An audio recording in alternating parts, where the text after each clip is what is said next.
So there will be parachutes out the moment they slot time starts. Get out It's windy today. it is, and I'm going to use a second or two to...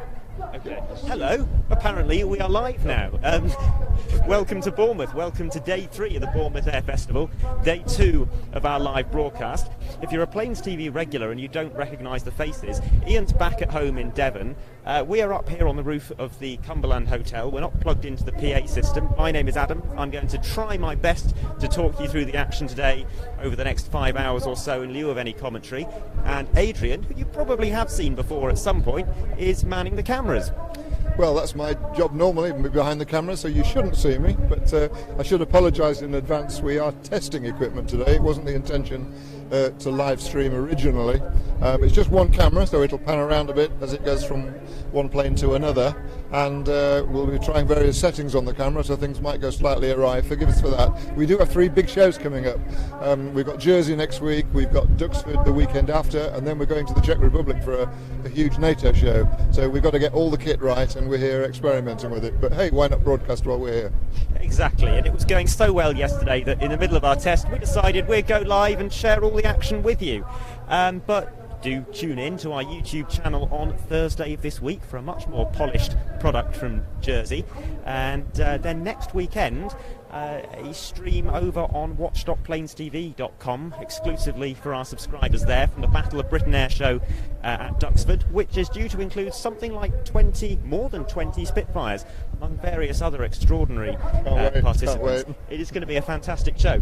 But let's talk about today, and we'll rattle through the running order very quickly because the first aircraft is actually in the hold above us now. But we're starting with the Tigers, then we've got the Aerosuperbatics wingwalkers, the Fireflies, P-51D Mustang, we've got the Chinook and the Blades flying together, and then also their conventional individual displays.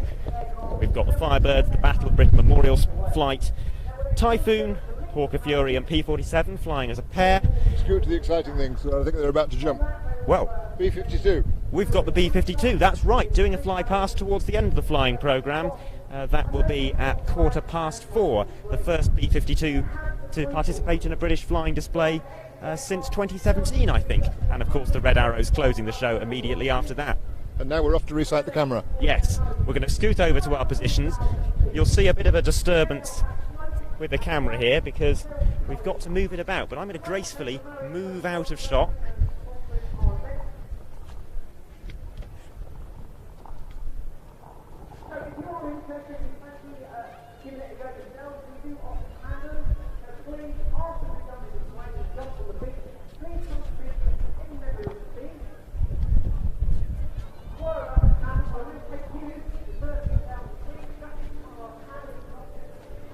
So as I mentioned, the Tigers opening our flying programme from the British Army, and their jump ship, the Cessna 208 Caravan, is climbing to altitude right now.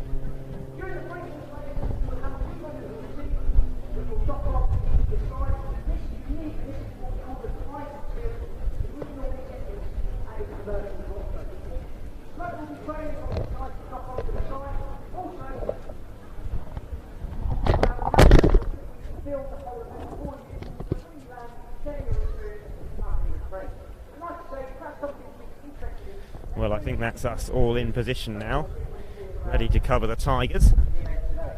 And Adrian will be getting his camera on them very shortly. But while we wait for them to drop, as they climb potentially as high as 6,000 feet, I can't work out what the cloud base is at the moment. 6,000 is the highest that the Tigers jump from. It's certainly not quite such glorious weather as we enjoyed yesterday. The visibility not quite as good. There is more cloud around, but yesterday we then saw that cloud break as the afternoon went on. We had lovely blue skies by the end of the day and a full Red Arrows display complete with all of the looping manoeuvres. But while we wait, I'll just run through some of those other items on the flying programme. So I mentioned the Warbirds, the Fury and the Thunderbolt. And those will be the final acts of the first section of today's flying. We then have a roughly 40-minute break starting at 3 o'clock. And at 3:40 we've got something a little bit unusual. We've got Rich Goodwin's Jet Pits, which will be not just performing its usual solo display, but also a coordinated display with a Sunseeker Hawk 38 speedboat. a speedboat with some 800 horsepower available to it. And they will be performing a kind of figure of 8 pattern. We've got a pair of... I was going to say, I thought we had a pair of helicopters. I can only see one on today's flying programme, the Wildcat HMA-2 from the Black Cats 825 Naval Air Squadron. Yesterday it flew in formation with a Westland Wasp from Navy Wings, and that was very enjoyable and deeply appropriate, this being the 40th anniversary year of the conflict in the Falklands. Navy Wings Wasp HES-1 is a Falklands veteran, but I'm only seeing the Wildcat on today's programme.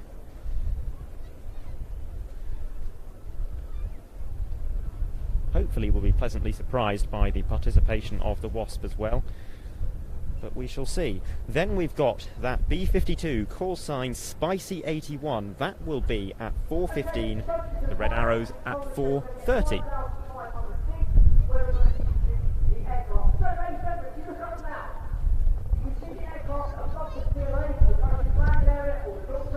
Adrian's just trying to get his camera on the jump ship. I can see it in the top left corner of the screen. There it is. Starting the jump run very shortly.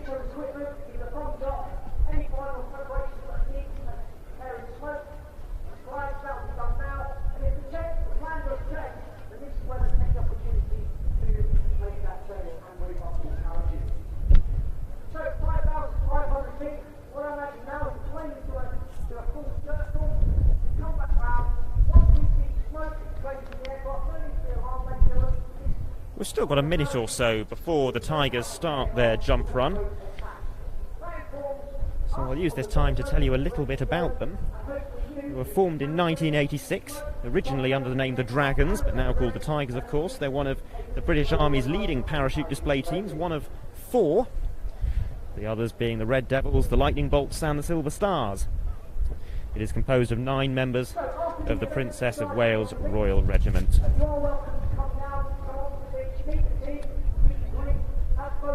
The jump ship, as I mentioned, a Cessna 208 Caravan, a highly suitable jump ship, large loading door at the rear of the aircraft, a high wing, capacity for 14.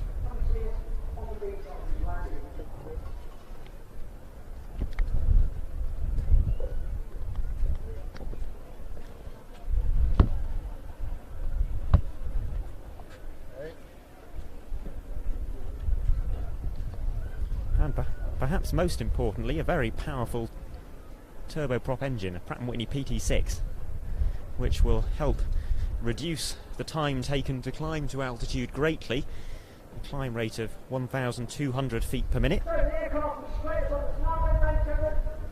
And we are starting the jump run, it would appear. Yes, indeed, here they go.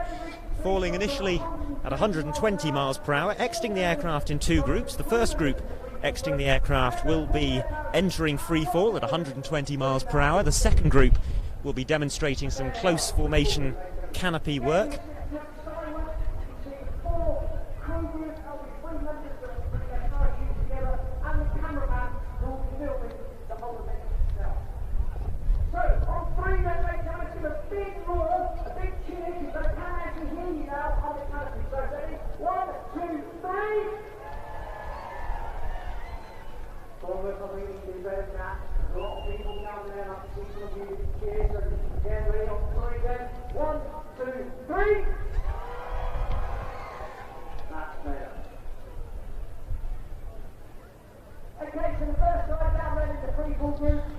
I'd like to welcome a new channel member who's just joined us, Tony.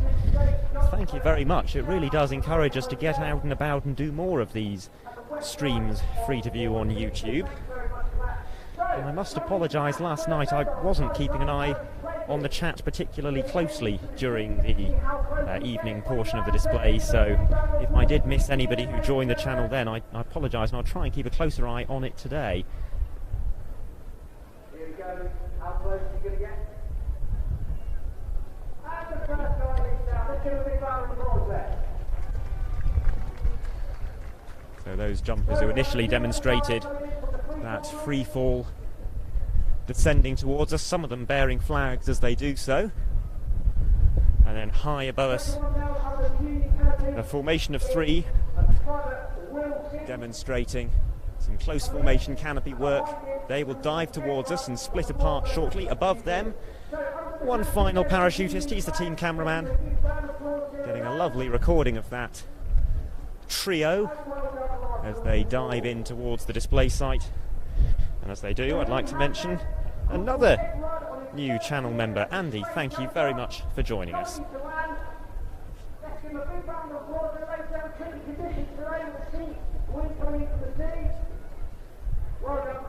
Okay, so if we look upwards later, we can see the crew group. They're in a 3 stacked side by side with the cameraman behind. Smoke training.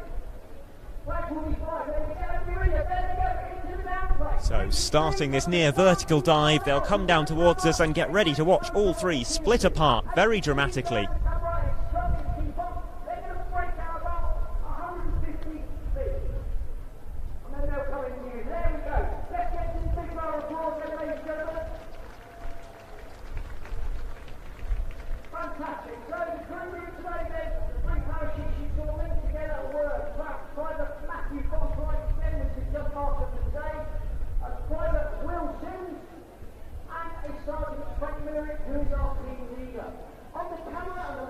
Now, we can't quite show you the drop zone from up here. We are on the roof of the Cumberland Hotel, who are very kindly hosting us for this testing session that we've been doing over the past 2 days.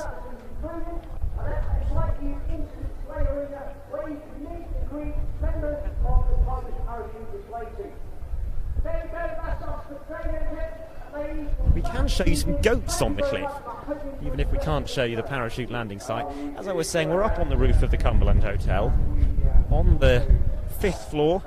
It is an excellent view of the flying displays. We just can't quite see over to the beach, but nonetheless a very popular viewing spot indeed. They've been booked out with people renting rooms for the day to enjoy a wonderful view of the flying programme, and I can see the restaurant that's been set up around the pool below us is absolutely packed as well. Certainly the place to be.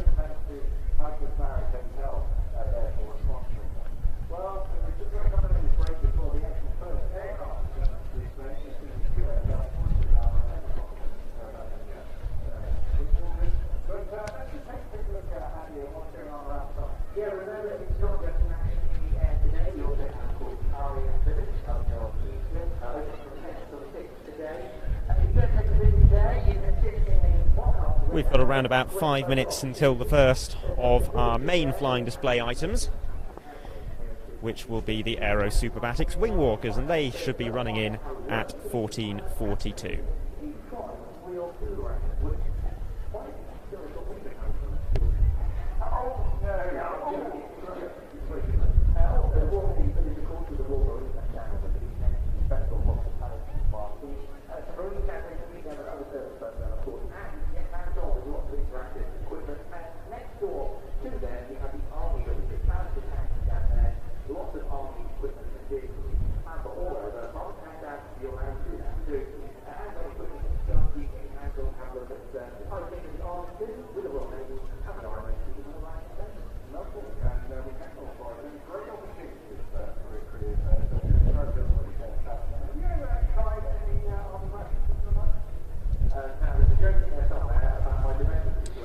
I'm just having a quick look at the chat while we wait for the next display item. I see Nigel, regular viewer, saying he hopes we enjoy our day. We are certainly enjoying it so far. It's a little windier than yesterday. Someone asked about the weather earlier. Yes, so the visibility is not quite as good as yesterday. It's still not bad. It's not going to be an obstacle to the flying display or anything like that. But what you can see, as we point the camera out to sea, is what is called the goldfish bowl effect. It's something that occurs at these seaside shows where there's no clear horizon, and that's one of the reasons why seaside shows in Britain have an altitude minima of 100 feet. It's just to give that little bit of an extra safety buffer, no clear horizon, and very few reference points to visually judge height from the aircraft with much precision. So that extra 100-foot buffer, even for pilots who could usually come lower at overland events. However, doesn't really matter for us here because we are still looking down on many of them a lot of the time. We're probably at a couple of 100 feet above sea level.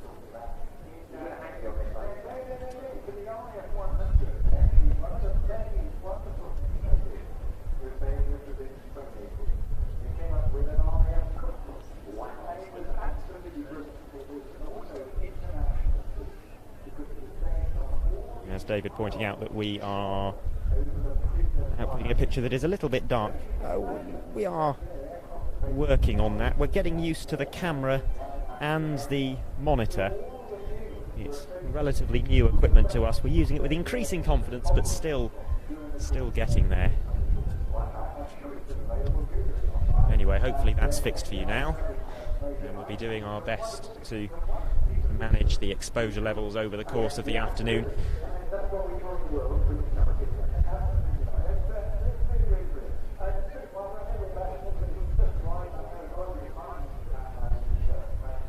And Trev saying is pleased that we made it today. Yes, we were saying yesterday, weren't we, that we weren't 100% certain whether we would make it to the show today. After all, yesterday was a test, but it seemed to go so well and you all seemed to enjoy it, and we were very grateful for the new channel members and the super chats we received, so we thought, we're in the area, we may as well do one more day. We're not going to be around tomorrow, but if you are enjoying what you're seeing, then if you're able, of course, come down and enjoy the show in person.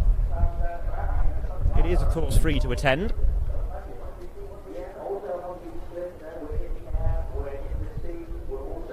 And you'll be in good company. Hundreds of thousands of people turning up to watch the show already over the last 3 days. This is traditionally the largest air show in Britain in terms of attendance.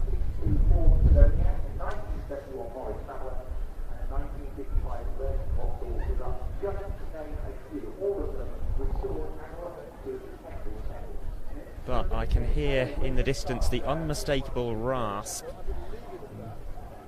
that is created by our next display item as they start to run in.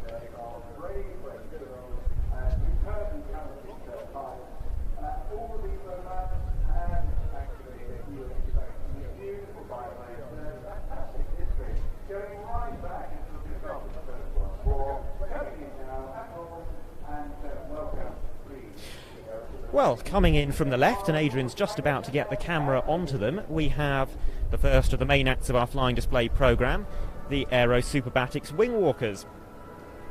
And they'll be starting their display diving in towards us for a loop.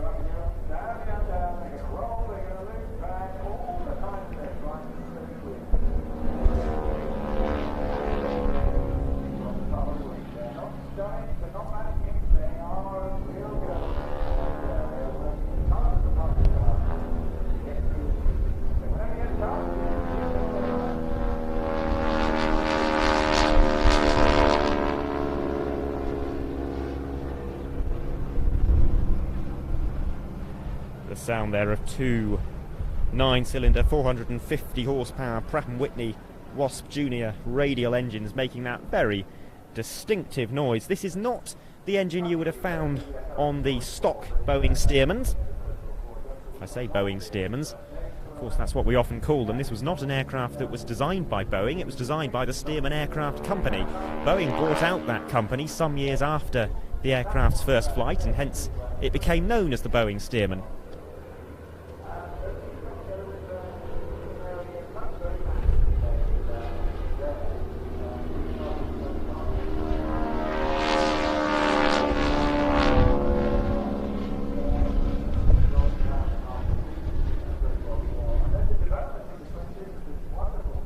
Stock Stearmans would have had 220 horsepower at their disposal, but these aircraft have wing walkers on the top acting like massive air brakes, and as such more power is required.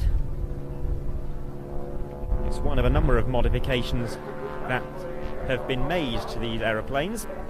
I'll talk about some of those in a moment.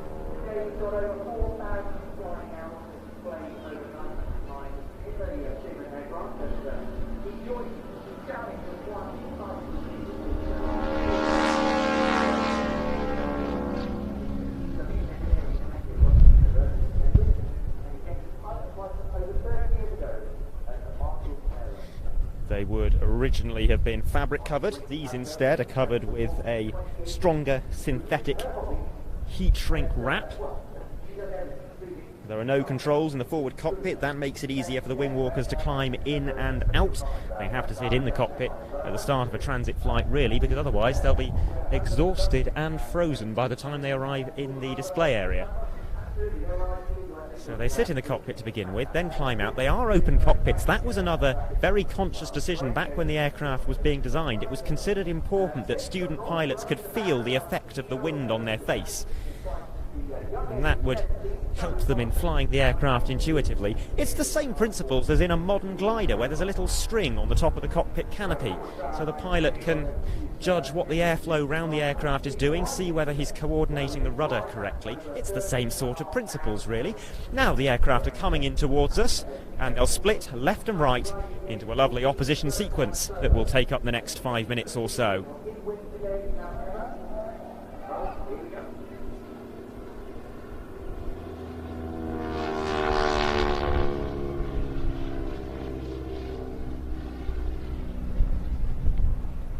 Another display-specific modification that has been made is the addition of an extra pair of ailerons,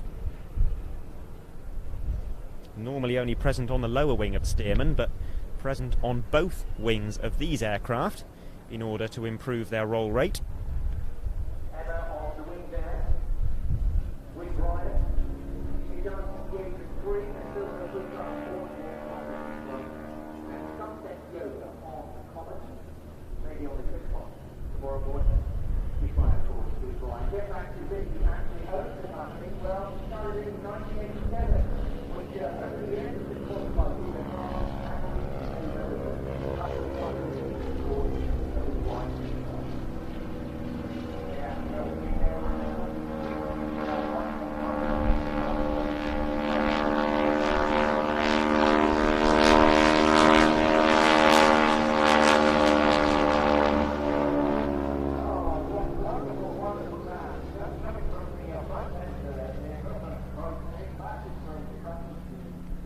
Crucially important during these opposition passes is the smoke system. Very powerful, the smoke system that's been fitted to these two aircraft.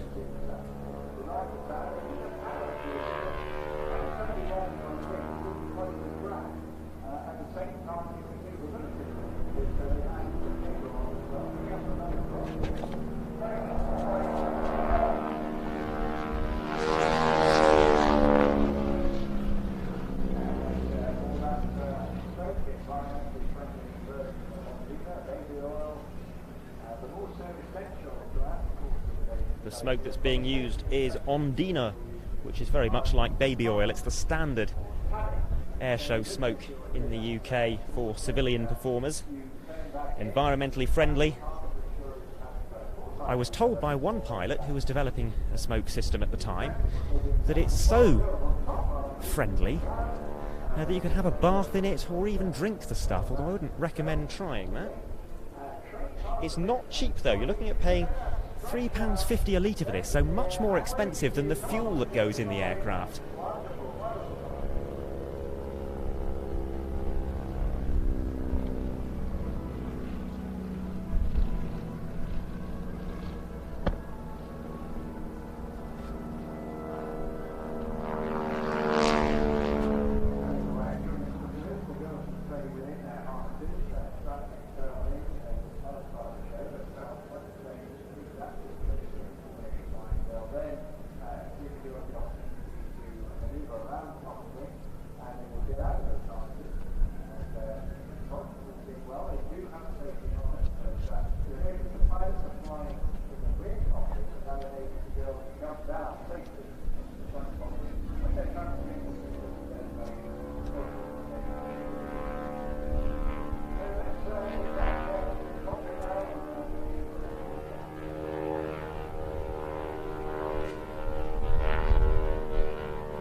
Now diving in for a barrel roll.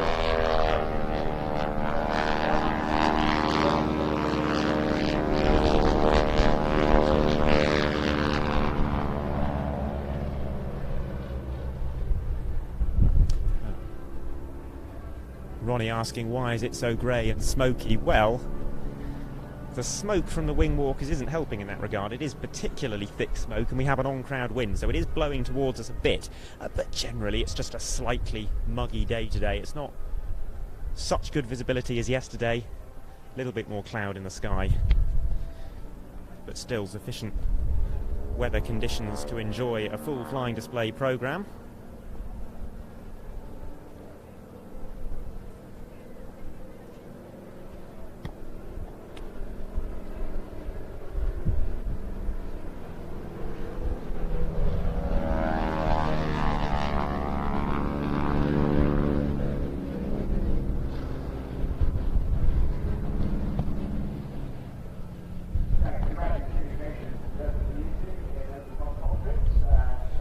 And Trev asks, is the camera on the same hotel as yesterday? Yes, it is. The Cumberland Hotel, who are very kindly hosting us. They've given us a corner of their roof to use, and we're very grateful to them. Now, I reckon we've got a pretty aviation-savvy and airshow-savvy audience watching today, and you'll probably be very familiar with the history of this team. But in case there is anyone joining us who isn't so familiar with them, this outfit was founded in 1984 by Vic Norman, who was inspired by the barnstorming displays of old and wanted to bring that back to the modern airshow circuit.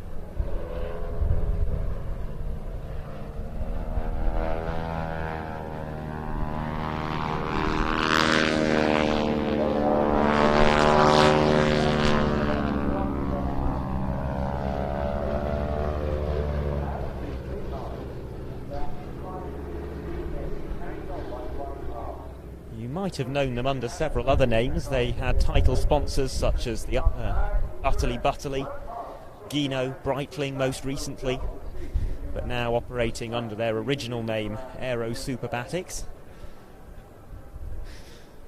You'll have seen, hopefully on that fly past, the two wingwalkers out of their harness, and they're going to begin a gradual process of returning to the front cockpit over the next 3 fly pasts.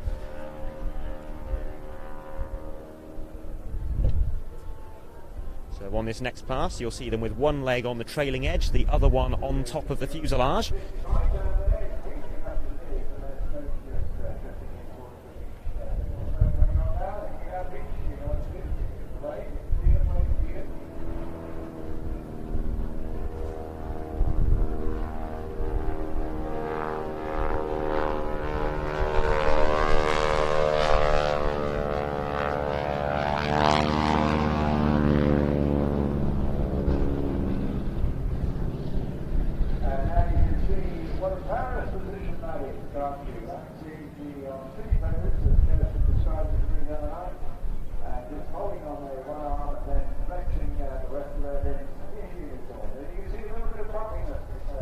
Reposition now on the next pass, one leg still on top of the fuselage between the two cockpits, but the other sticking up in the air. And while they move through this very demanding display of athleticism, the two wingwalkers are doing so without any form of communication between each other, so all of the synchronization they are showing to us is very well rehearsed and planned for. It's not like the pilots who are talking to each other all the way through. Of course, they plan and rehearse equally as carefully.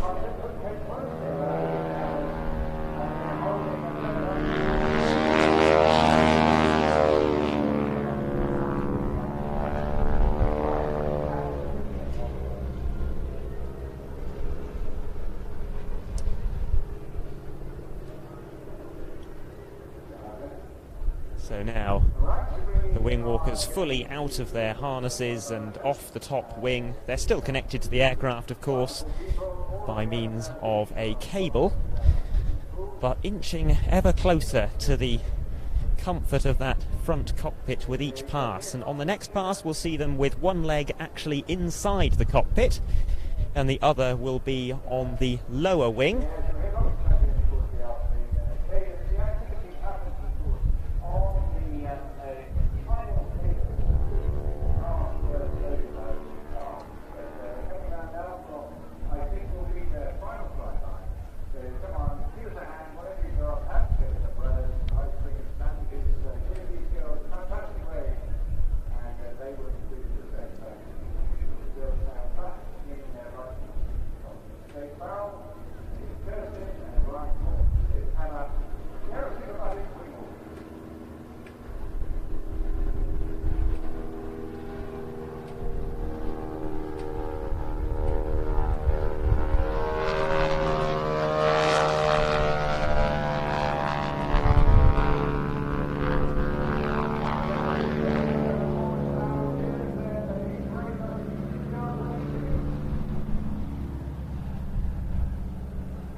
We may or may not get one last pass now. We did yesterday. Normally that is the end of the display.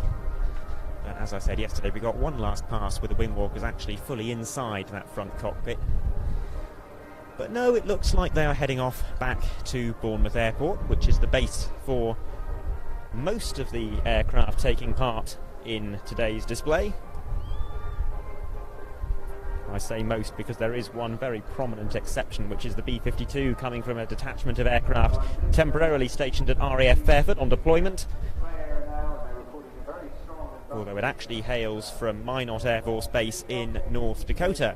That will be flying through, we hope, at 4:15. But in the more immediate future, we are shortly to be joined by a Slingsby T-67 Firefly, and I'd like to take a moment to introduce the pilot of the aircraft, because this is someone very much of note on the airshow circuit. It is Rod Dean, who is in his 50th display season this year. A Royal Air Force veteran of 21 years, during which time he flew such aircraft as the Meteor, the Gnat and the Hawk. He was a Hawker Hunter display pilot in the RAF, and then in the civilian world he displayed all manner of classic jets. T-33s, Sabres, Vampires and more. That included leading a 5-ship display of Hunters at the Royal International Air Tattoo 2001. He's also flown several piston warbirds, from the Spitfire to the Corsair, and that included leading a 19-aircraft big wing display at the Duxford Battle of Britain Airshow 2000. Subsequently, he spent several years as the head of the Civil Aviation Authority's General Aviation Unit.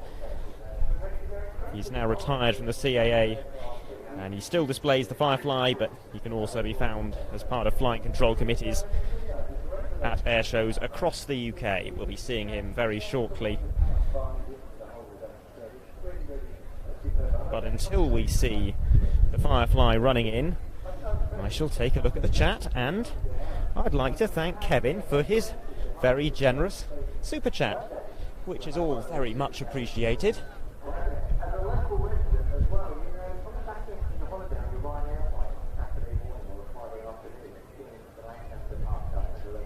And Mr. My Empire asks, are those two women on the wing walking there? Yes, they are, and I apologise that I can't tell you their names because we don't have that kind of information available to us. We're not the official commentary team. We haven't been provided with a set of notes. So I would be telling you the names of the crew and the wing walkers and the people involved in bringing all of these acts to us if I was able to, but if I try and ad-lib that, there's a chance that I just get something wrong, and I'll try to avoid getting anything too badly wrong over the course of the day. But the Firefly has now taken to the aerobatic box. Adrian will be getting the camera on that for us.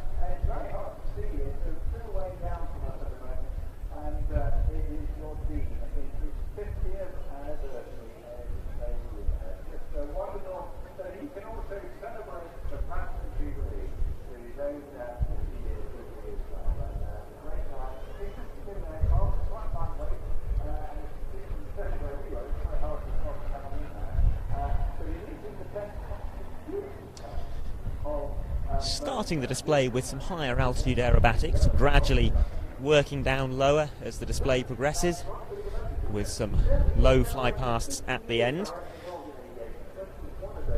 This is an aircraft that started out in life, not this specific aircraft, but the design started out as a Fournier RF6, a motor glider built in France, designed by the great René Fournier, who celebrates his 101st birthday next week, still going strong.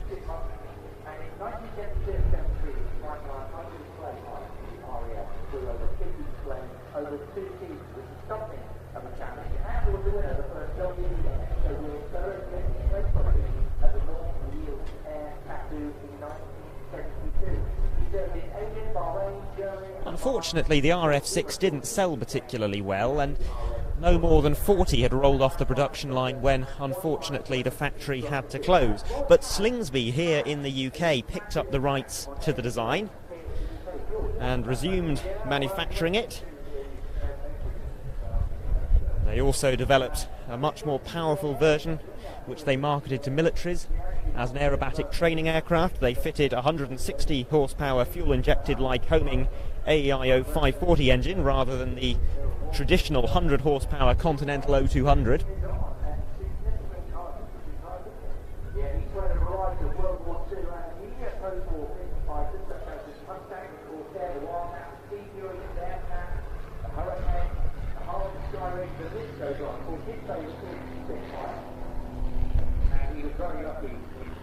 Another difference for the military version was a larger cockpit canopy, and that was to accommodate the rather bulky flying helmets that military operators would be using.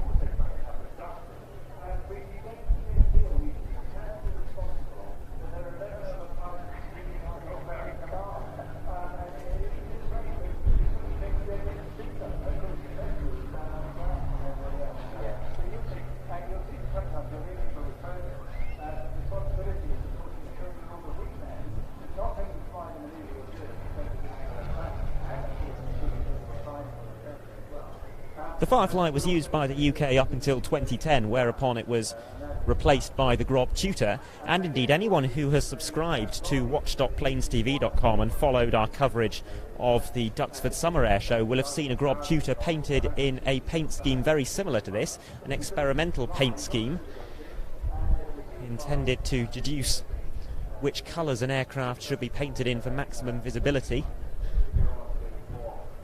Many pilots indeed preferred the Firefly to the Tutor because it does have more power and a better roll rate.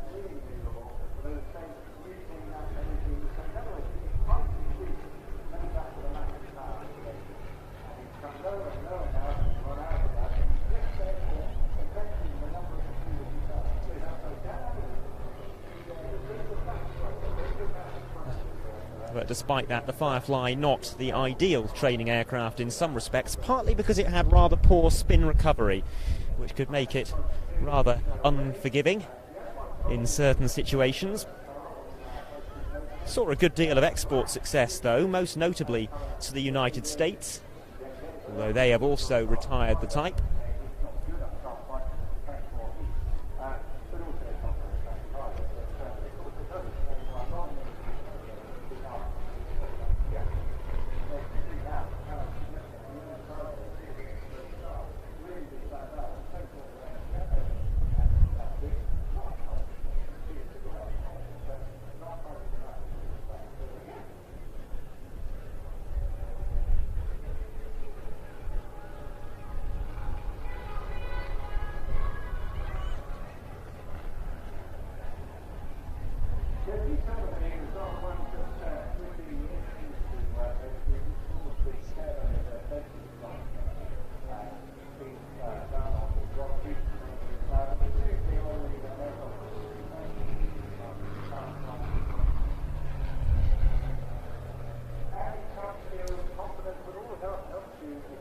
So watching Rod perform a 360-degree turn here as we enter the final phase of the display with these non-aerobatic low passes, giving us a slightly closer look at this rather graceful aircraft.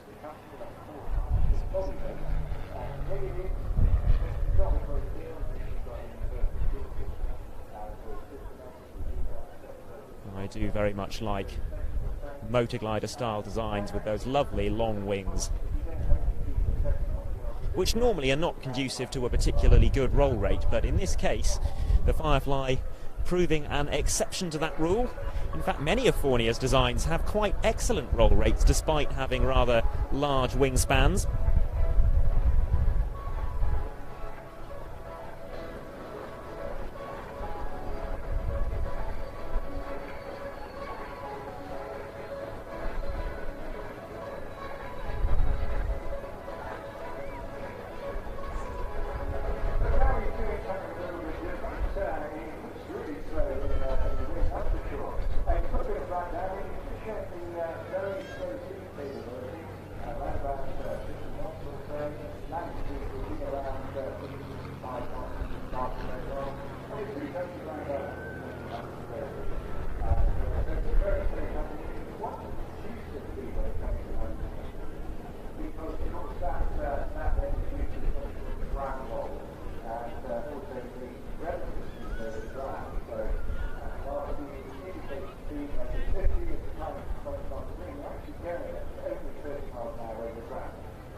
So that's the final pass from Rod Dean in the T67M 160 Firefly Mark II.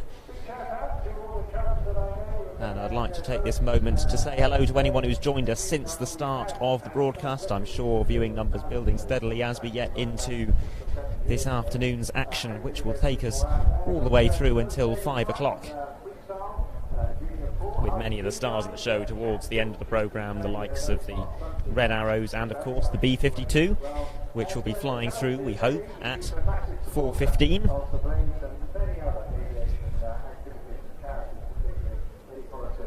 And if you are just joining us, welcome to Plains TV, welcome to our coverage of the Bournemouth Air Festival. As you might have noticed, this is not quite our normal setup, just one camera, so it's not quite as slick as normal. Some equipment that we're not entirely familiar with as well, and yes, unfortunately I am having to talk you through the action because we're not plugged into the PA system at Bournemouth, but hopefully you're enjoying the show nonetheless. And if you're wondering who the voice is, I'm Adam, and I'm normally a camera operator, and Ian, who you're used to seeing presenting these Plains TV broadcasts, is at home in Devon.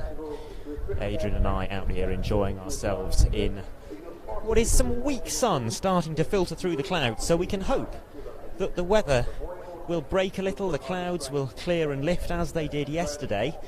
By the end of yesterday's show we had a glorious blue sky and a high enough cloud base, about 7,000 foot cloud base I believe. That was enough for the Red Arrows to get in their full looping display. But we're on the lookout now for our next display aircraft. And that will be the Rolls-Royce Heritage Flight P-51D Mustang Warhorse.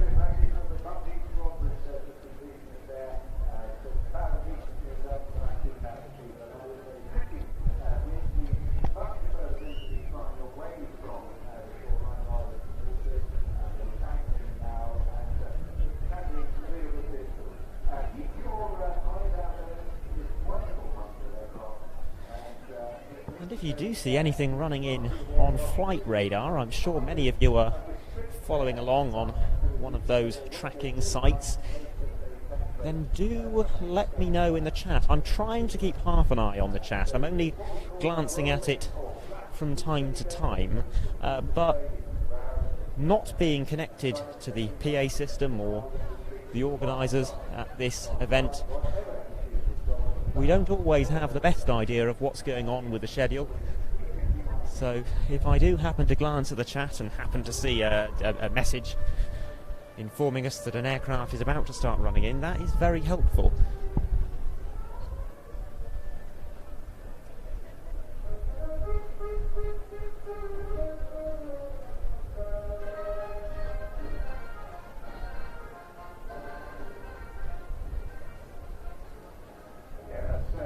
Chris saying these hazy conditions are not good for the pilots.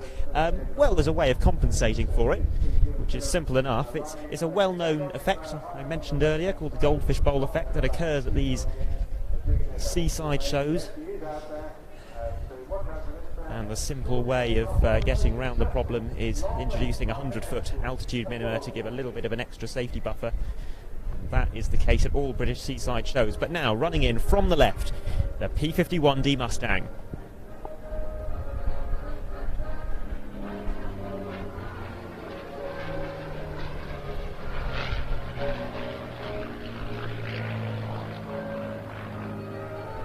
Starting the display with a pair of half Cubans pulling up into 2/3 of a loop, half a roll on the downline.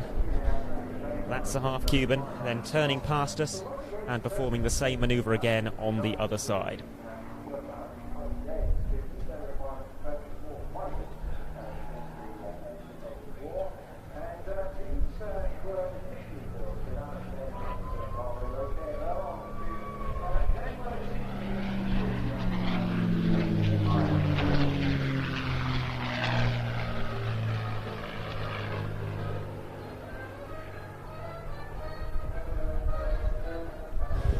Aircraft is owned by Warbird Experiences at Biggin Hill, but it's made available to the Rolls-Royce Heritage Flight for air displays during the summer season. The Rolls-Royce Heritage Flight also own an aircraft of their own, Spitfire PR-19, that is part of the evening flying programme at today's Bournemouth Air Festival.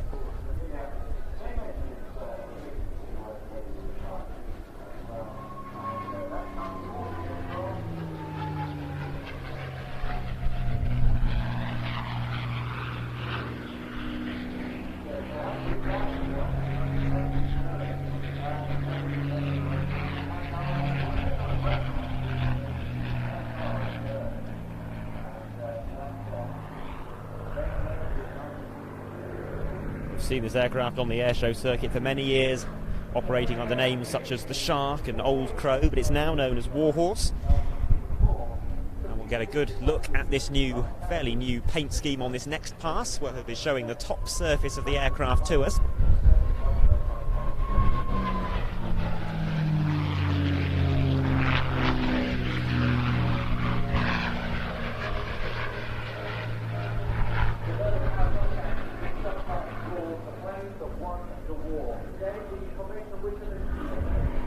The scheme represents the aircraft flown by Donald Blakesley, a very senior American colonel who flew more missions against the Luftwaffe than any other American pilot during World War II.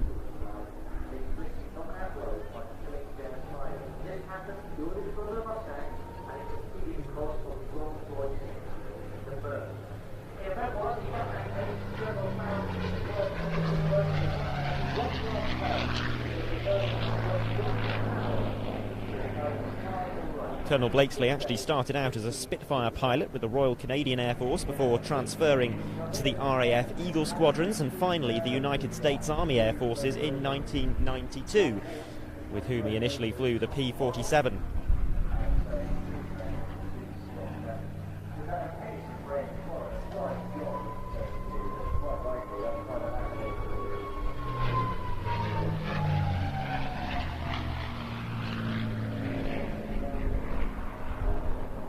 Subsequently became the commanding officer of the 4th Fighter Group, where he pushed hard to re-equip with the P-51. That was eventually granted on the condition they could start operating on the Mustang the very same day they received their first examples.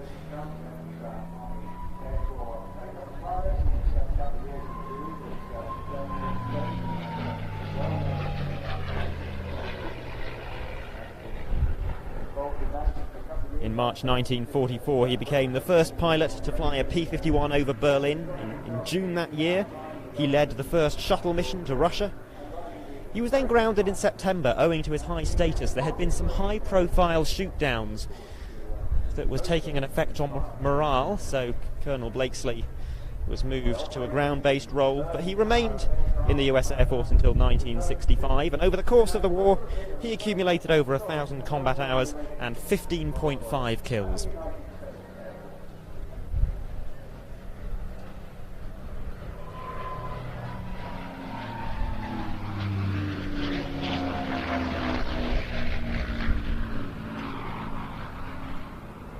This aircraft then flies in part as a tribute to him. The paint scheme made its public debut in the summer of 2020.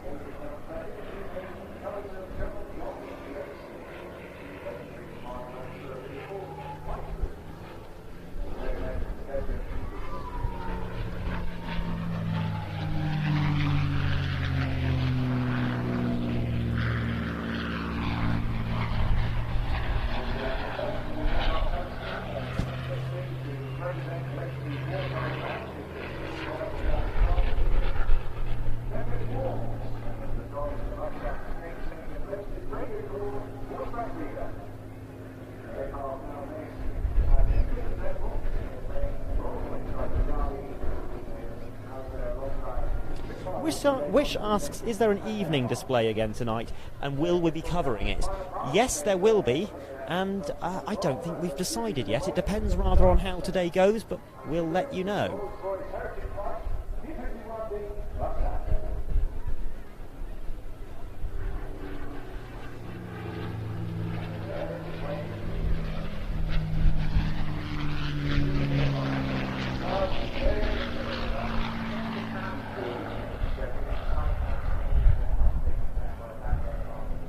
Sure, of course, that you are subscribed to us on YouTube. Turn on those notifications so if we do go live this evening, you will be the first to know about it.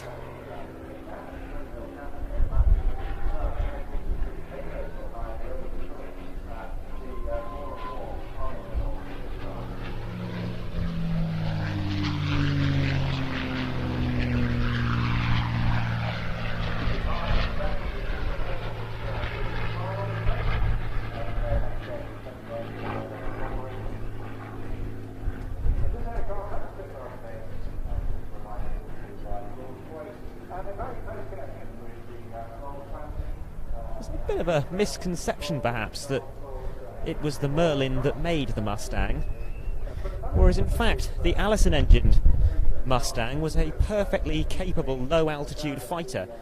It showed the design had great promise.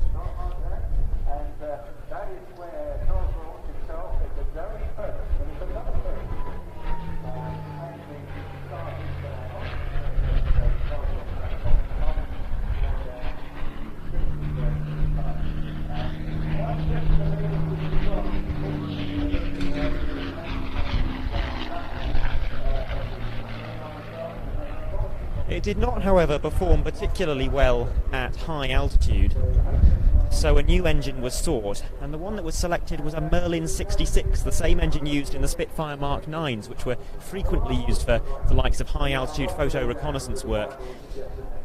And married to the Mustang fuselage, it created an aircraft that was not just a capable interceptor fighter, but also an extremely competent high altitude escort fighter.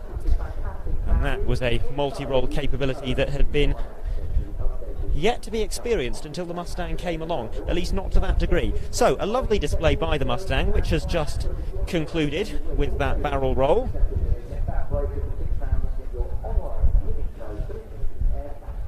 And we have a short gap before the next display item, which will see two teams joining forces for a combined fly past the Chinook HC-6A of the Royal Air Force and the 4 extra 300Ls of the Blades. We're expecting to see them perform one pass in a 5-ship formation, vortex formation they're calling it, in support of the Royal Air Force Benevolent Fund, which both teams are patrons of, and then they will run in on the B-axis for a very photogenic bomb burst heading in towards us.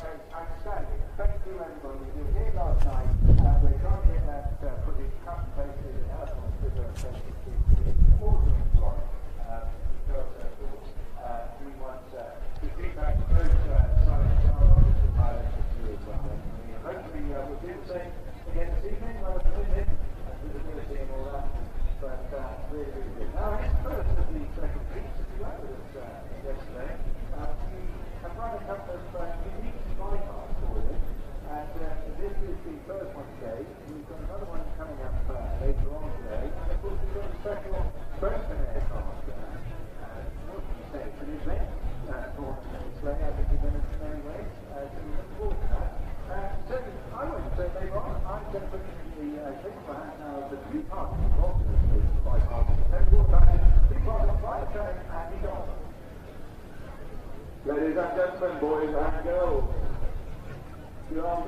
Defawn. I'll try that again. Good afternoon, Bournemouth. We need Defawn last week. That was easy.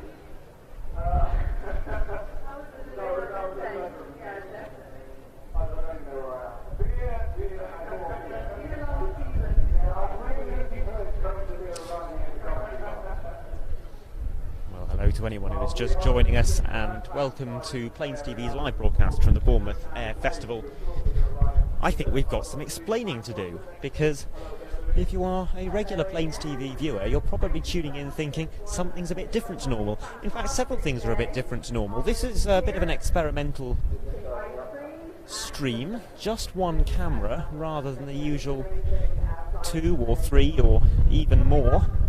So it's not as refined a product as normal.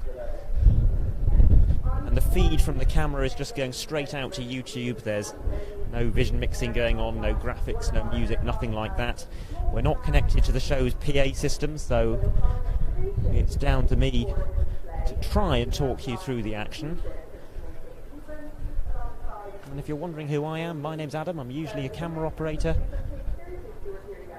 You're probably more used to hearing and seeing Ian, but he is at home today. And joining me at Bournemouth, behind the camera, is Adrian.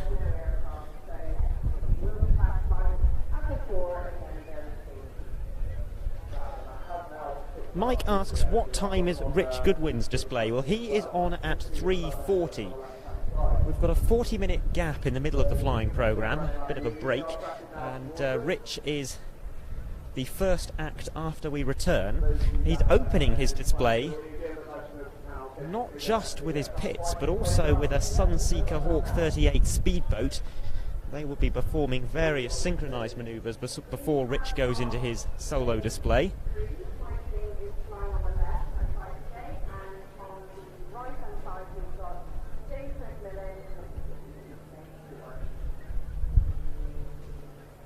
Now I can see behind us one of the aircraft of the Blades in the hold,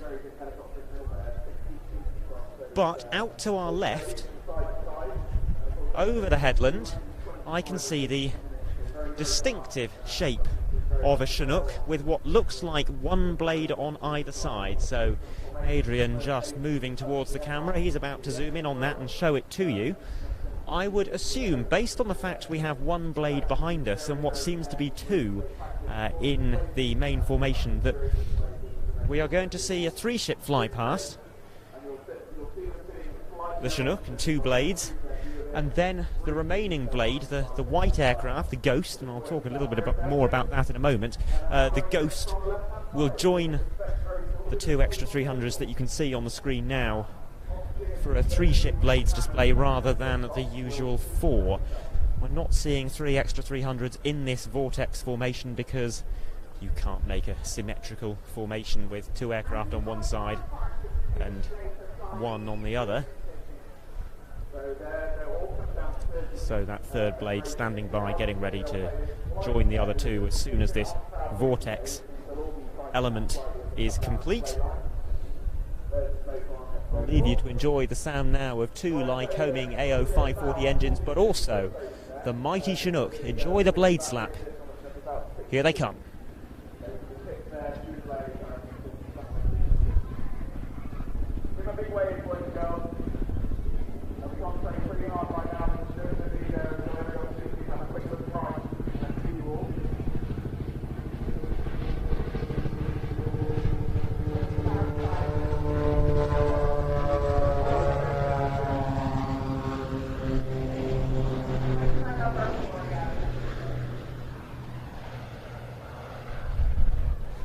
Kevin says a 40-minute gap coming up. I'm going to have a lot of talking to do. Well, I might fill for a little bit of time, but I can't do 40 minutes. I think I might just leave you to enjoy some lovely panoramas of the beach here. But the Chinook and 2 blades now turning away from us. They're going to reposition for their next and final combination manoeuvre.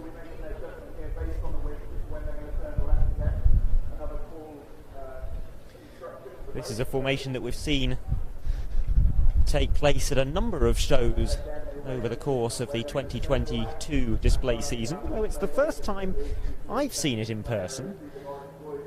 very much enjoyed seeing what is a rather unusual fixed wing and rotary wing combination. Now, I mentioned, didn't I, the Ghost, a white blade that's holding out behind us, and somebody did ask in the chat yesterday why they have one aircraft that isn't in their standard colour scheme, so I'll just explain that. You will see that white aircraft during the Blades display proper in about 5 minutes' time. That is an aircraft that was debranded, if you like, in October last year and put in World Championship Air Race colours for an air race training camp at Sywell. It was taken out of air race colours a few weeks ago, but it is yet to be put back into the full Blades paint scheme, so that is why they have that one white aircraft, which will be leading the display today. But now, in from the front for a bomb burst, 2 extra 300s and the Chinook.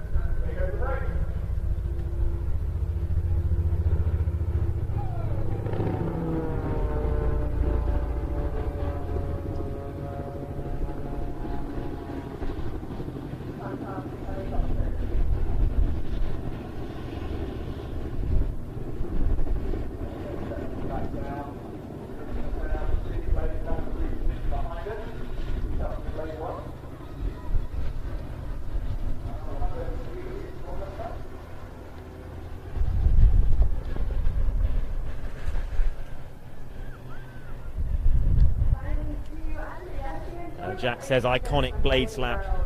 Yes, it is iconic indeed, isn't it? And for anyone who doesn't know exactly what that is, that's the distinctive slapping sound that the Chinook generates. It's caused when one rotor blade passes through the tip vortex of another blade. Any helicopter can do it, but the reason that we hear it so much more often from the Chinook is because it has those 2 sets of rotor heads. Any time the aircraft pitches, one set of rotors is passing through the vortices generated by the other, and that is what creates that distinctive blade slap sound. We'll hear so much more of it during their display proper. But the Chinook will depart in front of us to hold out over the sea, clearing the way for the Blades, who will be starting their display in just a few minutes' time. A crowd rear arrival, 3 extra 300s today rather than the usual 4.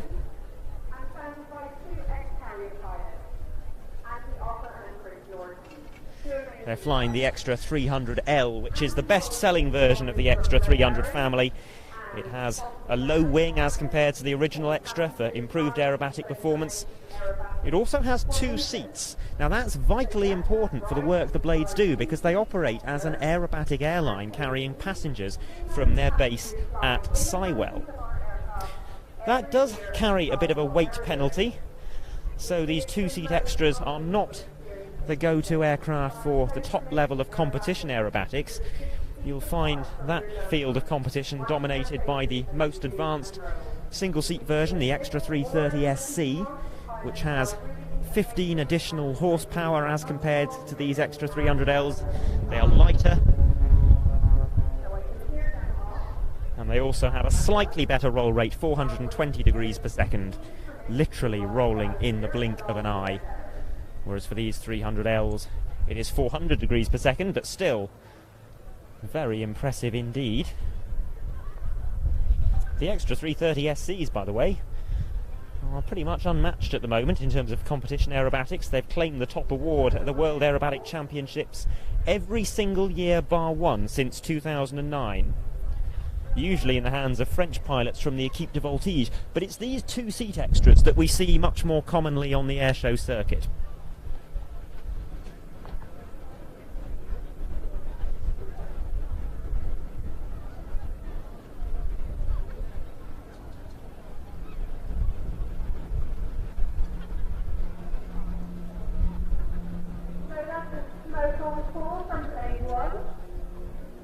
So Adrian will pan the camera round now to catch the Blades for their crowd rear arrival.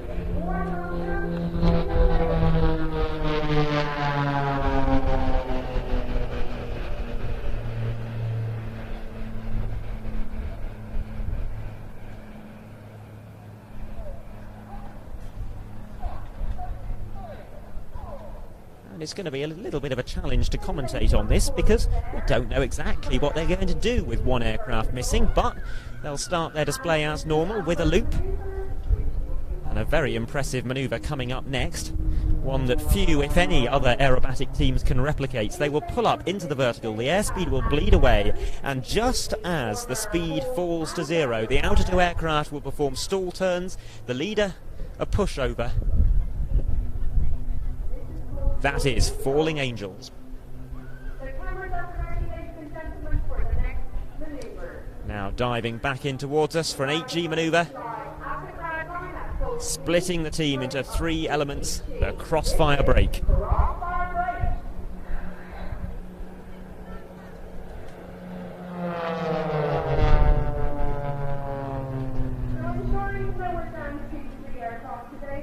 This is where things become a little bit hard to predict, because normally we will be seeing opposition passes from blades 2 and 3, but obviously having to deviate slightly from that script with one aircraft not present. Coming in from the left, we have a soloist.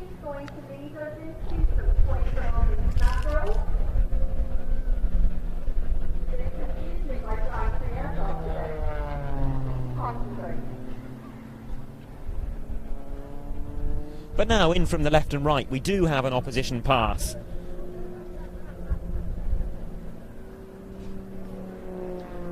Synchronised aileron rolls initially.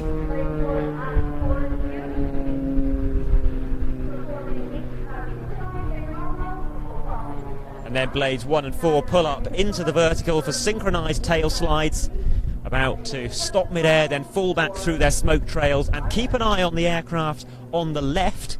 That's blade 4, who is about to start a solo display.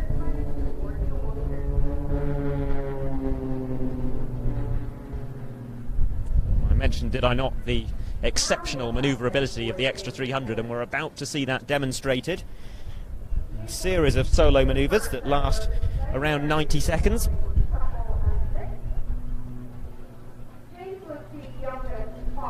And coming up, a lovely view of the top side of the aircraft, a 45-degree climb, then into the knife edge and a boot full of rudder for the blades slide off.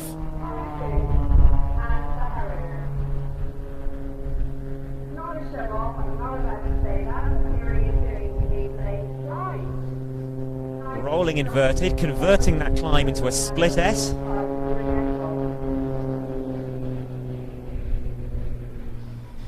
And pulling up into the vertical again for another solo manoeuvre.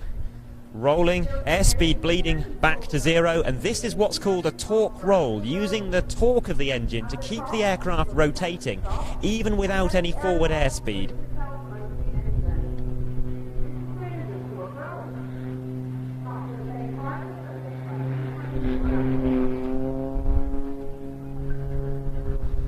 So as blade 4 departs on the left 45, arriving on the left we have 2 aircraft who are about to perform a manoeuvre called Crazy. Blade 4 diving in to barrel roll around their smoke trails and initiate a very rapid rejoin.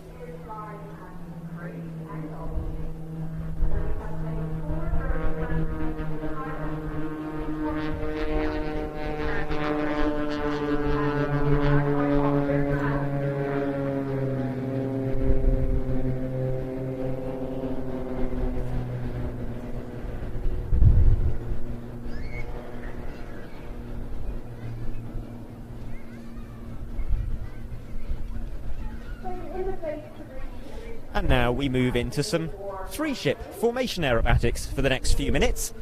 We'll see the aircraft turning around towards us for possibly the most challenging bit of formation flying of the display.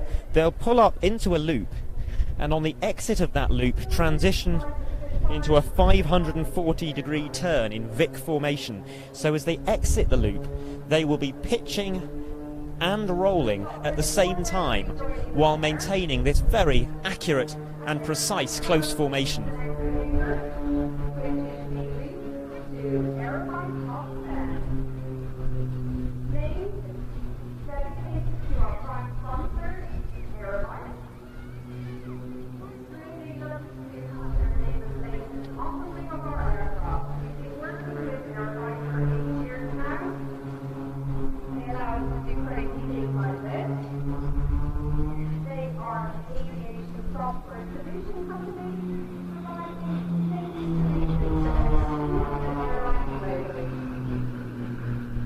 Now, changing formation into a line abreast shape.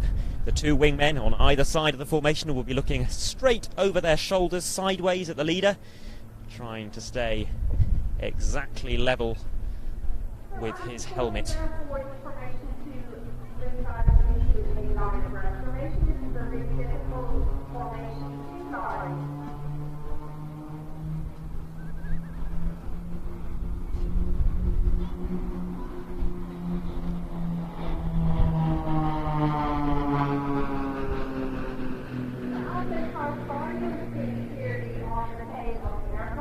Staying in line abreast and about to pull up into the vertical for one of the most famous blade manoeuvres. As we've seen before, the airspeed bleeds away to zero, but something a little bit different at the top.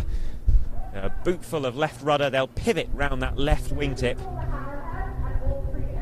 and dive back towards us with another very rapid formation change, this time into line astern, one behind the other,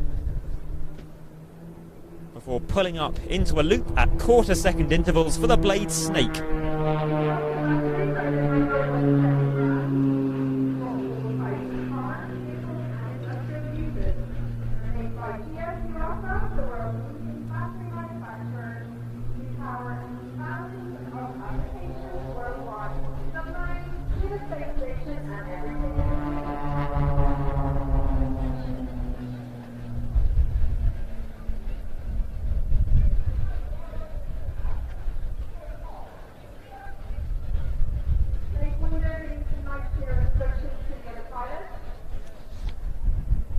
Someone asked for the timing of the B-52.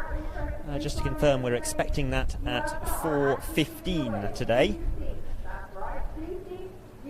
And the Red Arrows immediately afterwards, closing out the daytime portion of the flying programme.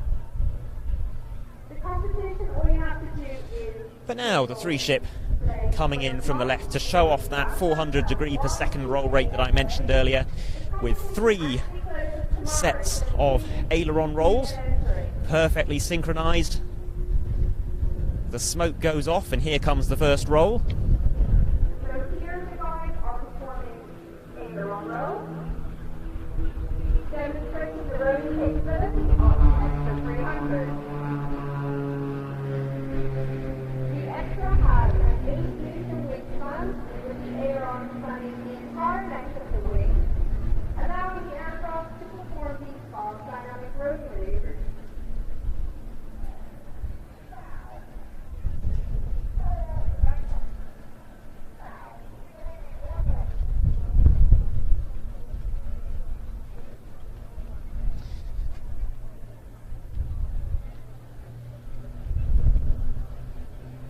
Emma asks, has the Typhoon flown yet?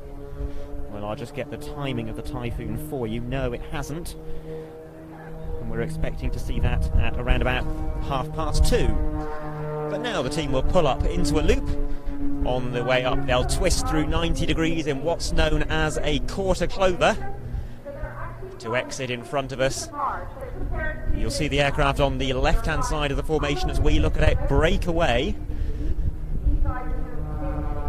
leaving blades 1 and 4 in the middle to pull up and draw a heart, which you might not be able to see all that well against this white sky, but hopefully it shows up on camera. This is the heart, ladies and gentlemen, and it's dedicated to our charity partner, the Royal Air Force Benevolent Fund. Very, very dear charity close to our heart. Two of our team have benefited greatly from the charity and their families. Meanwhile, the soloist dives in towards us on the B-axis, rolling as he does so.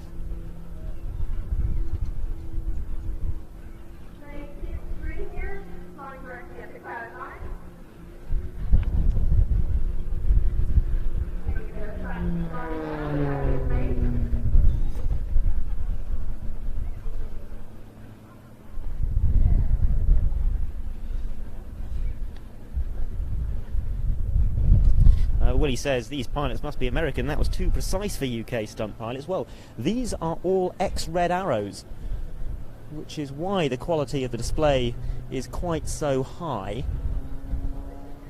And they also do a great deal of practicing, much more than civilian aerobatic teams typically would do.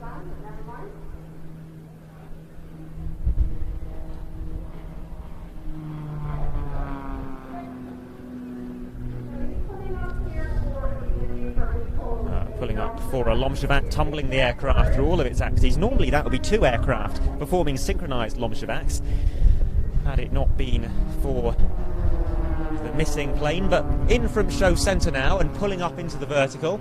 2 aircraft up for a very impressive manoeuvre indeed. This is the double knife edge spin. This is a very dynamic maneuver which involves the aircraft spinning around. And as the aircraft exit that spin, we'll follow Blade 4 on the right, who will be performing another brief solo display. Pulling up initially for some gyroscopic rolls, which the team call the centrifuge.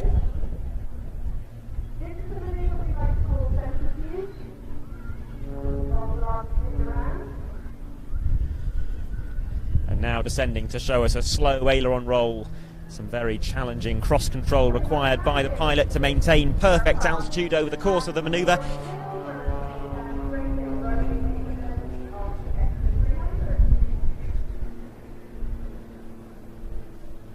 And pulling up into another Lomshevac. We have an eye-level view of a lot of this, which is a rare treat indeed.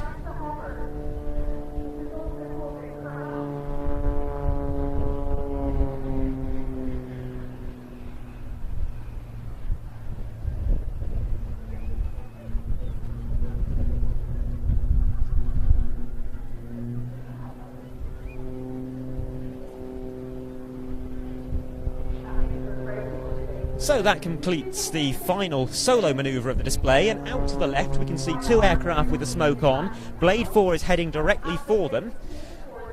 The leader of that 2-ship is about to start rolling slowly and turning as he does so. It's called a rolling circle. All the while his wingman is barrel rolling around his smoke trail. A very challenging manoeuvre indeed that took a great deal of training.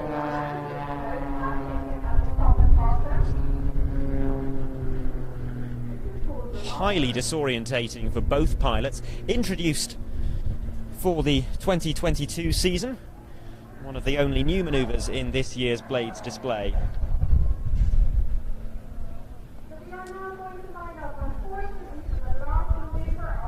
All 3 aircraft performing in a Vic formation for the final manoeuvre of the display. They will be running in from in front of us in just a moment's time. You can see Blade 4 rejoining as fast as he possibly can. Ladies and gentlemen, please put your hands together for the champagne split. Well, I very much hope you've enjoyed the Blades display as much as we have as they pull up for the champagne split.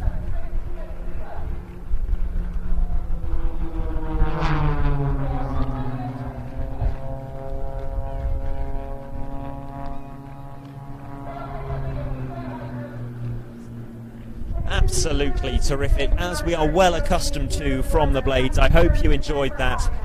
And as the Blades clear the airspace, I can already see our next display participant on the horizon in front of us, directly ahead, turning in onto the B-axis. If you wonder what I mean when I talk about the A-axis and the B-axis, the A-axis is the display line, the primary display line that runs parallel to the crowd line. The B-axis is perpendicular to that. It comes straight in towards us from show centre. In the United States they call them the X and the Y axis, so if you're watching from America and you're a bit confused by those A and B terms, you might know them as X and Y. Although the Y-axis isn't really used in the United States. Almost all of the action is parallel to the crowd line, whereas air shows in Europe do make quite liberal use of that B-axis display line. And we also see a lot of action on the 45-degree lines, the intermediate display lines as they are known, which again is much more common in Europe than it is over in the United States. And running in on the B-axis now we have the Chinook HC-6A of the Royal Air Force.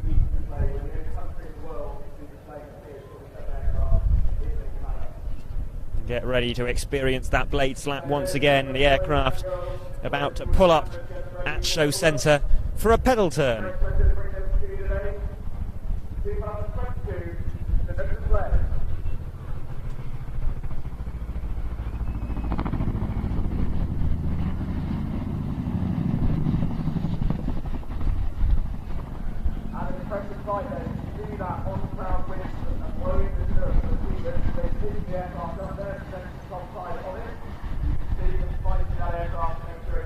The RAF is the largest overseas operator of the Chinook, and they have a number of types of Chinook in their inventory. This is the oldest, the HC-6A, which date back to the 1980s and 90s. They were introduced as the HC-1 and HC-2, but they've been upgraded to the very latest HC-6 standard.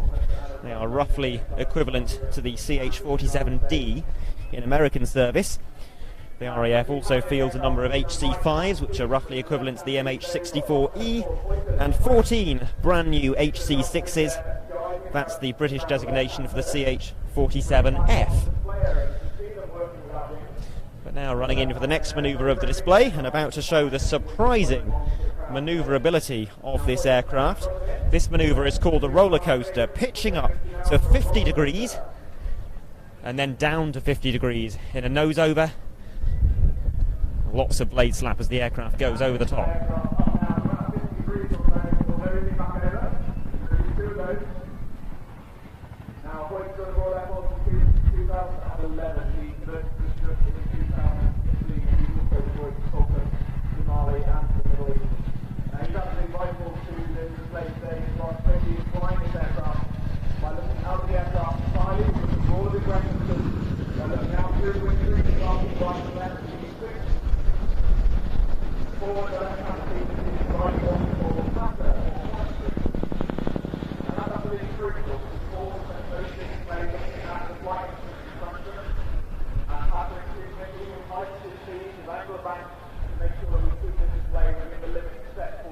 The British Chinook fleet is set to be bolstered further in the coming years with the arrival of 14 Block 2 H-47ER Chinooks, optimised for special operations. That order was announced last year, with the first aircraft due to arrive in 2026. And when they do enter service, that will make the UK the first overseas operator of the Block 2 Chinook.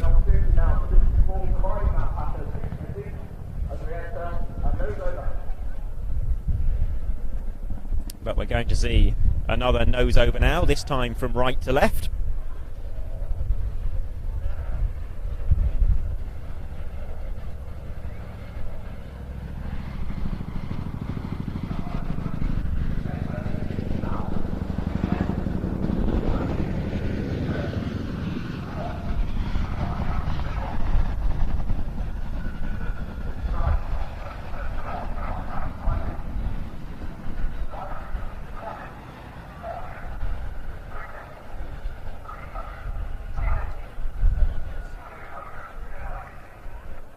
See a little bit of speculation in the chat as to who is running this stream today. Adrian's on camera, just a one camera stream. It's not the slick product we would usually offer, but this is a bit of a test run for us today, and we're not plugged into the show commentary. So my name is Adam. I'm doing my best to talk you through the action, although I'm not an airshow commentator.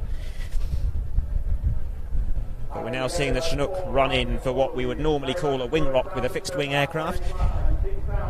Of course, there's no wings on the Chinook. The team do call it a wing rock anyway, so we'll stick with that name as well.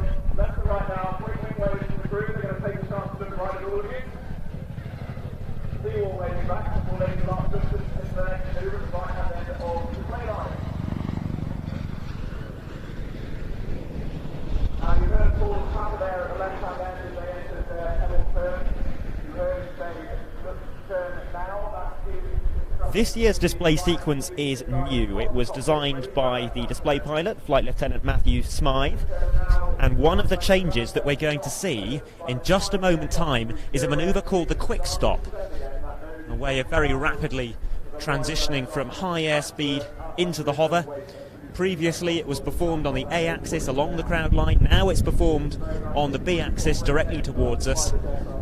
You'll see the aircraft pitch up slightly to expose the rotor blades to that airflow and then rotate through 180 degrees, by which time it will have come to a stop.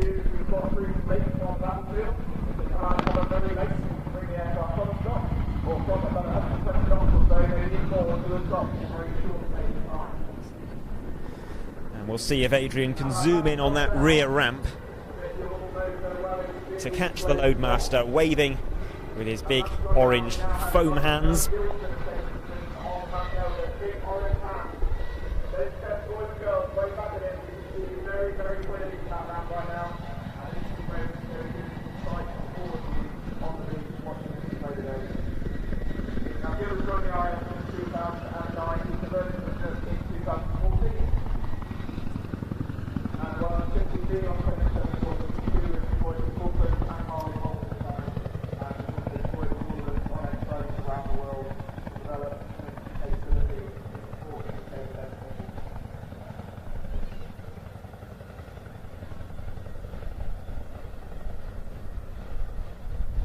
And very shortly the aircraft will come to a stop, that rear ramp will be closed, and we'll see a manoeuvre called the Gorney Corkscrew. It looks like a vertical spiral climb, but there's much more history to it than you might think. It's a tactical climb that was developed for use in a very narrow valley in Bosnia, where crews wanted to climb rapidly while also exposing the Chinook's entire surroundings to the aircraft's 3 machine guns, which are located on the sides and the rear ramp. If you just climb straight without rotating, then there'll be one side of the aircraft that is permanently vulnerable to enemy fire from the mountainsides. But by rotating during the climb, they can ensure 360-degree machine gun coverage. It's not a manoeuvre that's used anymore, but here we go, the Gorney Corkscrew.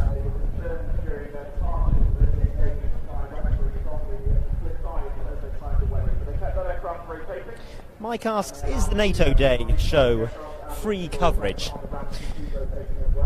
Well, I believe so, yes. We aren't actually outputting that stream. We are providing some English language commentary, and we're providing some of the camera, but the stream will actually go out on, I assume, NATO Day's own website or social media channels. But I'm sure if you follow us on Facebook and Twitter, we'll put out some alerts, or sign up for the newsletter.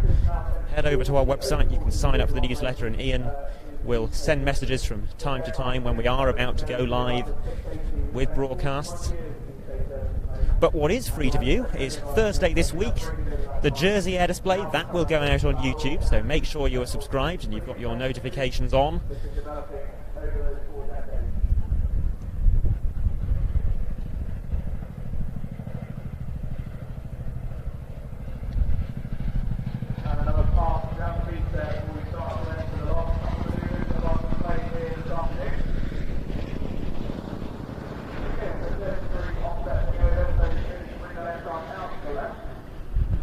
And we also have a really excellent show coming up that is not free to view. You'll have to be subscribed to watch.plainstv.com, which is our streaming service. But that will be the Duxford Battle of Britain Air Show next weekend, which will feature in excess of 20 Spitfires and more than 5 Hurricanes, in addition to various other warbirds, the likes of the Blenheim and B-17. And the final ever British air display appearance by a Mi-24 Hind from the Czech Air Force, which will be displaying alongside a Mi-171. Now a straight and level quick stop, the aircraft transitioning into the hover.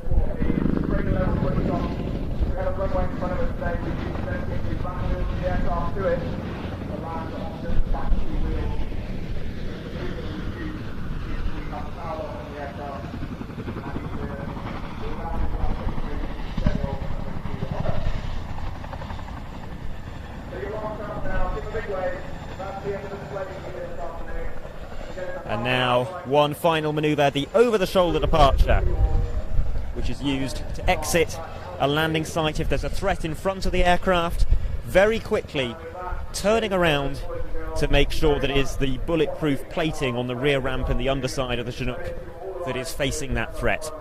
That concludes the Royal Air Force Chinook HC6A solo display for 2022.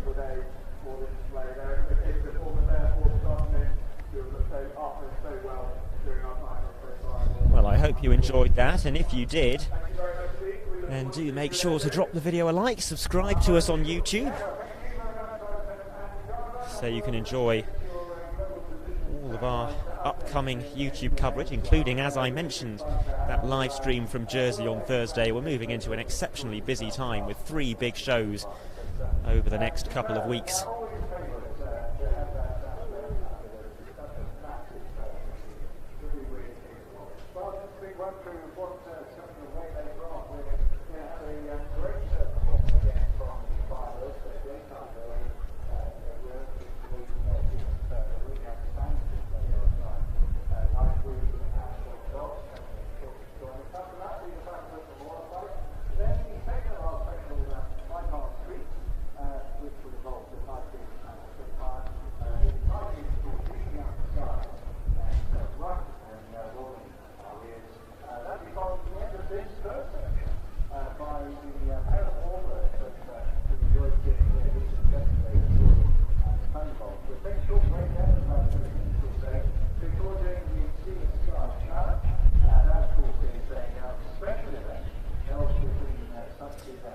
So next up we have the Firebirds with 2 Vans RV4s. They're going to be difficult to pick up on the running. White aircraft against a white sky. Relatively small aircraft as well, but we'll do our best to get a camera on them as soon as possible. They'll also be performing later on today with fireworks attached to their wings as part of the evening show. And as I mentioned, we have not yet decided for certain whether or not we shall be covering that. So make sure that you are subscribed with your notifications turned on, so you do get an alert if we go live for the evening shows. That will also feature a Typhoon sunset display, a Spitfire sunset display by the Rolls-Royce Heritage Flights PR19, and a couple of pyro displays, the Firebirds, and also Brendan O'Brien in Otto the helicopter, which carries more fireworks than any other aircraft on Earth.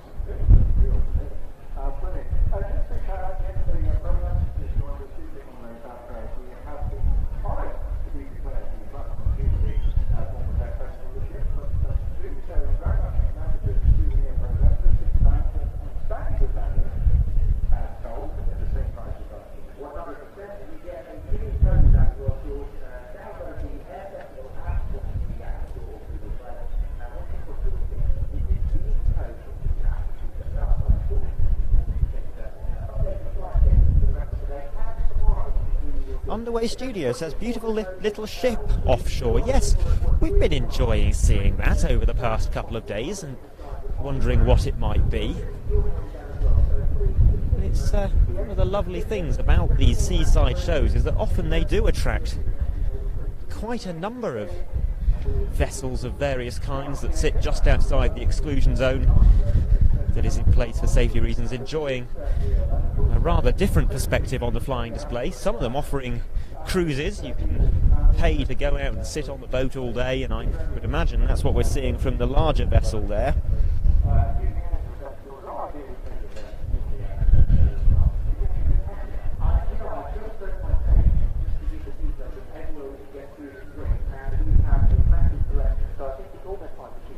Tim says it is the steamship Shield Hall and that you'll be on her tomorrow. Well, enjoy that, yes. It is a very unique perspective on an air display. Seeing it not from the angle that the pilots intended. The likes of the Red Arrows looking very different when you are behind the primary display area rather than in front of it. Actually, I quite enjoyed being at Clacton Airfield last weekend for the Red Arrows display and seeing the synchro pair rejoins that take place off behind the crowd. Someone who's seen the Red Arrows something like a dozen times this year, I found that almost more interesting than seeing the display as the pilots intended for an 11th time. It was actually fascinating to stand some distance away and see all of the work that goes on quite literally behind the scenes. But speaking of spectacular viewpoints, you can't say much fairer than this at the top of the Cumberland Hotel. Running in though in front of us, we have the next display item, the Firebirds, starting with a line abreast loop with their 2 RV4s.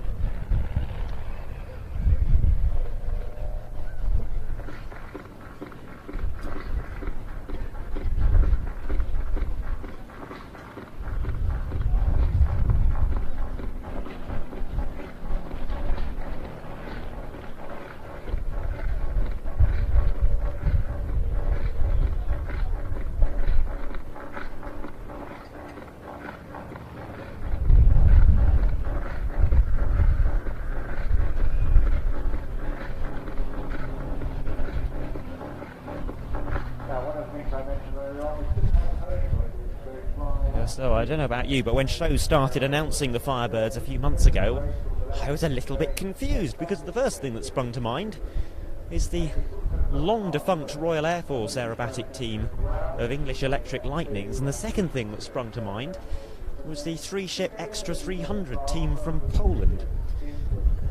Wasn't aware we had a team called the Firebirds in the UK, and well, I was sort of right, because this team is familiar to many of us as the Fireflies, set up by John Gowdy and Andy Durston in sometime around 2016 or 2017.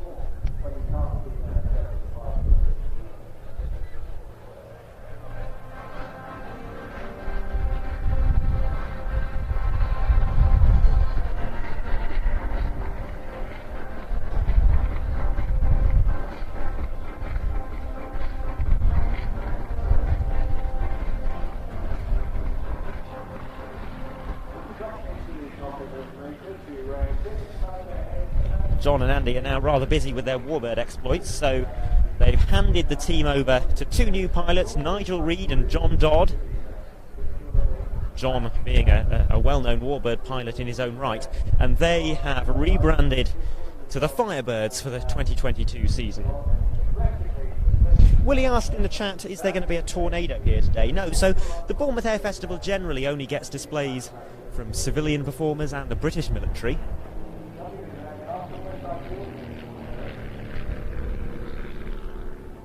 Tornadoes in British service have been retired for a few years now. They went out of service in 2019.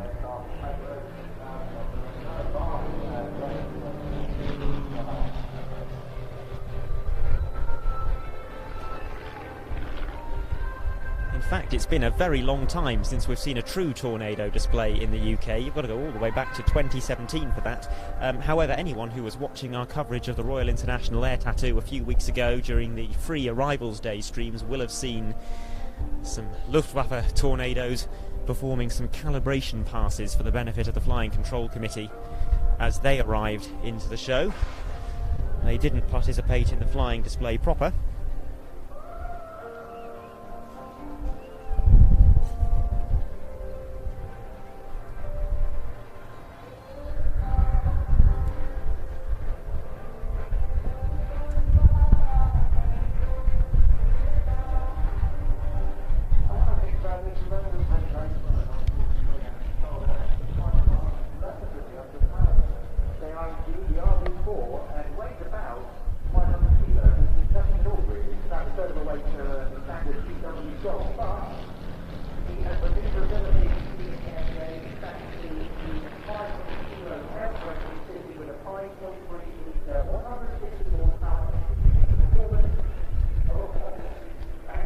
These aircraft are RV4s. They first flew in 1979 and they are the 4th most popular model in the Vans RV family of kit planes, a family that's marking 50 years in 2022.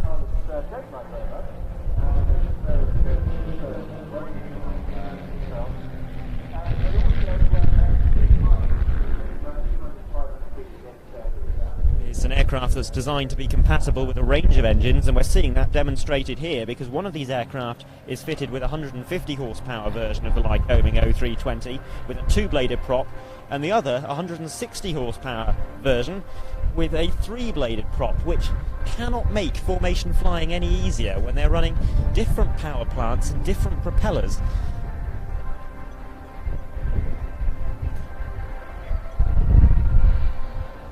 Gareth asks, will we see the heart and actually be able to see it properly? Yes, that will be the final manoeuvre of the display. As for whether or not we can see it properly, well, it's not going to stand out brilliantly well against this white sky, but we'll try and bring it to you. You should see more of it than in the darkness of last night. But now the team will pull up into a quarter clover. They will split apart on the down line into an opposition sequence. So there they go, into a loop, twisting through 90 degrees on the way up and getting ready to split.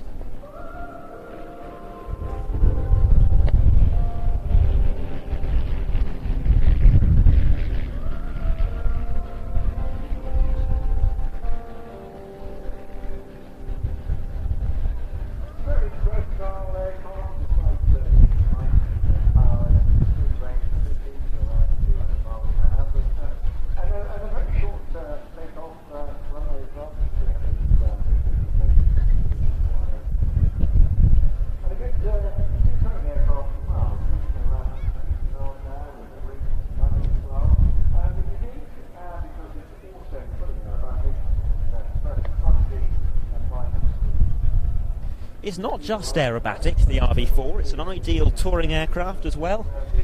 2 seats, room for some bags, a cruise speed of 200 miles an hour, a range of 600 miles, so you can go quite some distance in it, and a service ceiling of 23,000 feet, so you can climb above the weather as well, although it's an unpressurised cockpit, so I don't imagine many owners will be taking their RV4 that high very often.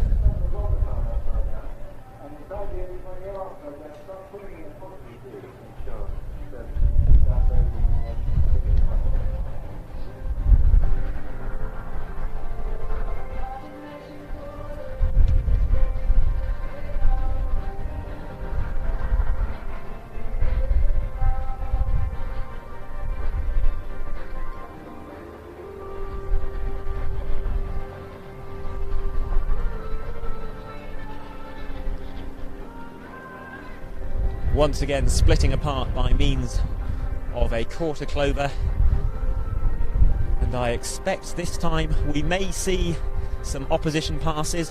One aircraft on either side of us, both performing what's known as a half Cuban to turn around. That's 2/3 of a loop, half a roll, and then pulling back into level flight. And they are indeed running in towards each other now.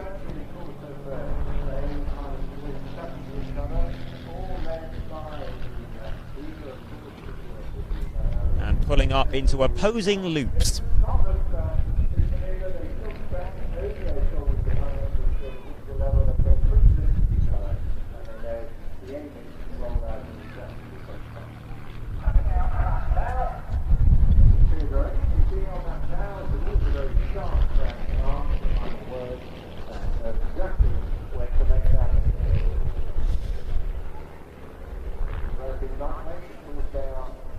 See the aircraft turn towards each other once again, and this time they are going to perform quarter clovers individually, rolling towards us on the way up into the loop and then departing on the B axis away from us. This is a very efficient way and dramatic way of reforming in close formation.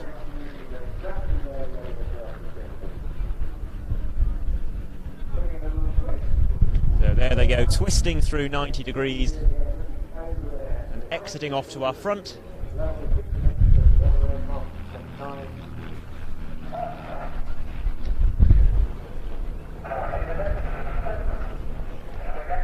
And there they are back in a loose formation.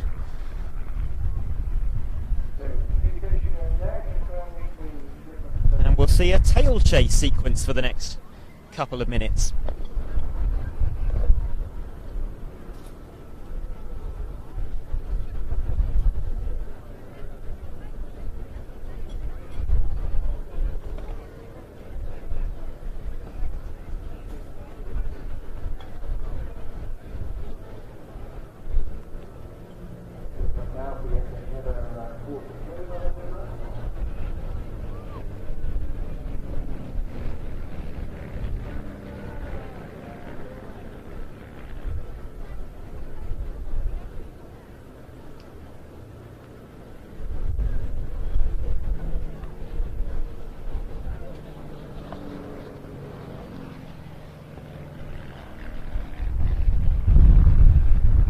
I'm trying to keep half an eye on the chat. I see Mo Shiner and Badger telling everyone to smash that like button. Yes, do go ahead. We would appreciate that. And we do enjoy all of your support. It's one of the things that gets us out to shows, doing these free streams.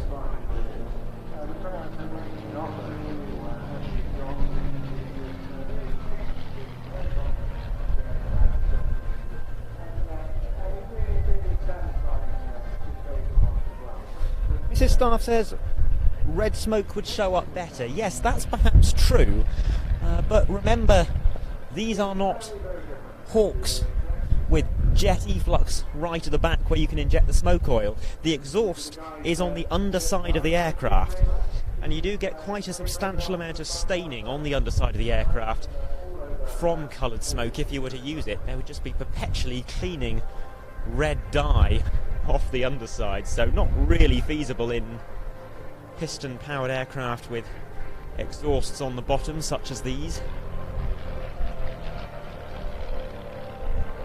It's the same reason you see very few turboprop teams with coloured smoke. The exhaust is usually on the side of the nose, so if they were to use colour, they would have dye stains all the way down the side of the fuselage.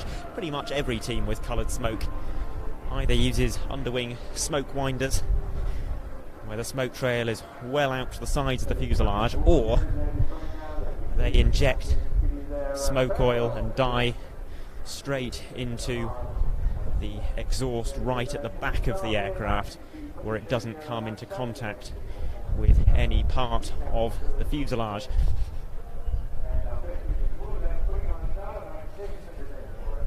Well, final manoeuvre coming up.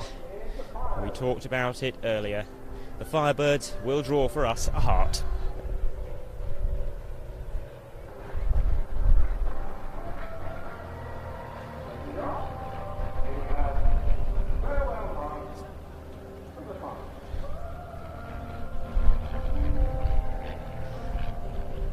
And Bitcoin Whisperer has asked if we can do a shout out for Nana Kermit celebrating her 100th birthday. I think we can say this heart, and our broadcast of this heart is for her.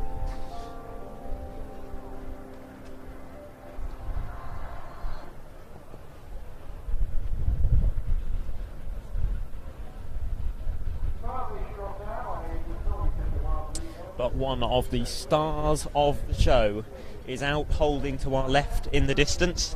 A three-ship formation over the headland. Still a minute or two to go before it runs in. I should say they. Three aircraft.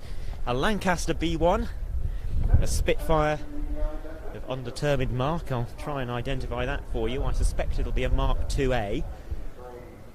And a Hurricane Mark 2C. They of course come from the Battle of Britain Memorial flight.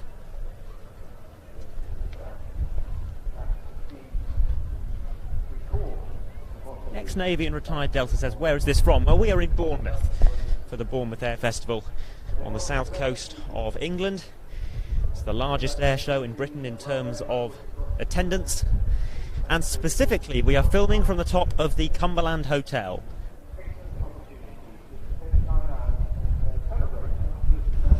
They very generously agreed to host us here, both today and yesterday, for what is really an opportunity for us to test our equipment, a one-camera stream, not the usual polished product that we would aim to provide.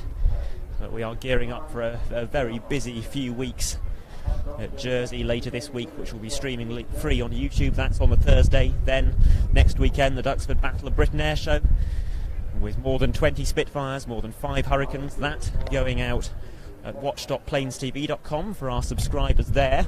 In fact, rather than me talking you through it all, why don't you go and check out our website and sign up for our e-newsletter. Ian, who is the owner of the company, he sends that out from time to time, that newsletter, by email, to let you know what our upcoming plans are. And you will find out all about those two events, but also NATO Days, where we are assisting with the show's official live broadcast 1 week after Duxford.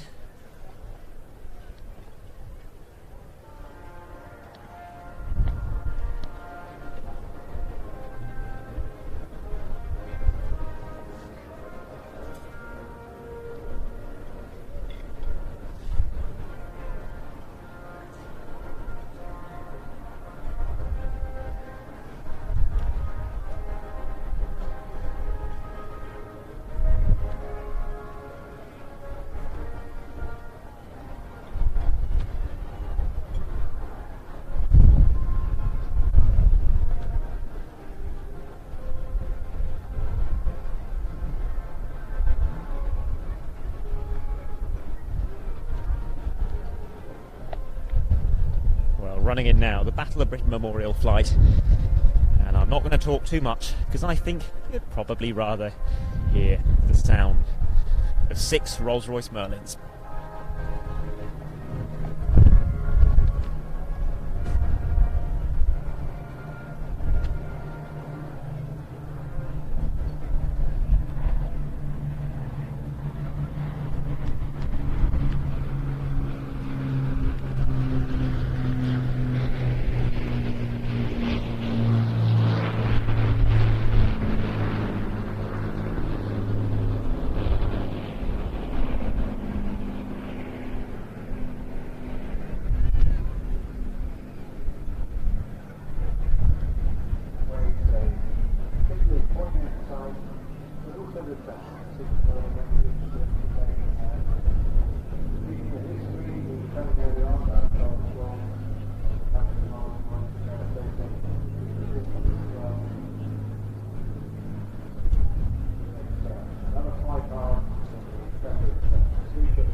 So the fighters split away now.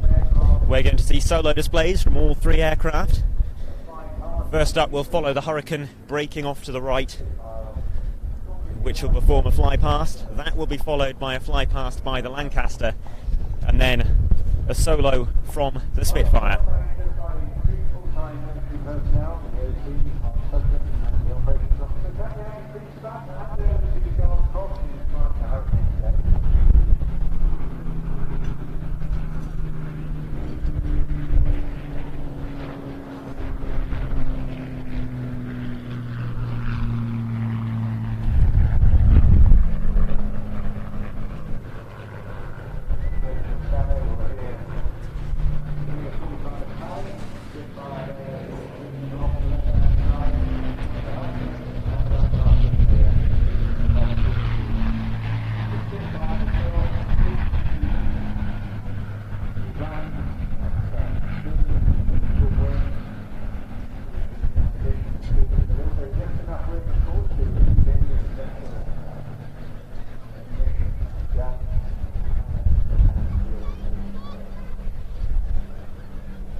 This is indeed the Spitfire Mark IIA, but painted up as a Mark I Battle of Britain Spitfire, flown by New Zealander Al Deer and thus known as Kiwi 3.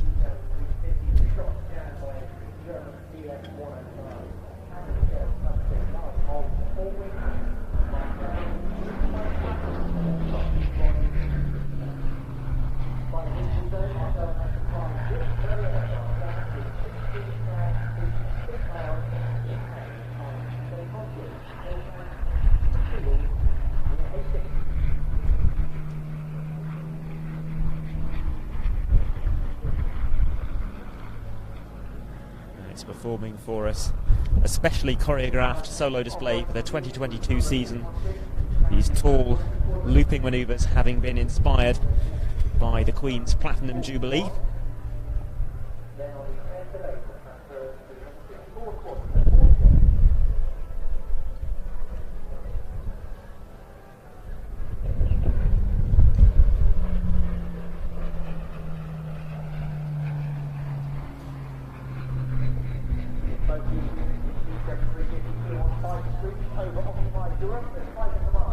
It's one of 6 Spitfires that the BBMF operate. But later on today, we'll be seeing a Spitfire PR-19 from the Rolls-Royce Heritage Flight, which is a former BBMF member.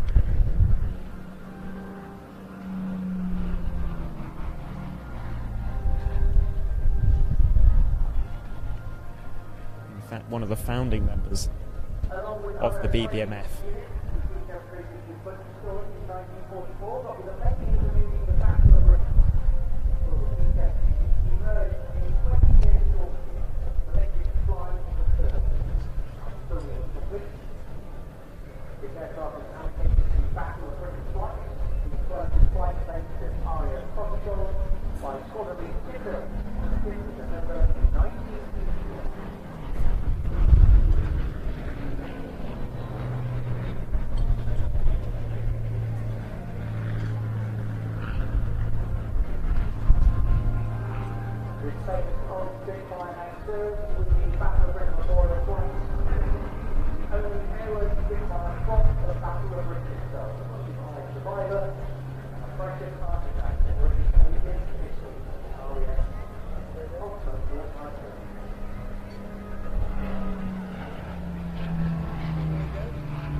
Commencing its solo display, one of 2 Hurricanes operated by the BBMF, both of them being Hurricane Mark II Cs. This one, LF363, is believed to be the last Hurricane to enter RAF service. It's painted to represent a Mark I Hurricane of 303 Squadron, delivered to Northolt in September 1940.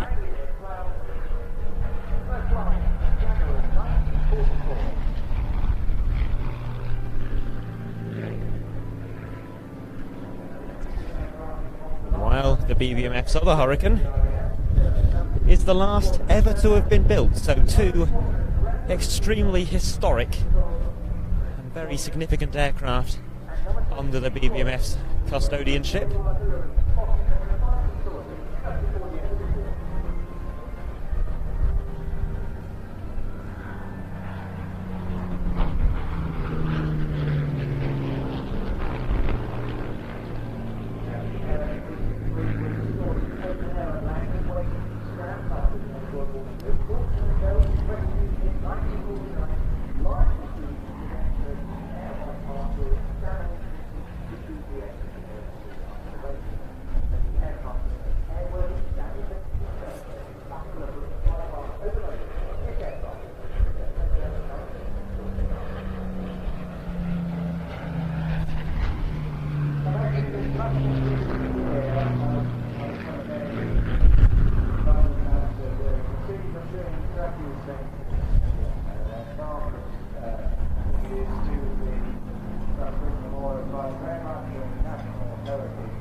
So with a final pass from the Hurricane, the Lancaster runs in from the left for its solo display.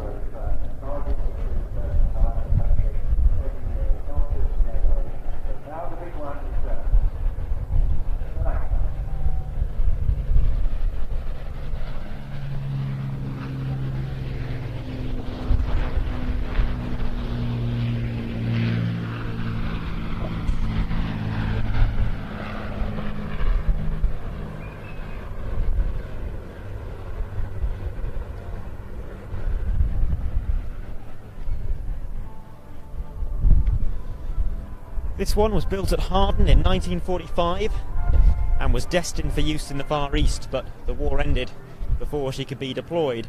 Instead, she was sent to South Africa for photo reconnaissance duties.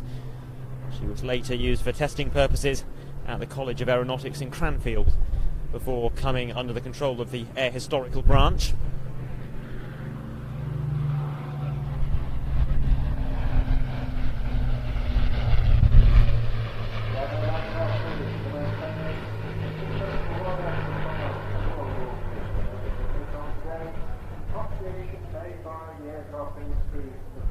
She was restored to flight in 1973 for transfer to the BBMF, and under the current maintenance regime and a 50-hour annual limit on the amount of time she is permitted to fly, that should see her remain airworthy until at least 2065, allowing many more millions of people to enjoy this flying memorial to the crews of RAF Bomber Command.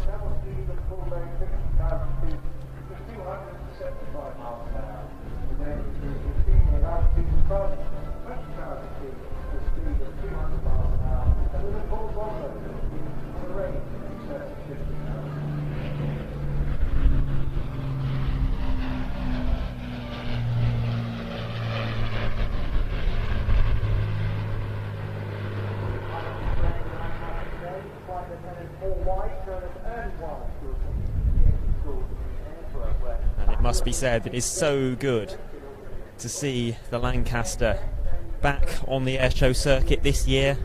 It's become a relative rarity of late. Ended the season a little early in 2019. Wasn't active during the 2020 season, and then only made it to one public event in 2021. But this year has been a full season of 3-ship displays.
Well, that concludes the Lancaster's solo display, but it's not quite the last we'll see from the Battle of Britain Memorial flight, because very shortly we're expecting to see the return of the Spitfire Mark II in formation with one of the very latest frontline fighters.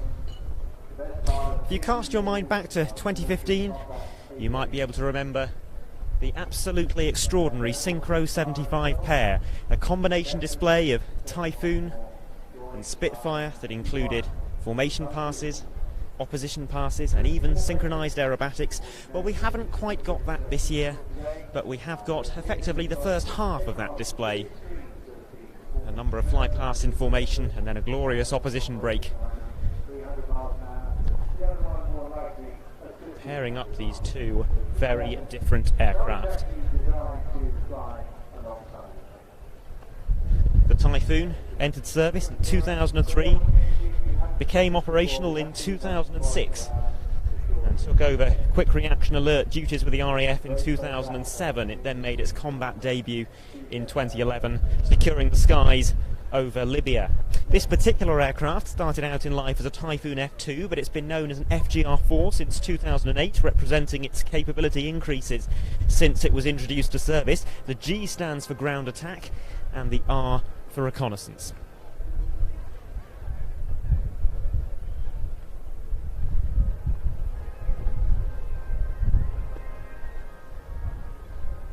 It may only have been introduced to the fleet in the last 2 decades, but upgrades have been constantly ongoing nonetheless.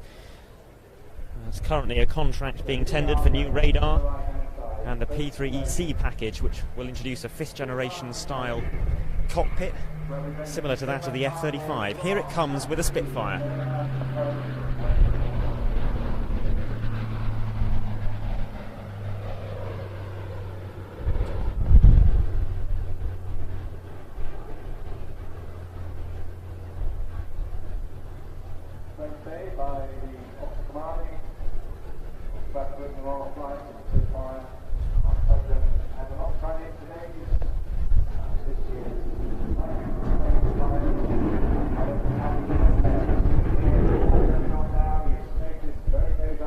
Typhoon comes from 29 Squadron Royal Air Force, formerly 29 Reserve Squadron at Coningsby, which is the Typhoon Operational Conversion Unit, and the display pilot is Flight Lieutenant Adam O'Hare, who is being led in now by the Spitfire for a 360-degree turn.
Of Rolls-Royce Merlin and Eurojet EJ2000, and we've got one last manoeuvre to go with these two aircraft in formation before we break into the Typhoon's very powerful solo display.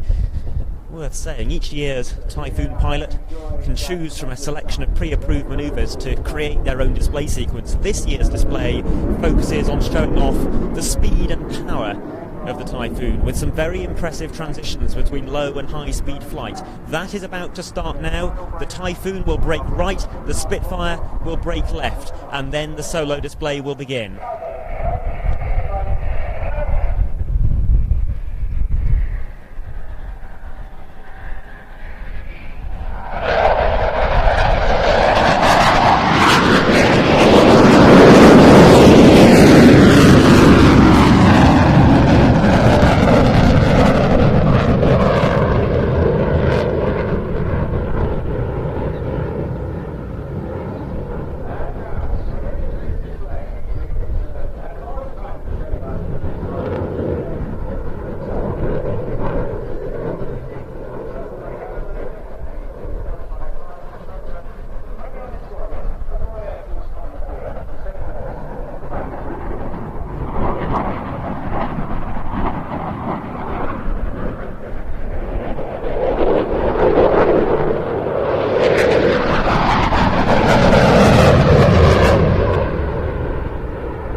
10G aircraft. It'll achieve that kind of load factor pretty regularly over the course of this display. But what is equally remarkable is the G onset rate of 10G per second. That causes quite a problem for pilot training because you cannot replicate that in a centrifuge. It's almost twice as fast as in the previous generation of aircraft, such as the F-16.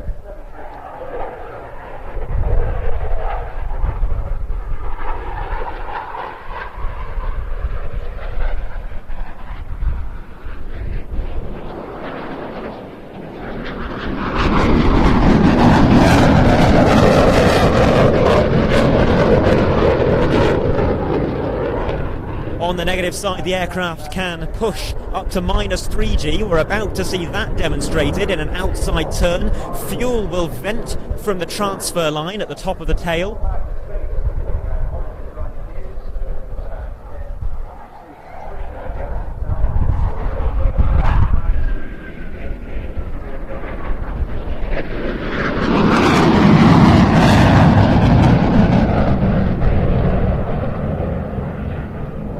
That in some ways even more uncomfortable than high positive G. The blood rushing to your head, you feel it, you feel your eyes bulging, it's really horrible, and G-suits cannot properly counteract it. Now a demonstration of the Typhoon's exceptional roll rate, 250 degrees per second in 3.5 aileron rolls.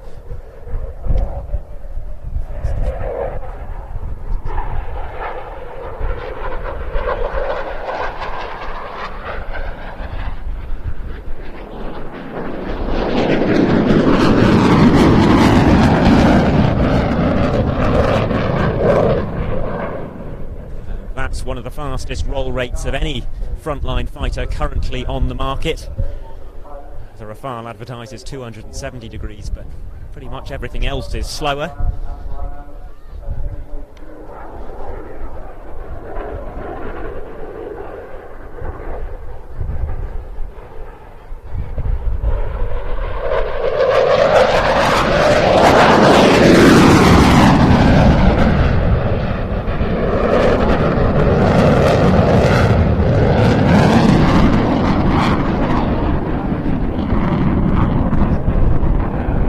A very high G-loaded roll there, serving to shed as much speed as possible as the aircraft decelerates from that 600-knot fast pass into the slowest manoeuvre of the display. This is a high alpha, low-speed pass, and one change from last year's display is that it's being performed on the B-axis directly towards us, which makes the aircraft look yet slower still.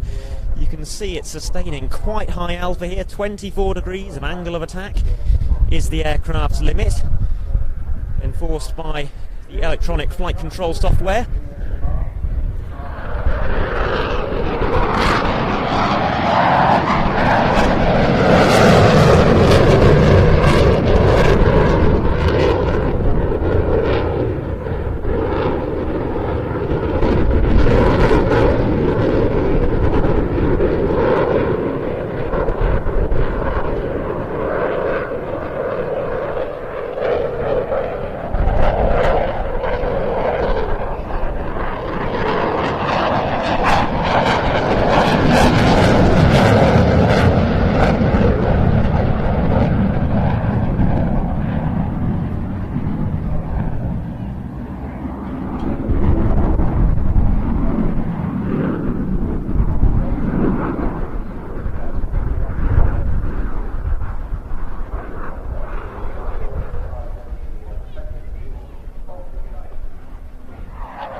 Bursts of vapour there as the low pressure air over the wing is cooled below the dew point, causing the moisture within it to condense, and of course there is plenty of moisture. Us being over the sea, it's a humid day, but now the aircraft repositioning, decelerating again, running in on the right 45-degree line. Landing gear will come down, and this is a dirty barrel roll, following which the aircraft will show the immense amount of power at its disposal by retracting that landing gear and accelerating rapidly.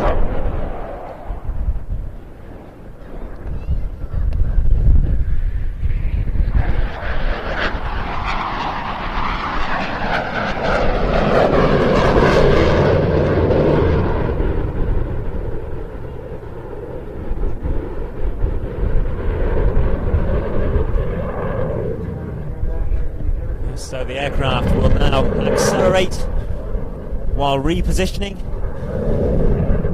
Flight Lieutenant Adam O'Hare bringing the jet up to 600 knots for another fast pass with a brake out towards show centre.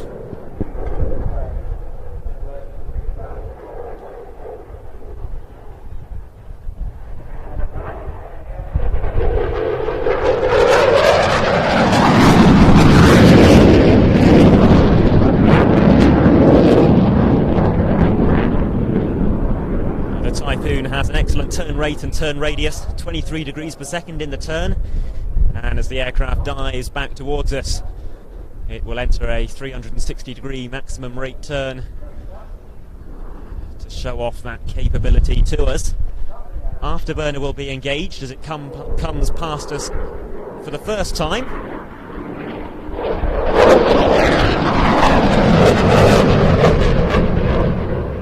And then the afterburner goes off around the back of the turn, because even under this high G-load, the aircraft would continue to accelerate with the afterburner engaged. And as it comes back towards us, as those thrust buckets come into view, watch for the telltale puff of smoke as the afterburners come back on. There it is.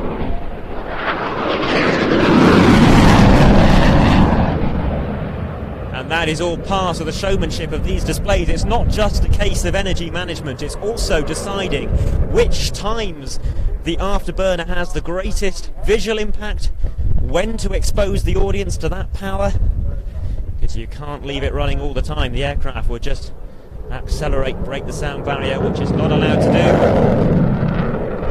Mach 0.95 is the limit at air displays in the UK.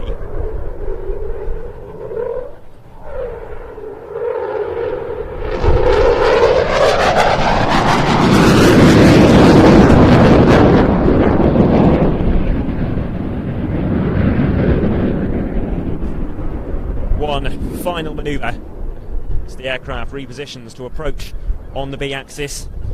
It will pull up into the vertical and climb away from us, rolling as it does so.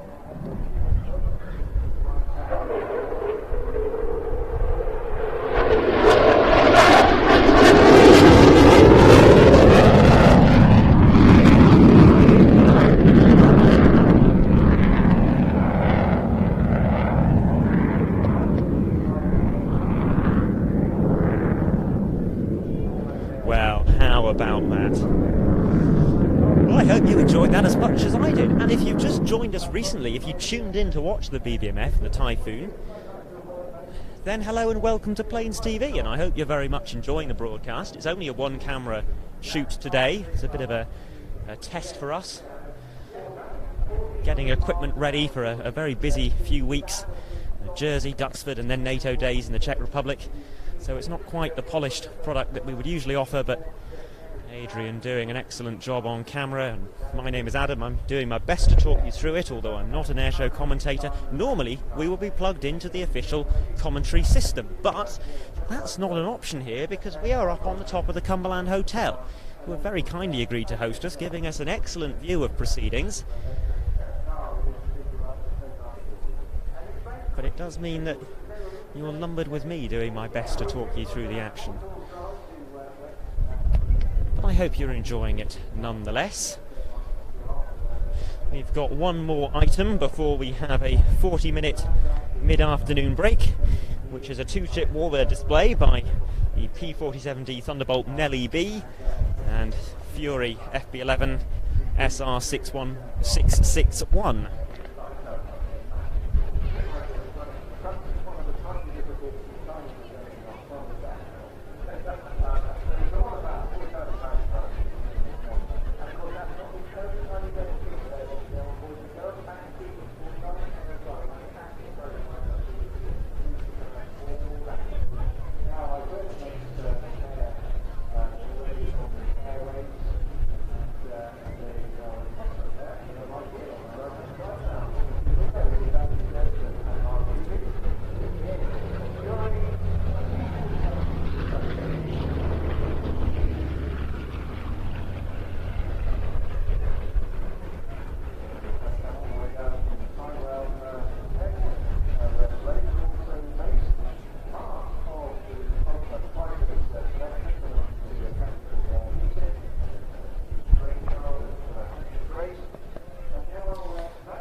There we have the Thunderbolt and the Fury, who will be performing a few formation passes for us before breaking into solo displays. The Fury in the lead, an aircraft that entered service just after the end of the Second World War in 1947, most famously used during the Korean War in the early 50s, at which point it was the Fleet Air Arm Standard Fighter Bomber. But this Fury was built for a very different operator. It's a Fury ISS, or Iraqi single seat, one of the only non-navalised customers for the Fury, or rather one of the only customers for the non-navalised Fury, I should say.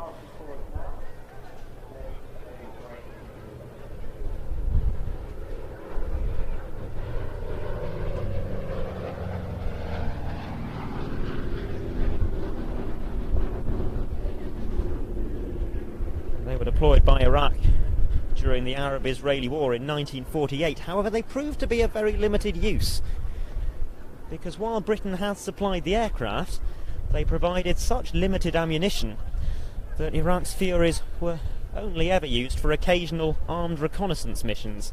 They never saw any air combat. They saw further action in the 1960s during the Kurdish uprisings before being replaced by the Sukhoi Su-7 in 1969.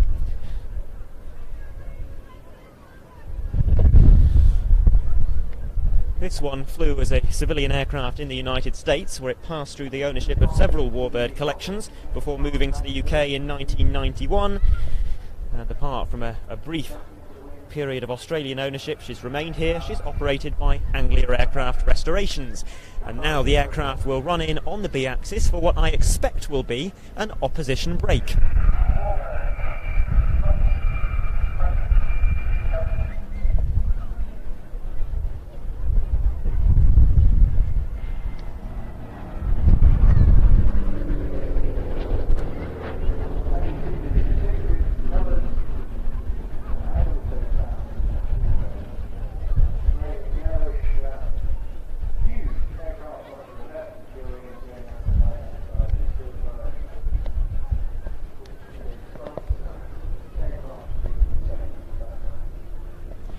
So we'll either see the Thunderbolt solo display first of all.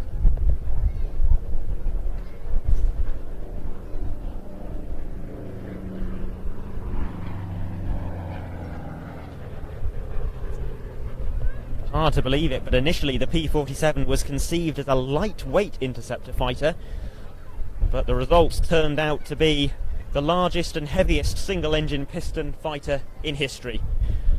Fully loaded, the P-47 weighs over 8 tons. That's equivalent to 3 fully loaded Spitfire Mark 1s, or roughly 16 of the Vanzar V4s we saw flown by the Firebirds earlier on in the flying programme.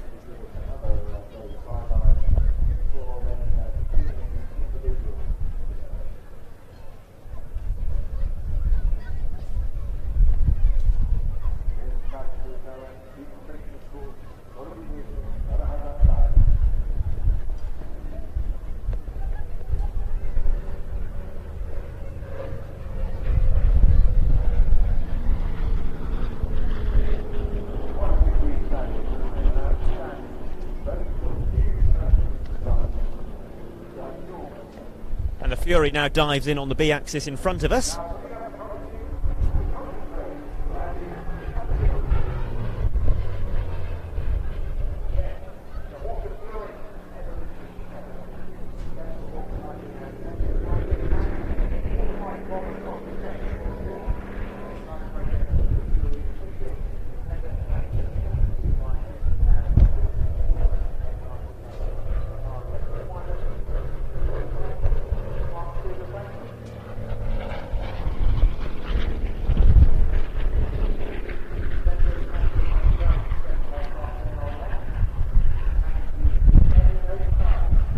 I mentioned this was an Iraqi scheme, but this Iraqi aircraft, but this scheme does not commemorate that past. Instead, you might be able to make out a yellow P for prototype on the rear fuselage. It represents a modified Fury Mark II.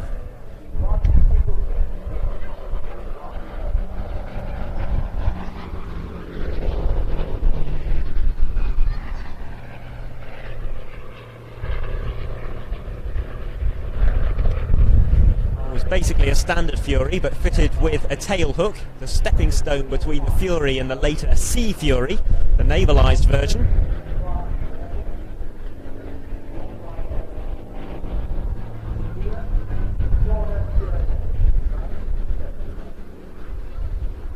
Of course, the final Sea Furies had various other modifications to make them suitable for carrier use, including folding wings so they take up less room on the carrier deck. This aircraft does not have those, neither does the prototype that it represents.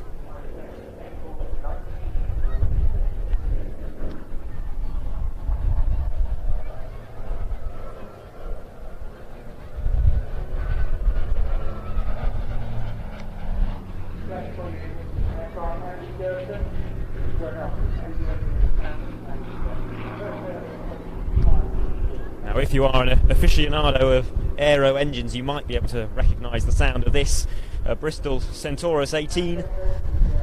Kind of a notorious engine in many ways.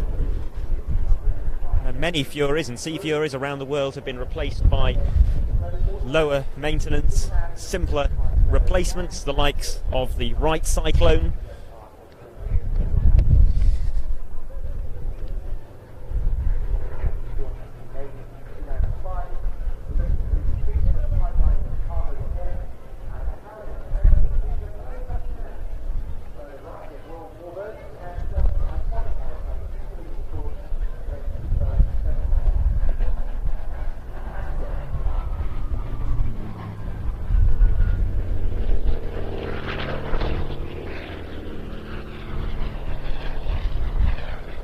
It's not that the Centaurus was a bad engine by any means. Indeed, with proper expertise and access to spare parts, it was a very efficient and reliable one.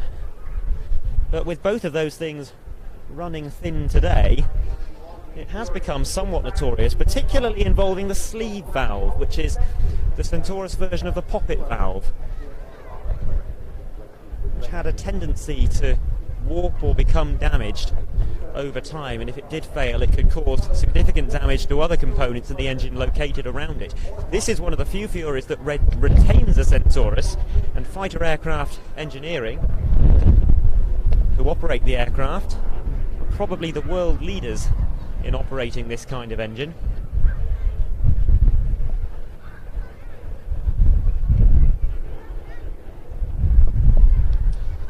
Apologies, Anglia Aircraft Restorations operate this aircraft. Fighter aircraft engineering are responsible for the P-47 that we are about to see, and which I think is running in from the right now. But that's it from Andy Durston in the Fury.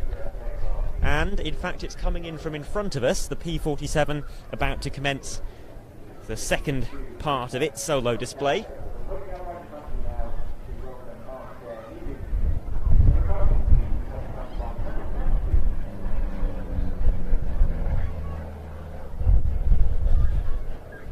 Was quite literally designed around its Pratt & Whitney R2800 double wasp radial engine, introduced in 1942 and served initially as a medium-range escort fighter.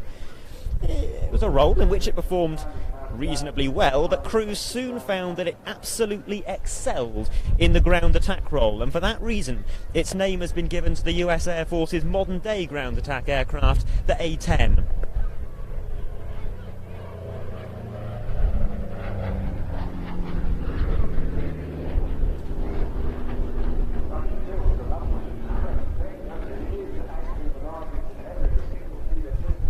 This one was built in 1945 in Evansville, Indiana. It served with the US Army Air Force's Air Training Command as World War II drew to a close, and was then placed into storage.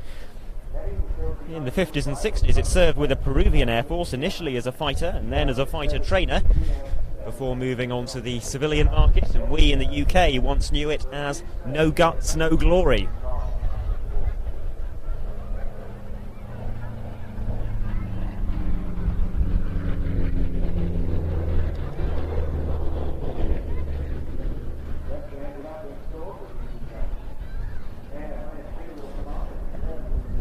Then spent some time in the United States, but it returned to Britain in 2018,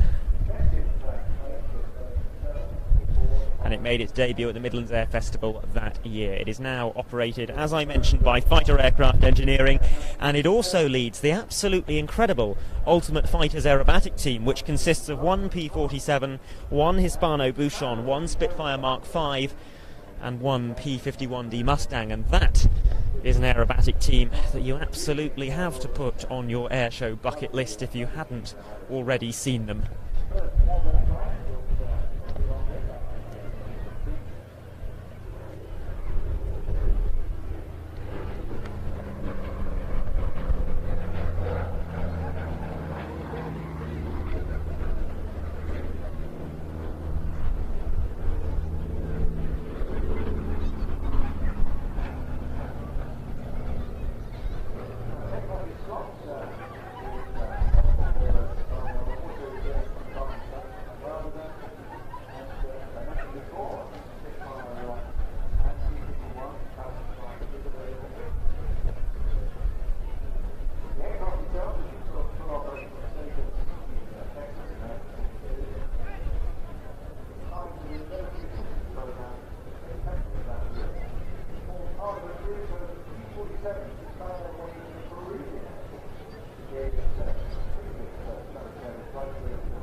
Just like to welcome Kizzy as a new Planes TV supporter. We do really appreciate it. It does get us out to shows like this, providing these free-to-view live streams. As we've mentioned before, as the P-47 wraps up its display and departs, this is not the sort of live stream we would usually provide just one camera, microphones plugged into that, and it's being beamed straight onto YouTube. There's no vision mixing going on, no music, no graphics, no second or third cameras to mix in. This is a really bare bones stream for what was really supposed to be a testing weekend for us, but it was going so well that we have gone live on YouTube. And with that P-47 and Fury combination, we end the first half of the flying programme this afternoon. We're going to have a break of 40 minutes or so, but I will run you through very briefly what we are expecting to see when the flying resumes at 3:40. We've got Rich Goodwin in the Pitts S2S, who will be performing a solo display, but also a combination display with a Sunseeker Hawk 36 speedboat. That's a display the likes of which we haven't seen in the UK for many years, if at all. Then we have the Wildcat HMA2 from 825 Naval Air Squadron, the Black Cats. And following that, arguably the two stars of the show. At 4:15, a flypast by the B-52H Stratofortress of the 23rd Bomb Squadron, 5th Bomb Wing of the United States Air Force, based at Minot Air Force Base in North Dakota. The first participation, I believe, of a B-52 in a British flying display since 2017. And following that, at 4:30, we have the Red Arrows. And with the weather improving a little bit, it doesn't look like full display conditions, but hopefully they'll be able to sneak a rolling display in under this. Broken cloud, but reasonably low. It's quite difficult to judge the height just standing here. That will bring the flying programme for the afternoon to a close at around about 5 o'clock. There is also an evening flying programme which starts at just before 7:30. We are undecided as to whether we're going to bring that to you. It depends on how this afternoon goes.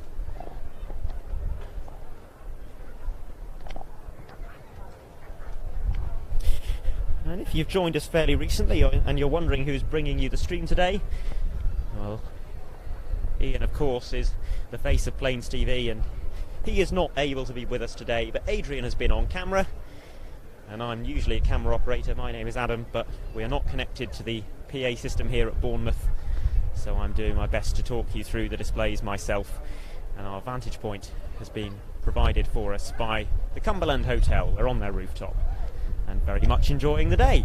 So, seeing as we now have a break of 40 minutes or so, I think we're going to go and have a sandwich. But shall we leave with some panoramic views? Leave that running in the background. What do you think? It's got the little fisheries protection.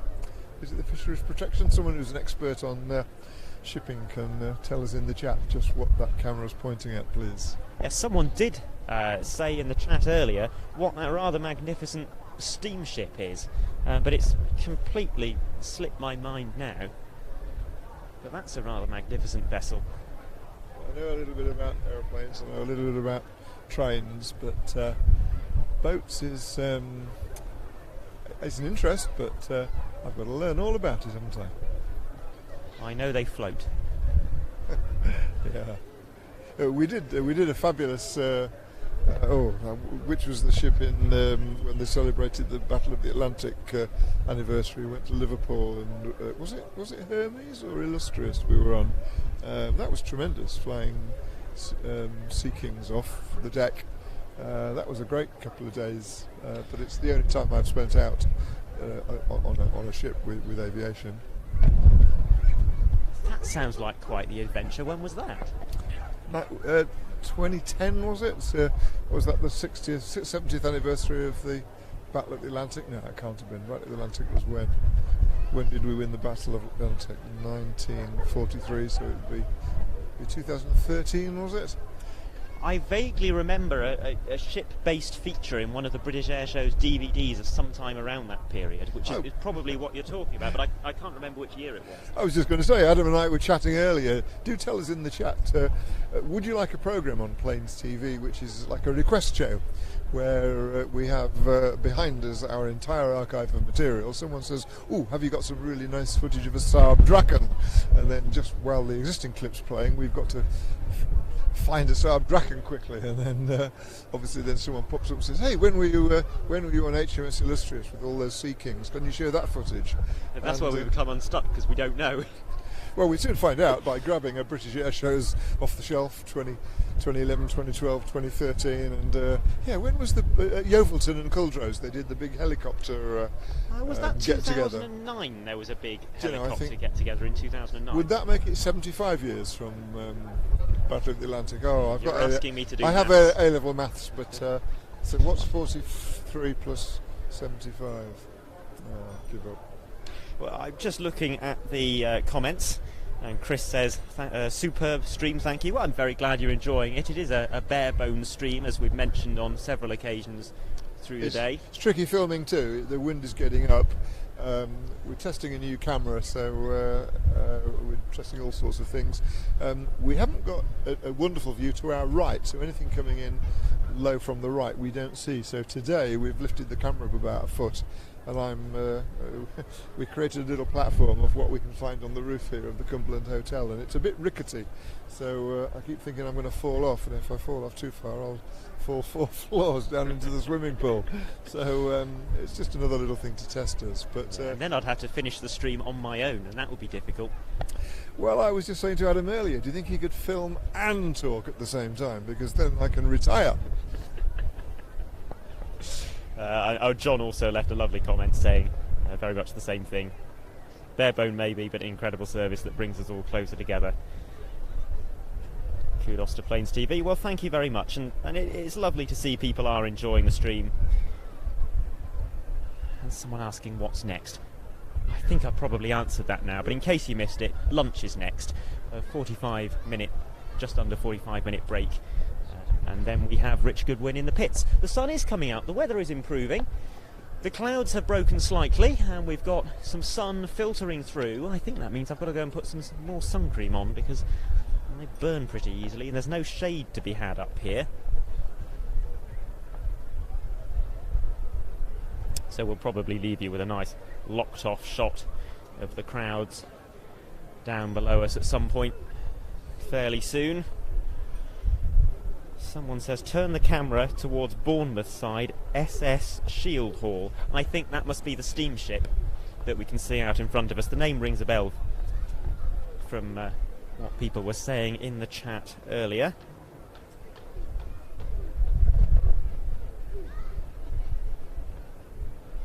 And if I have missed any super chats or new channel members over the course of the last hour or so, then I do apologise for that. I've had to go and put my phone on charge. It's a little distance away from where our camera is set up, so I haven't been able to follow the chat quite as astutely as I would like to.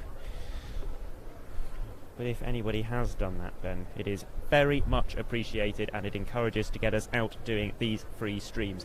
Speaking of free streams, while you're all here, I would also like to mention what's coming up over the next few weeks. On Thursday, we have a free stream here on YouTube from the Jersey Air Display, which we are very much looking forward to. We're on a ferry early on Wednesday morning, heading out to Jersey. Our second consecutive year broadcasting the show there. It's an event that features the Red Arrows, the Chinook, but also some nice participants from our friends over in France, the Dassault Flamand, the Corsair and the Bronco. And then it's a very rapid journey back to the UK, because Saturday and Sunday next week we are live broadcasting from the Battle of Britain air show at Duxford, which is set to be one of the foremost warbird air shows in the world in 2022. More than 20 Spitfires planned, more than 5 Hurricanes, the Bristol Blenheim multiple Lysanders, Bouchon, Mustang, Bearcat, Wildcat. I may have made up Wildcat. I'm 70% sure about Wildcat. Corsair, a couple of Curtiss Hawks, and also 2 more modern contributions from the Czech Air Force, who are providing the MIL Mi-24 and Mi-171 in a 2-ship demonstration, and that will be the last ever appearance of a Czech Mi-24 at a British flying display. If you want to watch that, you will have to subscribe to our streaming service, watch.planestv.com. That is where the show will be streamed. And while you're there, why not check out our coverage from the Royal International Air Tattoo 2022? There's something like 25 hours of live broadcasting from Friday, Saturday and Sunday, all available to view on there, and that includes the aforementioned Czech 2-ship helicopter roll demonstration, so you can get a bit of a preview of what we'll be showing next weekend. And then the week after that we're in the Czech Republic for NATO Days. We won't be outputting that stream. You'll have to follow the NATO Days website and social media pages to see how and where to watch that, but we will be contributing some of the cameras and adding some English language commentary, because of course the airshow commentary is in Czech, as you would expect at NATO Days and Czech Air Force Days in the Czech Republic.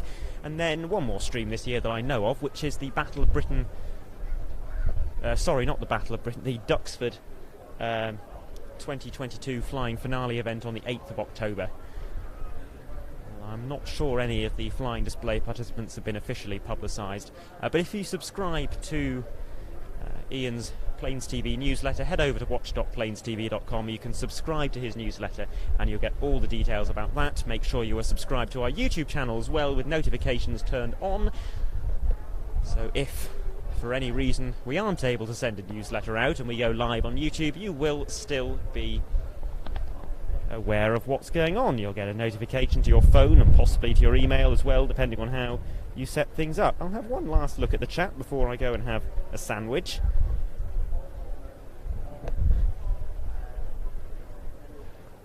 Just Mike asking, what new camera setup are we using, or is that classified? It's just a new camera that we don't have much experience with. We started using them about a month ago, and we are beaming it straight onto YouTube through the 4G network here, which we weren't 100% sure was going to work. There's no vision mixing going on, anything like that, so that's a bit new as well. So yes, new equipment, slightly new way of streaming. And I hope that answers your question. Right, sandwich time. We'll be back to talk to you again in roughly half an hour.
hello everyone, and if you have just joined us and you're wondering why we are broadcasting a static shot of a beach, that is because it is the mid-afternoon break here at the Bournemouth Air Festival 2022.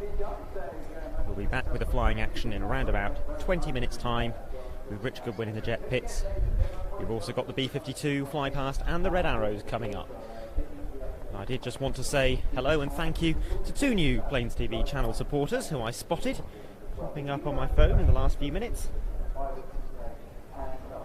Dirty Daz and Nick Horton, thank you very much for your support. It really does inspire us to go and do more of these free-to-view YouTube live broadcasts.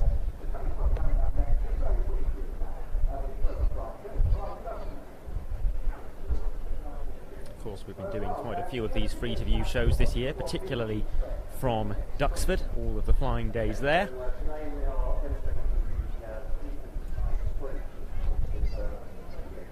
Also the Old Buckingham Air Show, the first day of the Battle of Britain Air Show at Headcorn, and coming up just in a few days' time on Thursday, a free show from the Jersey Air Display, which we are very much looking forward to. And all of the arrivals and departures from the Royal International Air Tattoo 2022. They went out free on our YouTube channel as well. We do love doing it.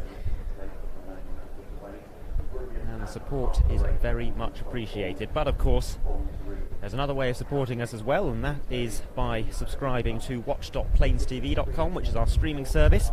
It gives you access to our 30-year archive of programmes, and also some of our air show live broadcasts as well, including the Duxford Battle of Britain Air Show next week. That will be going out on watch.planestv.com, as did the Royal International Air Tattoo. You can go and re-watch the live broadcasts from Friday, Saturday and Sunday at watch.planestv.com, as well as the Saturday and Sunday of the Battle of Britain Air Show at Headcorn and the Duxford Summer Air Show. That is all on the streaming service as well.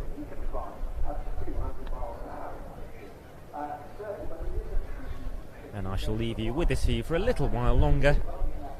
We'll come and talk to you again in 10 minutes or so in the build-up to the second section of the flying programme.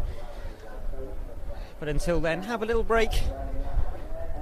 Go and make some tea or go to the loo or do whatever it is that you need to do before settling down for an hour of flying, starting at 3:45.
Hello all, just wanted to say thank you for sticking with us.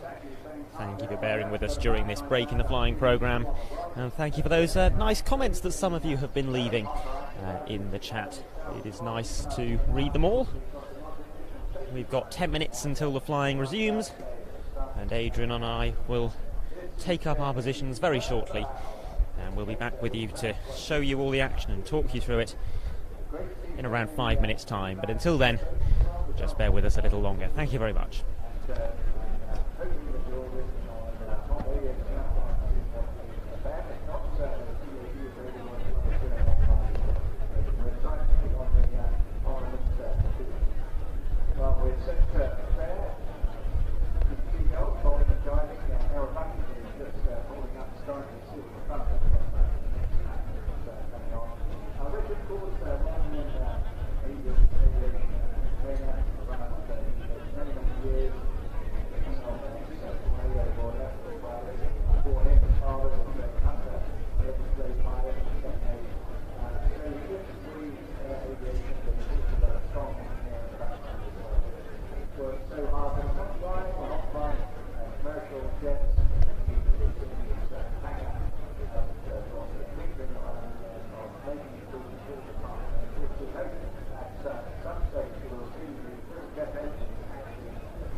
The largest flagship at the moment is 131 feet.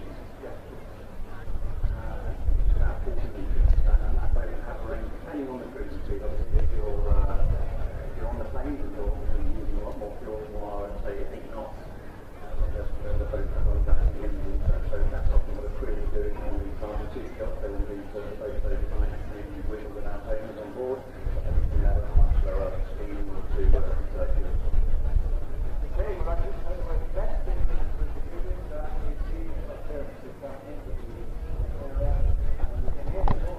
Well, welcome back to our live coverage from the Bournemouth Air Festival 2022, Day 3. And here is Rich Goodwin approaching from the right. The Sunseeker Hawk 38 from the left for something of an opposition pass.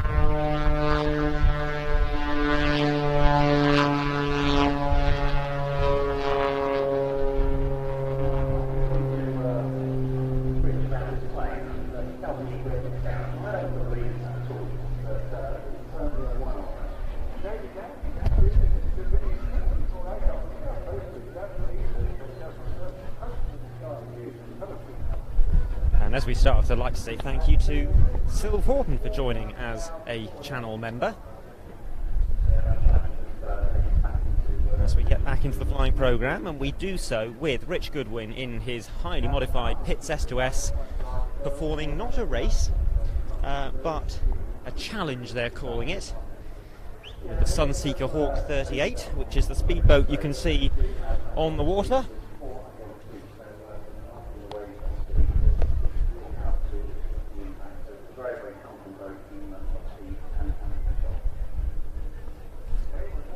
We'll be seeing both craft navigating a sort of figure-of-8 style circuit. Let's talk a little bit about these two aircraft, rather these two craft.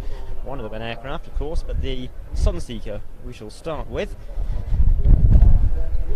Two Mercury 400R outboard motors. They call them Mercury 400R because they produce 400 horsepower each at 7,000 RPM. So in total that gives the Sunseeker roughly double the power, more than double the power, in fact, of Rich in the pits.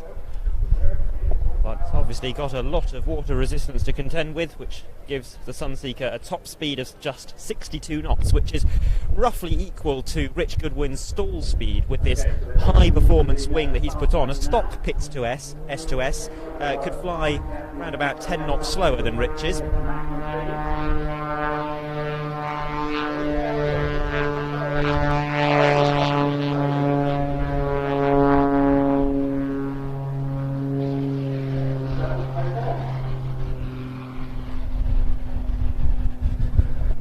But Rich's Pitts is not a stock example.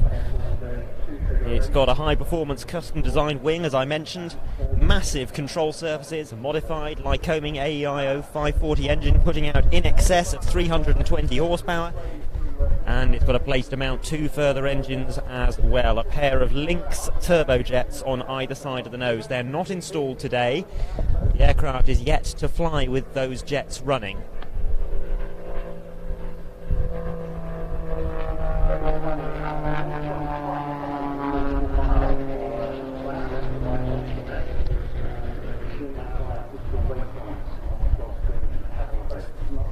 However, I heard last week that the aircraft is pretty much ready to fly with the jets running, and it's hoped that it might be able to do so during displays in the 2023 airshow season.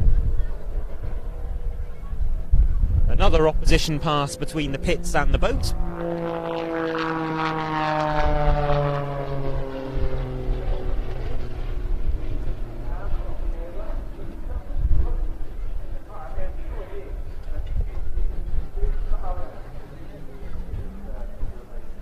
It will be quite a sight when this pit is fully ready with those jet engines attached. Currently a power to weight ratio of 0.7 to 1, but that will increase to 0.1 to 1.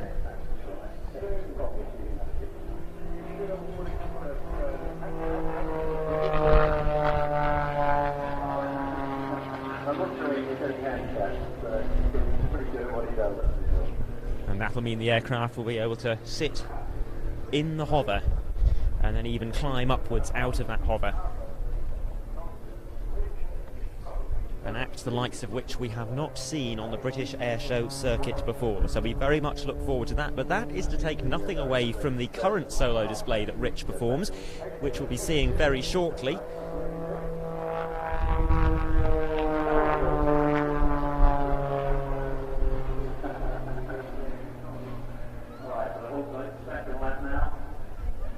Come on, keep going. Get those throttles down.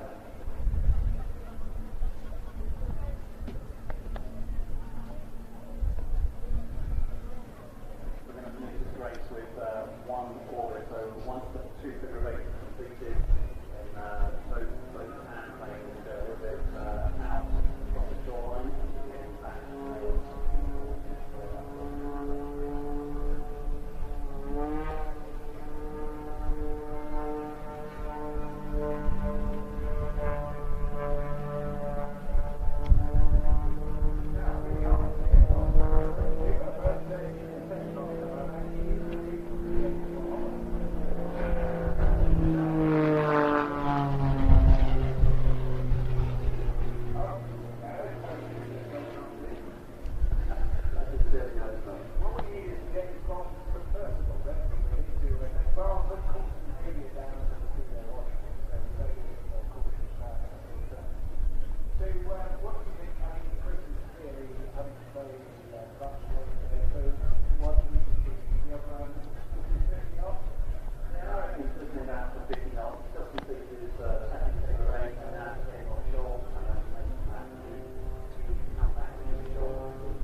Finale of this performance, which I think the two craft will be setting up for very shortly, is the closest you can get to an opposition break with an aircraft and a boat. Both approaching us on the B axis, one braking left, the other braking right, and it looks like that is what we are about to see now.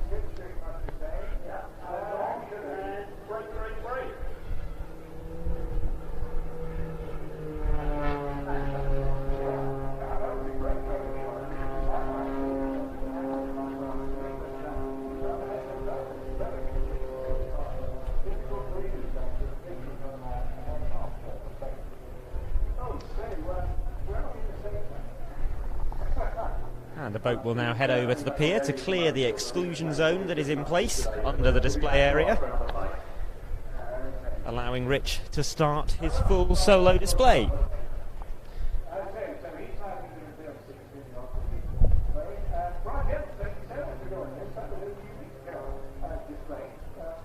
And this will begin with a knife edge pass down the display line, showing off the top surface of this aircraft, a stylised Union Jack all in blue.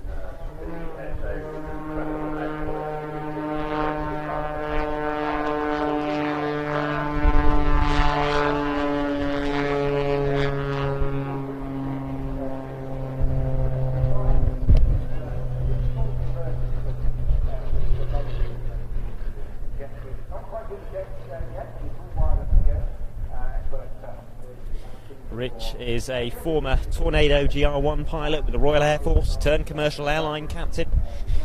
He's been flying competition aerobatics for quite some years, a more recent convert to the airshow world, but he's become one of the most prolific solo aerobatic performers on the British circuit. He's got 2 Pitts aircraft, highly modified, both of them, with which he performs airshows.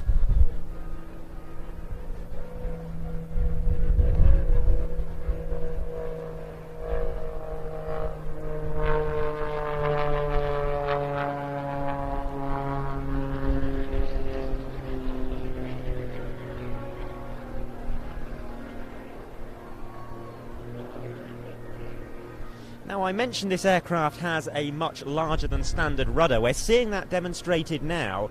The aircraft in an inverted flat turn, that is all the rudder, making the aircraft turn through about 180 degrees. The wings are completely level. The ailerons are not assisting.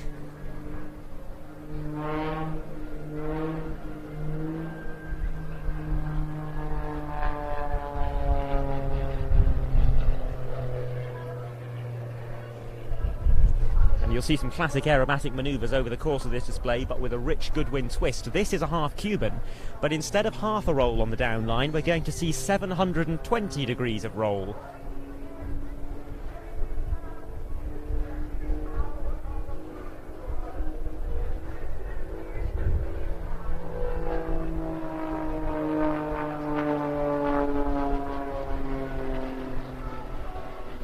Now another half Cuban, but instead of aileron rolling on the down line, these will be snap rolls, or what the Americans would call flick rolls. Both wings stalled, using all of the control surfaces to rotate the aircraft.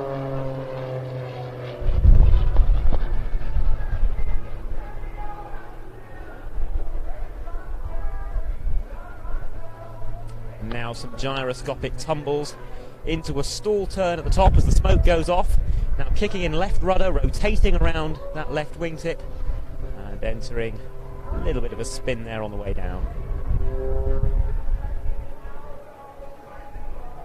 Another classic manoeuvre, but with a rich Goodwin twist here. This is an avalanche, but instead of a single aileron roll on the top, it's multiple snaps. So there's the half loop. Get ready for multiple snap rolls. And another half loop.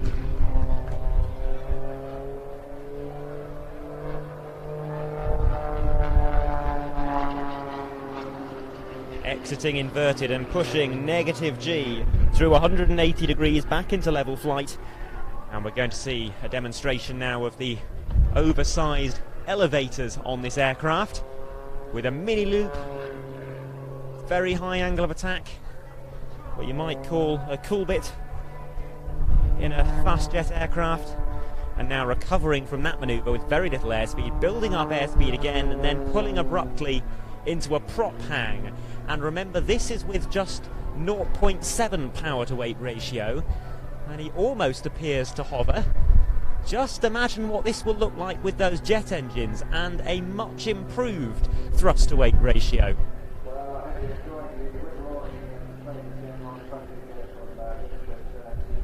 And a little difference from yesterday's display there.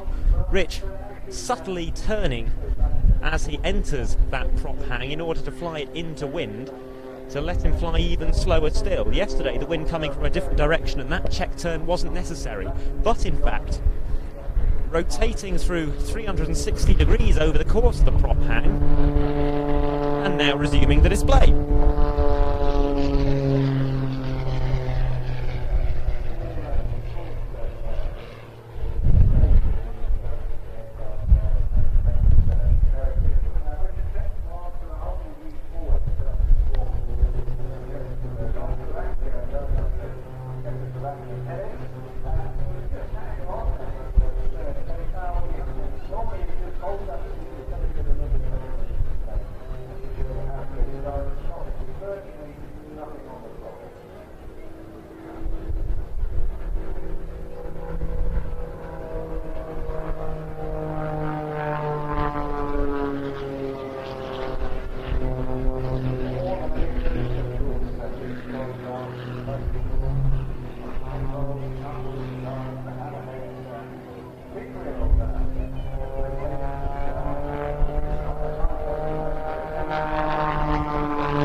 Comfortable negative G push coming up, an outside half Cuban.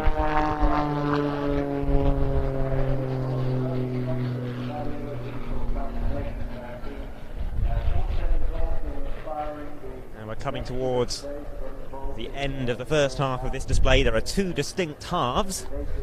Pushing, very uncomfortable, the blood rushing to his head. The final manoeuvre of this section of the display will be a slide off, 45-degree climb, and then into knife edge.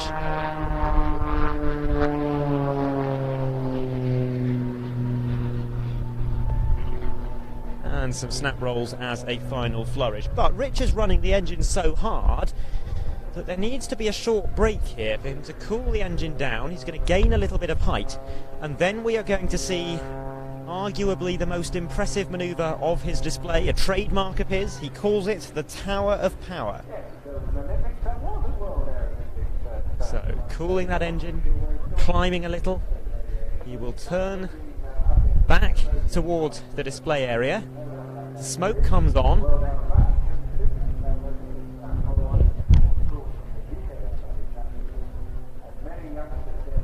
And diving towards us, rolling as he does so.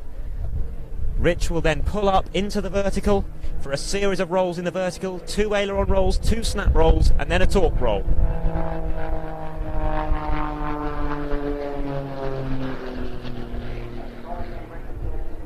So here we go, 2 aileron rolls, 2 snaps, and now into the torque roll. We saw it earlier from the blades. Airspeed bleeding away to 0, but using the torque of the engine to keep the aircraft rotating, even with no forward airspeed, holding it for a remarkably long time, and now falling back through his smoke trail. Recovering, priority handed back to the flying controls, and continuing with the display.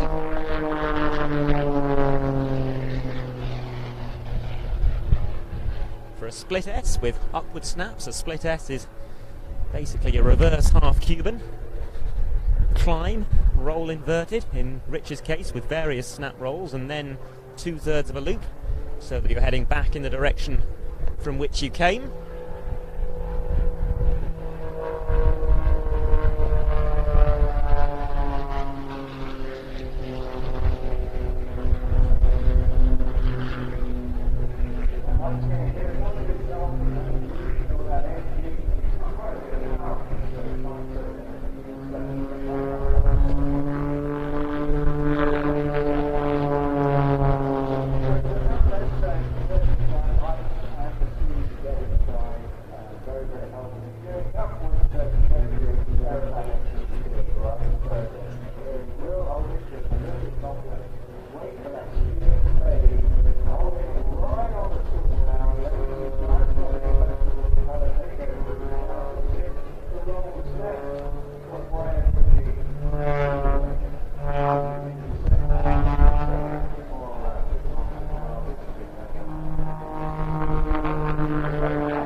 We get ready now for Rich's final pass.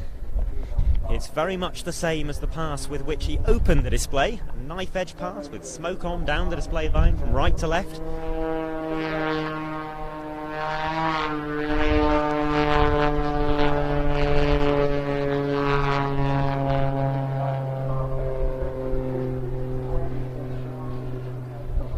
But an extra flourish here, pulling up for some rolls and then back towards us for one last prop hang.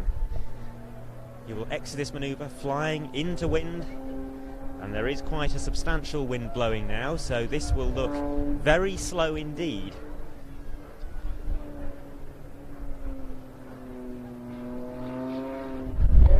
Smoke about to come on. Oh, my mistake. Just a very brief prop hang there with no smoke, but virtually hovering.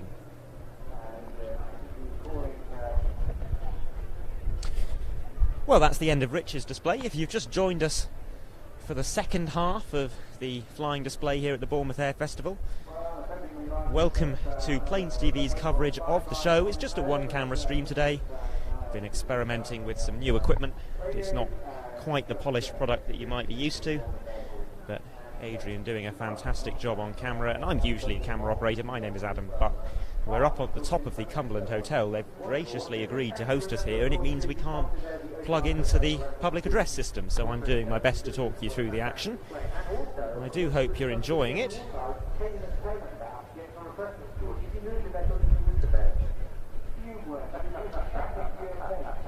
See, there's a lot of excitement in the chat about the approaching B-52, which is in the hold the other side of the Isle of Wight last I saw.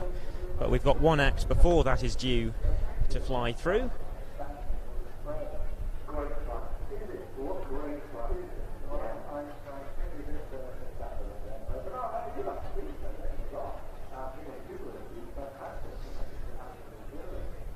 If you are enjoying this, make sure that you are subscribed to our YouTube channel so you can see more of these live broadcasts. We've got several more of them coming up this year free on YouTube, including one on Thursday of this week from the Jersey Air Display, but also head over to watch.planestv.com where you can find our 30-year archive of shows and some additional live broadcasts which are only available there, and that includes the upcoming Battle of Britain Air Show at Duxford next week.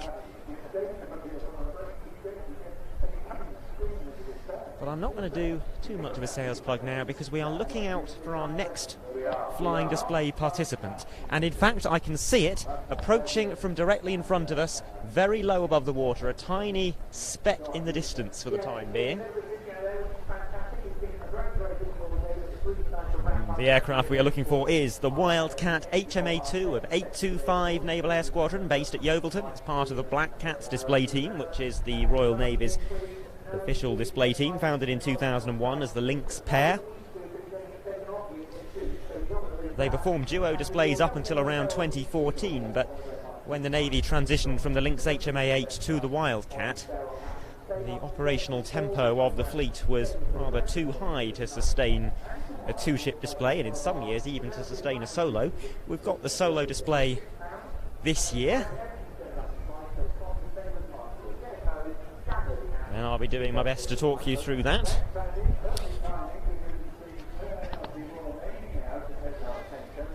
The Wildcat entered service in 2014. It's the Navy's primary anti-surface warfare helicopter, but it also serves in the light utility and search and rescue roles, and is reportedly also capable of taking on ISTAR duties, that is, intelligence, surveillance, target acquisition and reconnaissance. At a glance, as you'll see as the aircraft gets closer, it looks rather like a Lynx HMA-8 but with some extra sensors. But the Wildcat brings a whole new level of capability. 95% of the components are new. It has more powerful engines, a longer range, a higher maximum takeoff weight, new rotors, new avionics, new radar, and, unlike the Lynx, a largely composite construction. So approaching now on the B-axis at 120 knots to pull up into a short climb and then a nose over with a 90-degree rotation on the downline.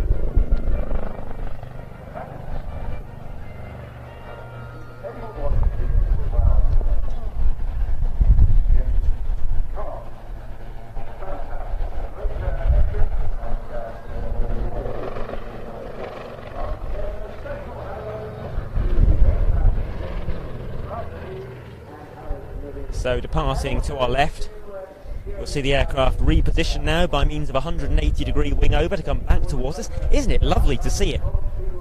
Framed by the sea, it's cleared down to 100 feet, which is substantially below our height here on the 5th floor of the Cumberland Hotels, up on top of the cliffs as well. But the helicopter coming back towards us now for a 360-degree wing over.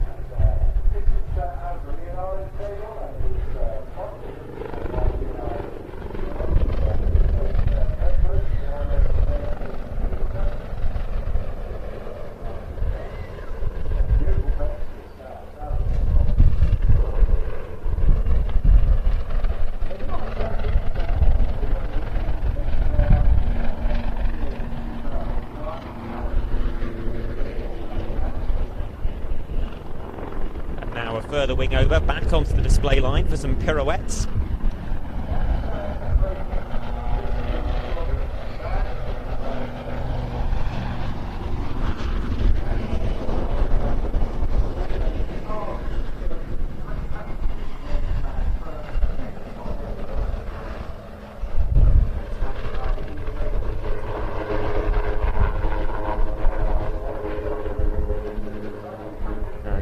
this, the crew are varying the speed of the tail rotor using the pedals. Without the tail rotor, the helicopter fuselage itself would rotate due to the torque of the engine. The tail rotor counteracts that force, and by varying the power produced by the tail rotor, you can of course make the fuselage rotate. So coming back down the display line in the opposite direction for some more pirouettes. Perhaps the most remarkable thing about this aircraft is just how tough it is. It's one of the toughest helicopters on the market. It was designed from the ground up to be able to smash itself into the deck of a pitching, rolling frigate and sustain an awful lot of G on its landing gear in doing so without taking any damage.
Now the aircraft returning to show centre, entering the hover and preparing for a vertical climb with more pirouettes as it climbs away from us.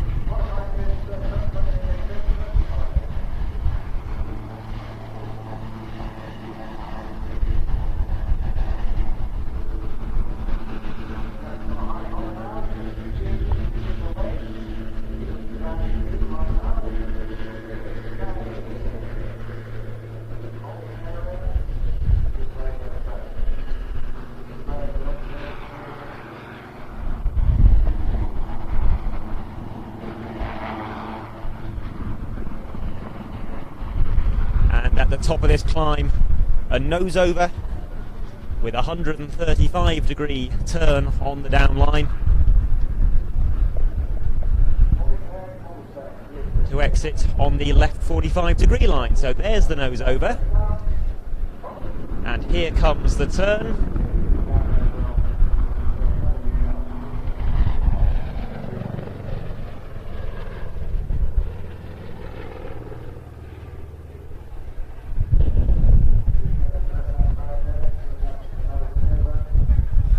Reposition now to approach on the left 45-degree line again, and this time it will be a 270-degree wing over, departing on the right 45.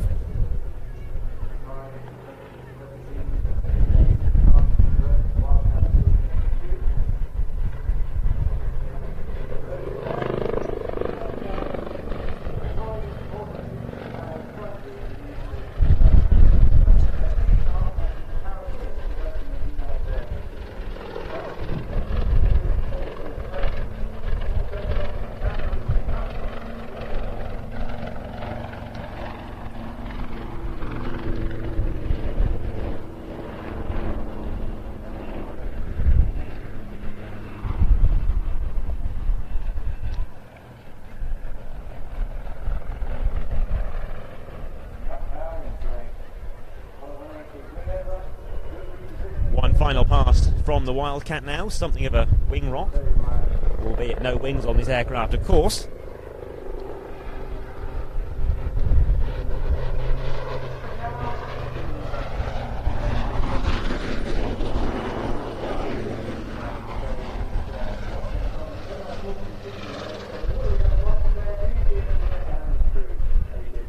Waving goodbye to us and clearing the way for arguably the star item in the flying display programme today. An aircraft type marking its 70th year of flight in 2022.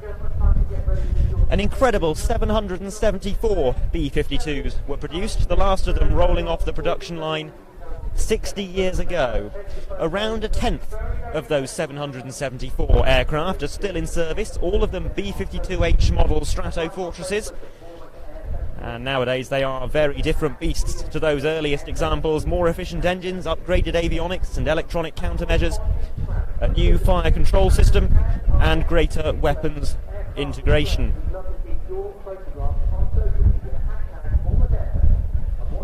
Being a much more economical platform than either the B-1, the B-2 or the upcoming B-21 on a cost per flight hour basis, the B-52 continues to be the primary bomber of the United States Air Force in situations where supersonic speeds and stealth are not required. They were used only last year on strikes against the Taliban, and they're also used as a test platform for the new generation of hypersonic missiles currently under development. We are looking out to the left-hand side to see the aircraft approaching at some point over the next 10 minutes or so. It's due in sometime between 4:15 and 4:20. It's currently 4:13 here. There's a slight delay on the feed, so if you are watching along on a flight radar tracking site, there will appear to be a bit of a discrepancy.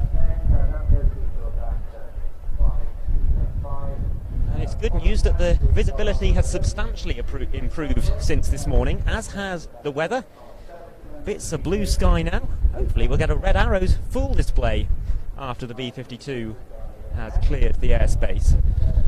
But still unable to pick out the Stratofortress at the moment. We'll get a camera on it as soon as we can.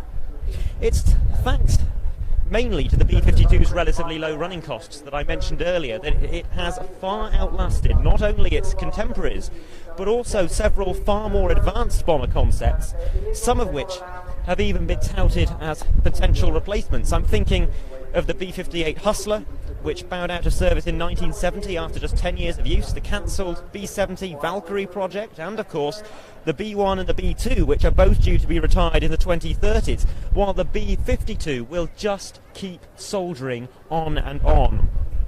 The most recent upgrade package was delivered between 2013 and 2015, with more to come. The next stage is to replace the aircraft's Pratt & Whitney TF-33 engines. That's the same family of engines that you would find on a Boeing 707, with much more modern Rolls-Royce F-130 turbofans to increase range and efficiency. In this configuration, the youngest B-52s are expected to continue serving into the 2050s and are likely to become the first aircraft type to achieve 100 years in regular military service. And we can see it now with that distinctive smoke trail behind it from those TF-33 engines. And you can see, can you not, why they need replacing. This aircraft from the 23rd Bomb Squadron, 5th Bomb Wing, Minot Air Force Base, North Dakota, but on temporary deployment at RAF Fairford, the second such deployment this year. And this is a rare privilege indeed, the first participation of a B-52 in a British flying display since 2017. Enjoy.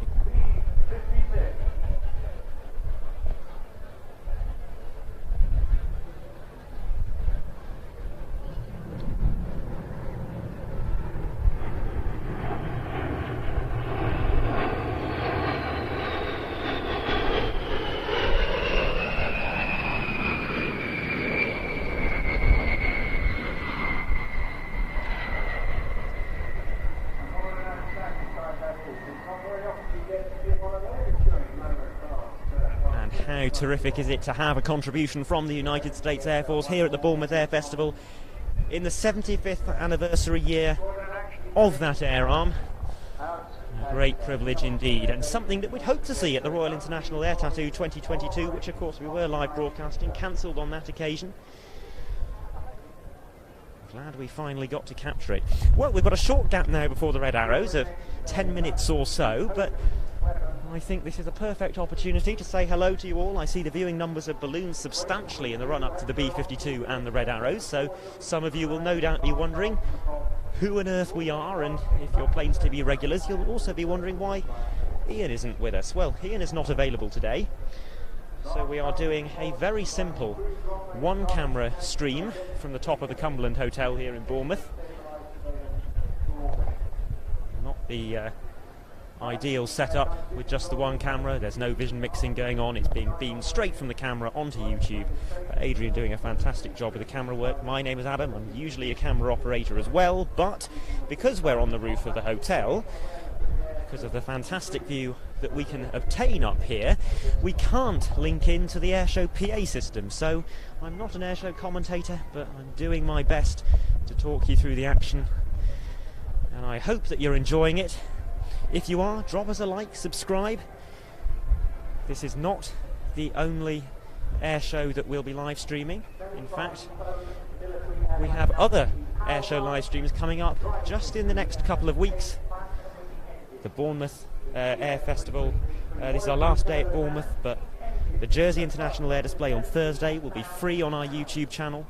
Then the following week, subscribers to watch.planestv.com, our own streaming service, will be able to access a live broadcast from the Duxford Battle of Britain Air Show, probably the premier warbird air show anywhere in the world this year, with more than 20 Spitfires, more than 5 Hurricanes, and numerous other types, including the Corsair, the Bearcat, the Fury, the Blenheim, 2 Lysanders, the Bouchon, and more modern contributions from the Czech Air Force, the Milmai 171 and the Milmai 24, performing a pairs display, the latter aircraft performing in a British flying display for the very last time, as the type is on the cusp of retirement from Czech service. We're keeping these pictures on the B-52, which is still flying along in the distance.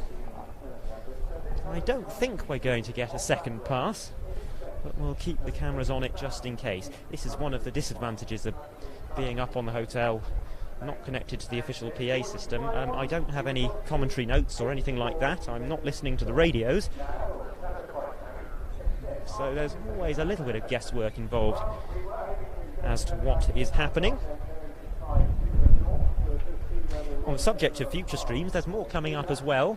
We're providing cameras for the official live broadcast of NATO Days in the Czech Republic in 2 weeks' time. That's a fantastic event that's including performers such as the Finnish F-18, the Saab Gripen E, a flypast by the B-52 just like this, the Patrie Suisse, Kryla Luye, the Wings of Storm, the national team of Croatia, will be there. That will be an absolutely terrific show. And then on the 8th of October, probably our final live air show of the year, the flying finale at Duxford. None of the flying acts have been publicised as far as I know, so I shall keep stum about them, but that is going to be a terrific show. I'm not sure exactly how we're going to be broadcasting that, whether it'll be free on YouTube or whether it'll be over on watch.planestv.com.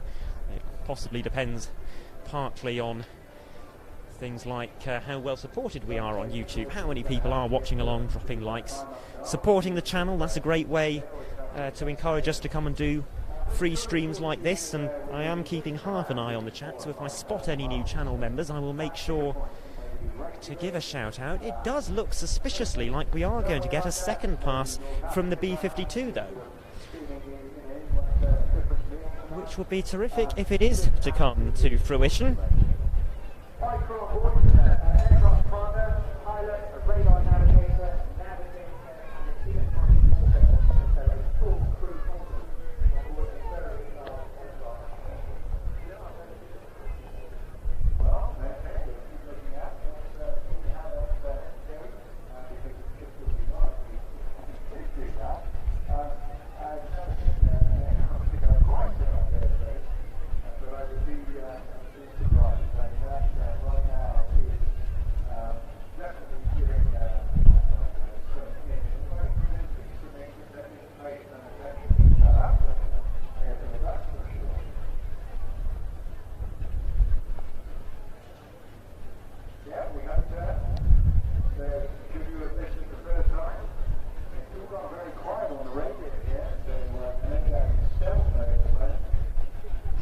some speculation on the chat, people who are watching flight radar tracking apps, that it might be forming up the Reds. Well, we've just seen it head off sort of over our shoulder, but still in our area. It's disappeared behind some buildings from where we are standing. I would love to be able to confirm whether or not that's true, but I'm not in a position to at the moment. I'll let you know as soon as I can see it, but you might know before me.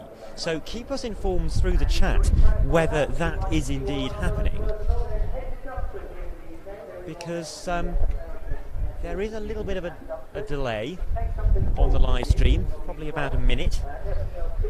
You might notice a bit of a discrepancy between what we are showing you from the camera and what is actually happening on flight radar.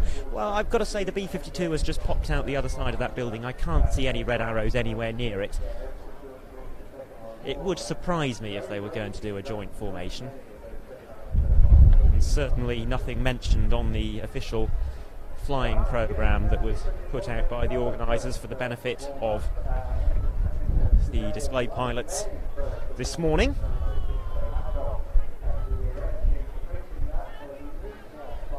And I think Adrian maybe going to try and get a camera on it, I'm not sure. It's just disappearing over the Bournemouth skyline, and it looks like the B-52 is indeed climbing and heading away from us.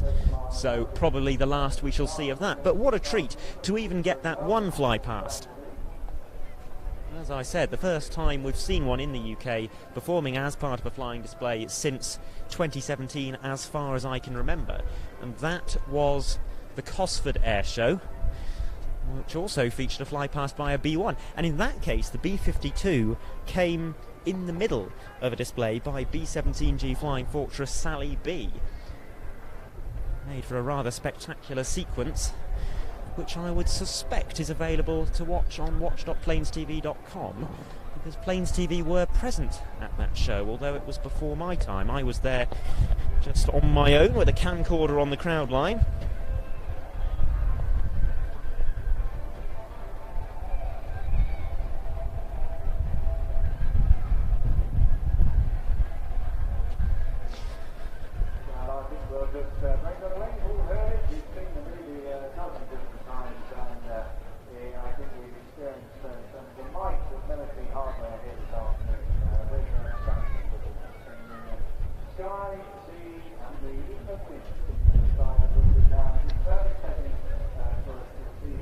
The B-52 is now climbing through 5,000 feet, definitely on its way back to Fairford, where it is based on temporary deployment, one of 4.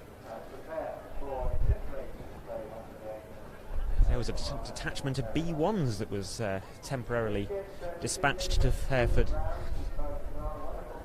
a few months ago as well, and Ian went down to visit them. He made a lovely featurette, interviews with the pilots and so on. Some fantastic, very atmospheric winter takeoff shots, looking down the B-1's reheated engines on departure, spray coming up off the runway.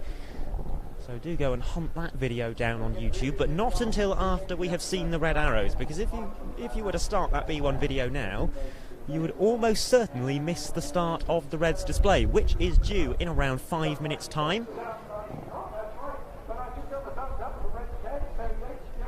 And I'm afraid I am going to be competing here with Red 10, who will be commentating down below. You'll probably hear him through our atmosphere mic. This is not something I particularly enjoy, because he knows an awful lot more about the team and the pilots than I do. He's got a very well-rehearsed script, and there's not much that I can add to that, but given that we can't pick him up very clearly, I shall do my best to talk you through the display myself and maybe add something slightly different to what you might get through Red 10's commentary. I shall do my best.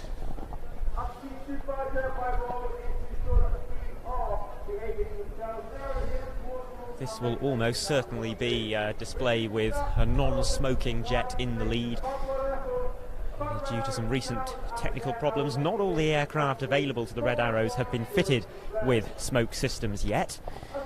So for the past week or so, Red One typically has been using a non-smoking jet. This doesn't really affect the display too much. It's a very intentional choice. If you are going to have a non-smoker in the team, it is going to be Red One, because it doesn't affect the symmetry of the manoeuvres in the slightest.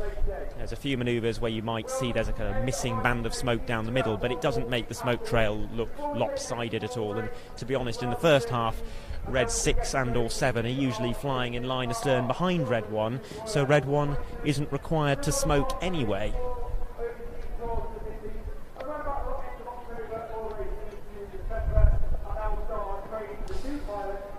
The Reds this year have had a very busy display season, similar number of displays to what they would be flying back before the pandemic. And they've got an overseas tour coming up at the end of the year as well. They're off to the Middle East. They will be heading to the Bahrain Air Show, which is in the beginning of November. But they'll also be visiting a number of other countries while they are out in that region, including Saudi Arabia. Kuwait, I believe, is on the list. And possibly a trip to Egypt in the offing. Their first visit to Egypt in something like 20 years. Reds making quite a habit of visiting the Middle East in the past. Of course, there was their North America tour in 2019, but they visited the Middle East in 2021 to visit the Expo in the United Arab Emirates. There was also a Middle East tour in 2017, and in 2016 there was that big Middle East and Far East tour. Now, I was privileged to see them performing flypasts over in Singapore.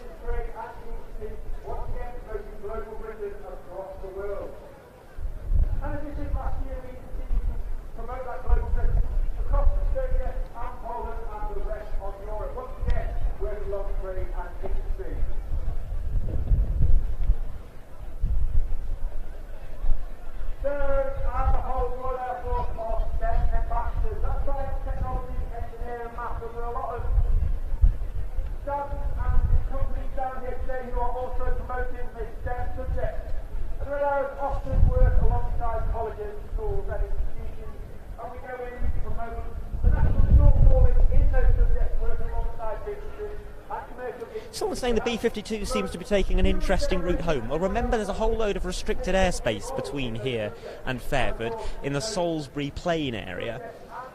And the Reds also have to deviate round that.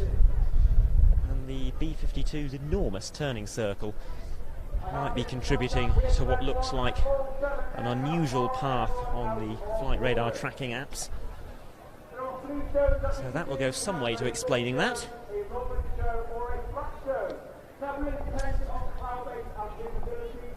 Red 10 updating the crowd as to whether we're going to get a full flat or rolling show today. It's not going to be a flat show, I can tell you that straight off the bat. There is some cloud around. They need 5,500 feet for the full show. Is it that high? I find it very difficult to tell, but if I had to place a bet, I would say yes. We'll see the team arriving from behind us and then pulling up into a loop. That is my prediction. If there is not 5,500 feet of cloud base, we will see them make the same crowd rear arrival, but instead turn off to our right. But here come the red arrows now, the landing lights visible over the buildings in central Bournemouth, the smoke about to come on, except I imagine on Red 1. Yes, indeed, Red 1 is a non-smoker once again, just like yesterday, but here they come in wall formation, the red arrows 2022.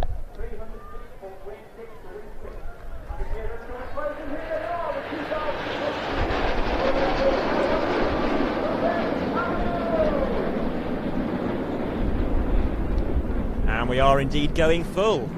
First formation change of the display taking place now. The formation collapses very rapidly. Red 6 and 7 slotting into line astern behind the leader. This is why it doesn't really matter that Red 1 is flying a non-smoking jet. They form a 7-arrow formation as they come over the top.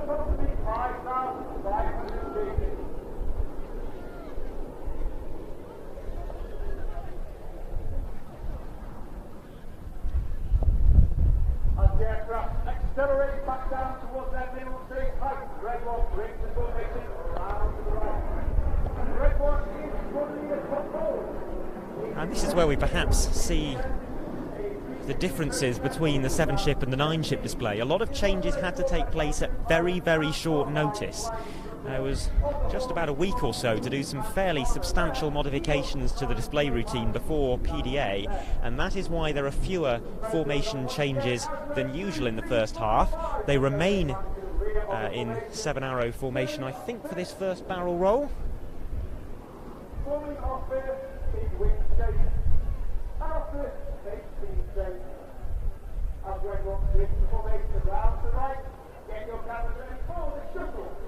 No, I stand corrected. They're in shuttle formation.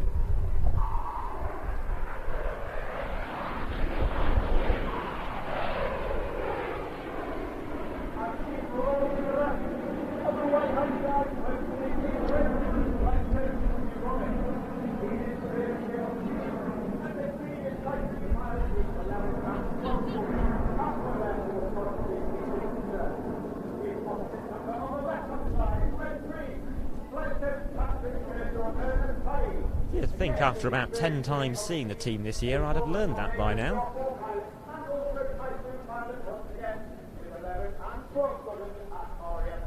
But now a formation shape that commemorates 617 Squadron, the Dam Busters, who now fly the F-35B Lightning, what the Americans would call the Lightning II. We don't call it the Lightning II because it's the third type of Lightning that the RAF has operated. This is Lightning formation. They will turn towards us on the left 45 and perform a loop.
As I'm sure most of you know, fly the Hawk T1, which was retired from the advanced jet training role in 2016 and fully retired in 2022, earlier this year. All of the remaining Hawk T1s are used exclusively with the Red Arrows, but they are also on occasion sent up on aeromedical research training sorties, but no longer used on any operations with the RAF.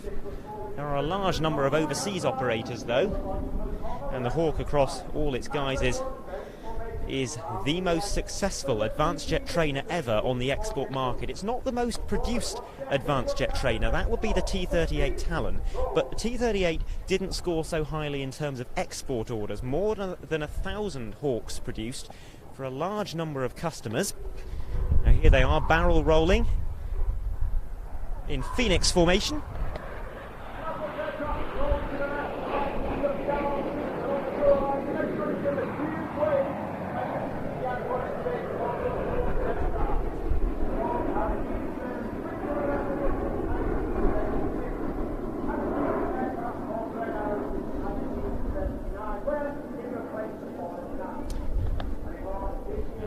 Very much an ideal aircraft for formation aerobatics.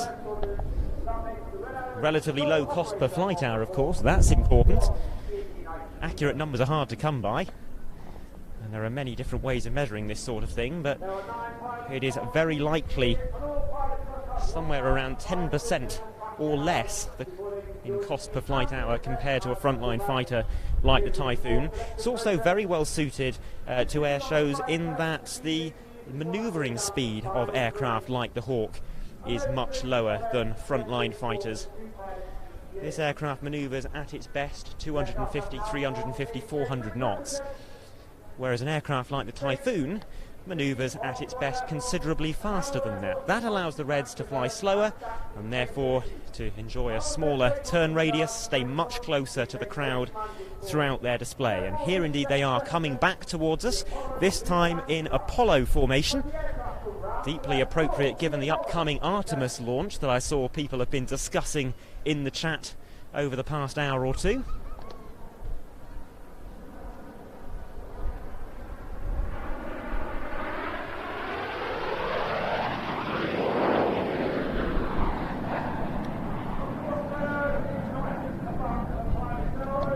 There's another reason why training aircraft are so well suited to this kind of flying as well, and that is the smoke system. These are not afterburning aircraft. The moment you introduce afterburners, it makes smoke an awful lot more complicated and harder to use effectively. If you just have white smoke, it's not too bad. You just need to accept that when the afterburner is engaged, the jet efflux is too hot for the smoke to vaporize and it's simply not visible.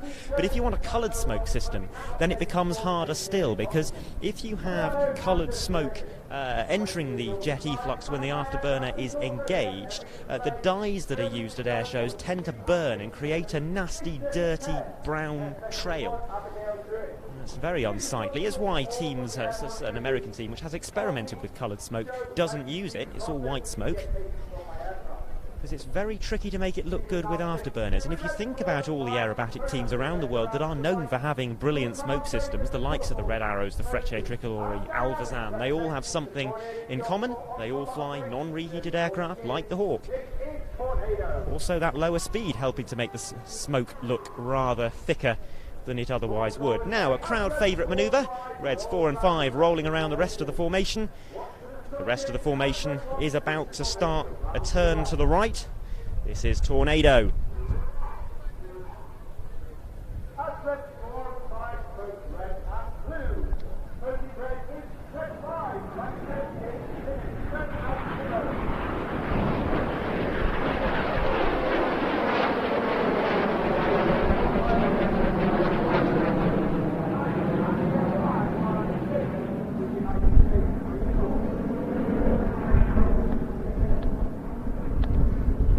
Reds 4 and 5 joining up on the outside of this formation, steaming along to catch up with the rest of the group. They'll move out to either side to create a 7-ship battle formation. It's what the Red Arrows call their Vic shapes. And this next pass marks the fact that Her Majesty the Queen has celebrated her Diamond Jubilee this year. The red, white and blue about to come on. This is the Jubilee Present.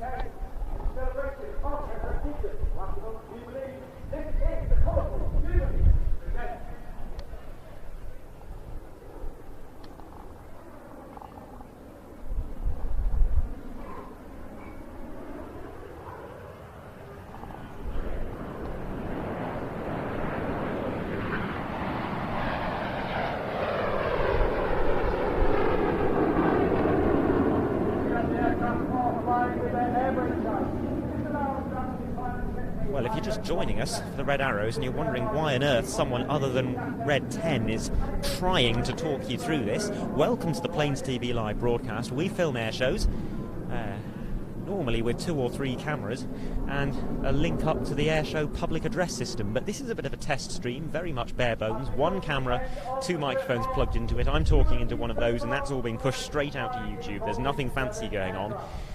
But I hope you're enjoying it nonetheless, and I am doing my best to talk you through the display without, well, I don't want to do a sort of poor tribute act to Red 10, who does a marvellous commentary of his own, but hopefully adding something slightly different. Adrian doing a lovely job on camera. My name's Adam, I'm normally a camera operator as well, but seeing as we don't have that public address system link up, I've taken to the microphone today instead. Now, the team roll out in front of us. It's time to start the second half of the show. We'll see Enid Reds 1 to 5 on the top with the white smoke. They're about to perform a bomb burst. Reds 6 and 7, the synchro pair, putting the coloured smoke on below. They will stay low for an opposition break.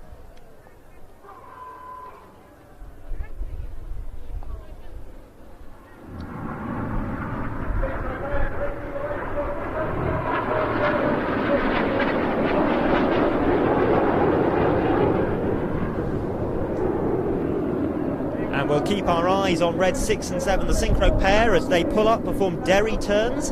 That's a 270-degree roll and then into a turn, a manoeuvre popularised at air shows by the great test pilot John Derry, used in dogfights to fool the enemy into thinking you were going to turn one way, but actually then turning the other. They are now running in towards us with a closing speed of around 800 miles an hour. They will each pitch up into barrel rolls, then cross and perform a second pair of barrel rolls.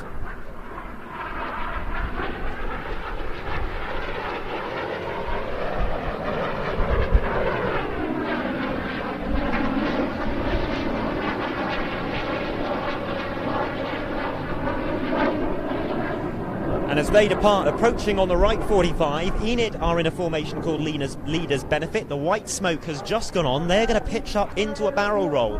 This is a manoeuvre called Python, introduced in the late 2000s to show us what it looks like to look down a barrel roll and really see that barrel shape. Over the course of this manoeuvre, they will perform two rolls, one towards us and one away from us, and they will leave a trail of smoke some 5 miles long in the sky.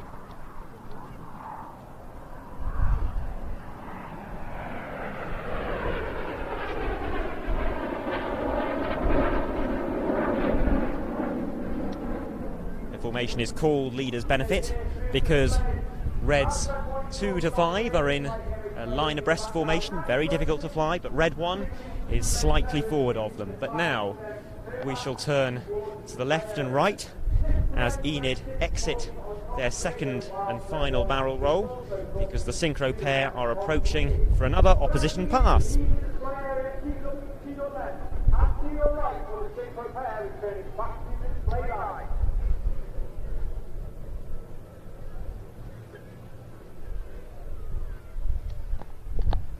Both aircraft will approach, they'll cross, and then they will perform half Cubans to turn around and cross again in a new manoeuvre introduced over the course of the pandemic and called Boomerang.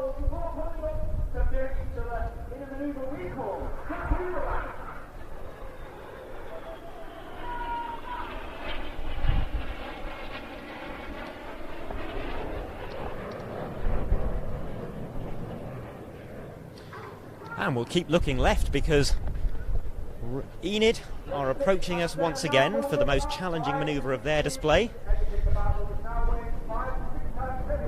They'll be down at 300 feet for this. That's the lowest altitude at which Enid are permitted to fly. Oh, my apologies. I've completely talked over the second half of Boomerang, haven't I? Enid's still preparing to run in. Are you missing Red 10 yet?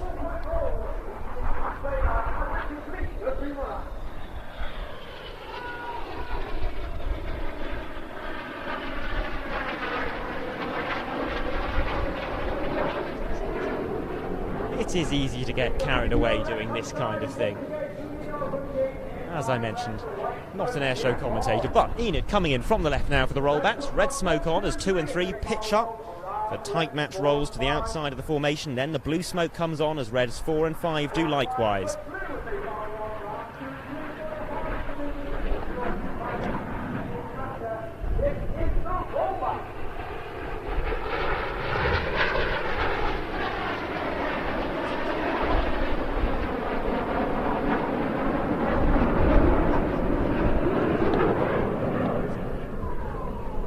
Meanwhile, Red 6 and 7 have reformed behind us. They're running in from the right in a loose trail formation. Red 6 is going to roll inverted. Red 7 will barrel roll around his smoke trail, initially with red smoke, but then with blue. This is the corkscrew.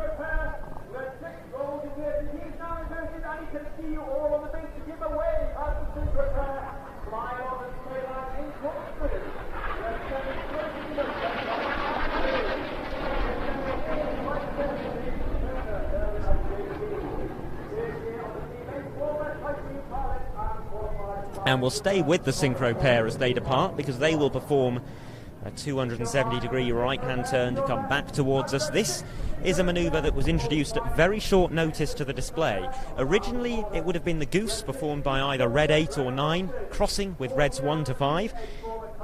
But there are no Red 8 or 9 this year. So with just a few days to go before PDA, the display was changed. It's no longer the goose, it's the double goose. Red 6 and 7 from the left, Enid in an inverted V shape from the right and about to cross.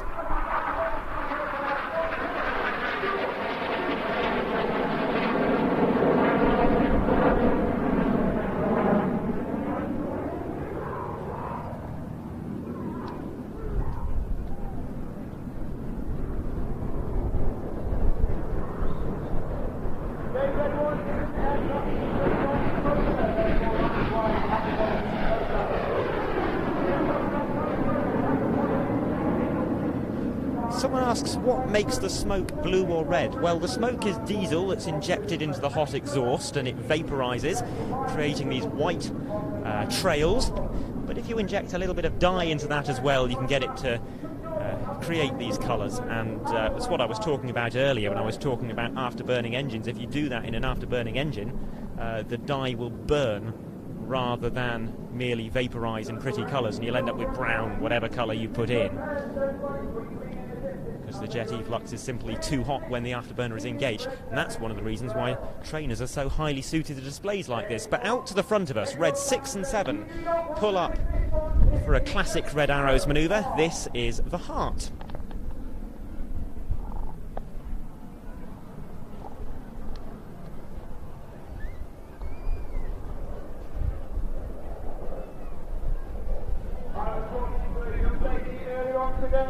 And I believe it is Emma's birthday, and therefore the syncro. I would like to dedicate today's heart to Emma. Happy birthday, Emma.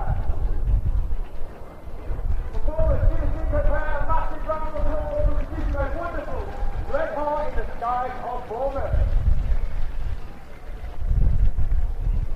So Red 6 and 7 out to either side, approaching for their final opposition pass of the display, called the crossbow.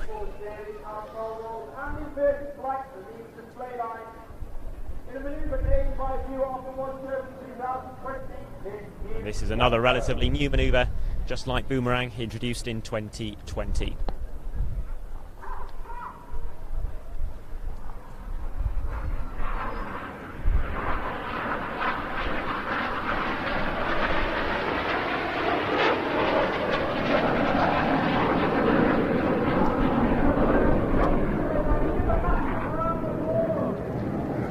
And now one last manoeuvre to go. We look out to the front. The smoke has just come on Reds 1 to 5 for the final manoeuvre of the display. We don't know quite what they're going to do here. Normally with a smoking Red 1 it would be the infinity break, but there's not really much point if Red 1 is a non-smoker. I suspect it'll just be a standard bomb burst from a 5-ship battle formation. Yes indeed, that is what we are going to get. One last bomb burst from the Reds.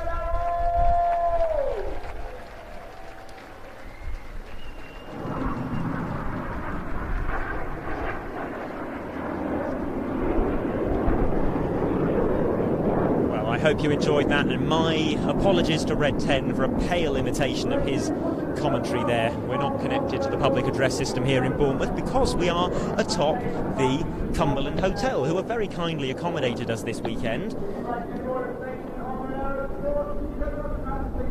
This really is the place to be though. Excellent views. It just means that unfortunately you've got to put up with me speaking, and I'm not an airshow commentator, I'm usually a camera operator. But thank you for joining us on Plains TV.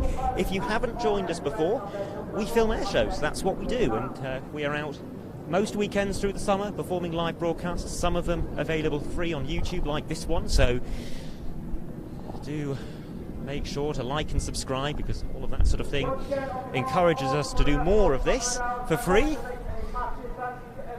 And if you really feel so inclined, you can become a channel member. But the ultimate way to support us is by becoming a subscriber to watch.plainstv.com, which is our streaming service. There's a 30-year archive of airshow programmes that are available on there.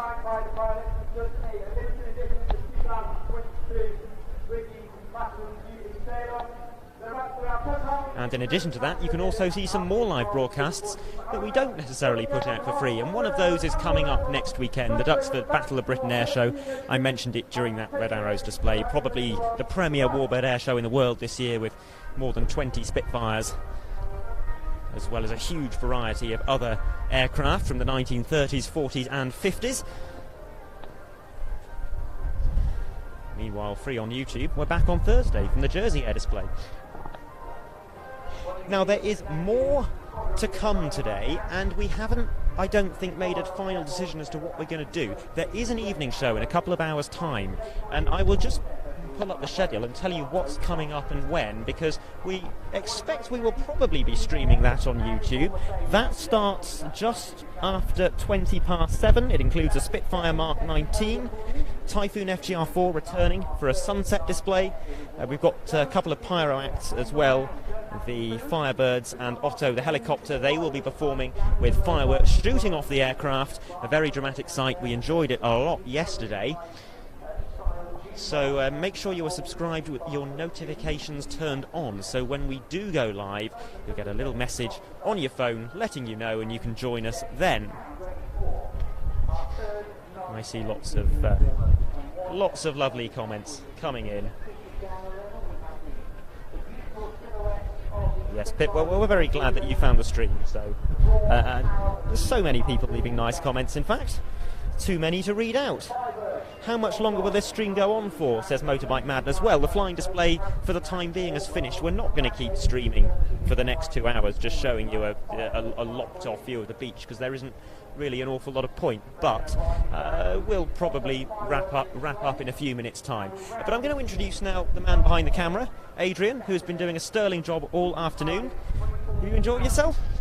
Absolutely. The weather's actually turned out really tremendous, hasn't it? And I think the evening should bode well as well. But I would like to ask our viewers, we're not here officially, we're just here on a test really to check equipment, but we were a bit surprised to discover there was no official plan to live stream the Bournemouth Air Show. We'd like to do it next year officially, so if you like what we've done, do get in touch with the Bournemouth Air Festival and pave the way for us. Let's hope we can do a deal with them so that we can officially do the show next year all 4 days with a lot more camera angles and a lot more added detail. Sorry to interrupt, but I've just got a message from Plains TV HQ. Ian, sitting back in Devon, he says we shall do the evening show if we hit 2,000 likes. Now, I've got no idea what we're up to at the moment. I wonder if I can have a look somehow. We're at 1. Is that up to date? I think we're at more than 1.4 thousand. I'm going to exit that and come back. We're at 1.6 thousand. Can we get 400 more? Has anyone stuck around to hear us wittering on for a bit who can still hit that like button? We would like to do that evening show, and it will be very entertaining. And if you haven't seen an evening show before, it is quite extraordinary. It's art in the air. It's not a conventional air display. This is about creating a spectacle. The aircraft is merely the enabler of that spectacle.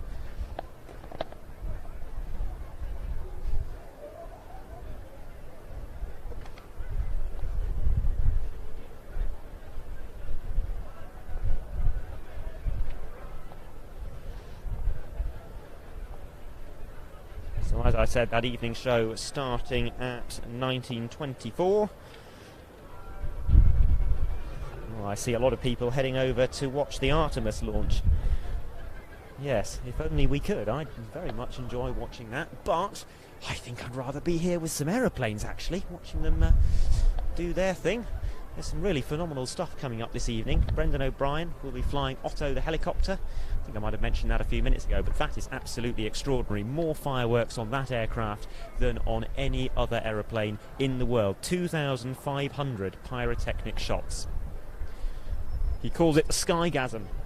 Well, it is an explosive effect. I do suspect, though, that it's still a name chosen to raise eyebrows. So much about Brendan and his character is all about showmanship, grabbing your attention. A great asset to the airshow circuit, though. We're at 1.9 thousand likes, apparently, according to the chat.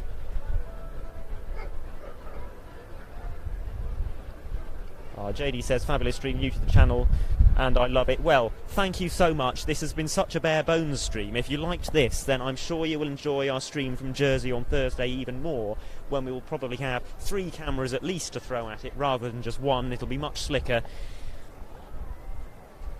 and it'll all be properly vision mixed as well. I mean, this is literally a microphone plugged into the camera that I am talking into, and then another cable coming out of the camera that's beaming the footage straight off to go onto YouTube. So there's nothing fancy going on.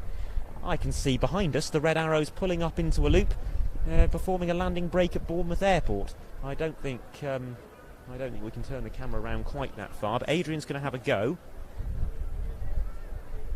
The Magnum break, they call this. Possibly a bit unfair of me to describe it when you still can't see it, but all 7 aircraft about to split apart on the downline from this loop at even intervals. That will put them straight into the landing pattern at Bournemouth, evenly spaced.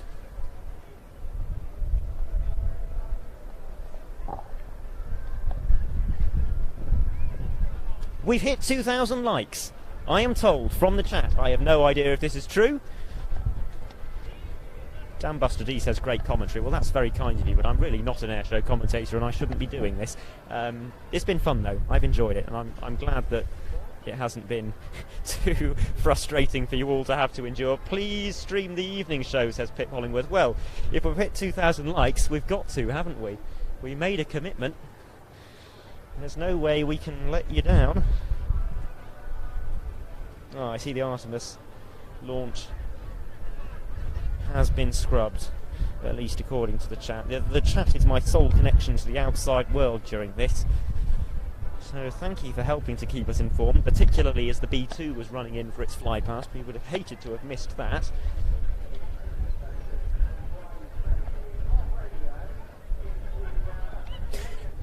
Normally Ian would be here, and he does a lovely job of reading out some of these comments, interacting with you all a little bit. Which is not my forte, I'll be honest, but there's so many messages coming in, I can't possibly read them all out.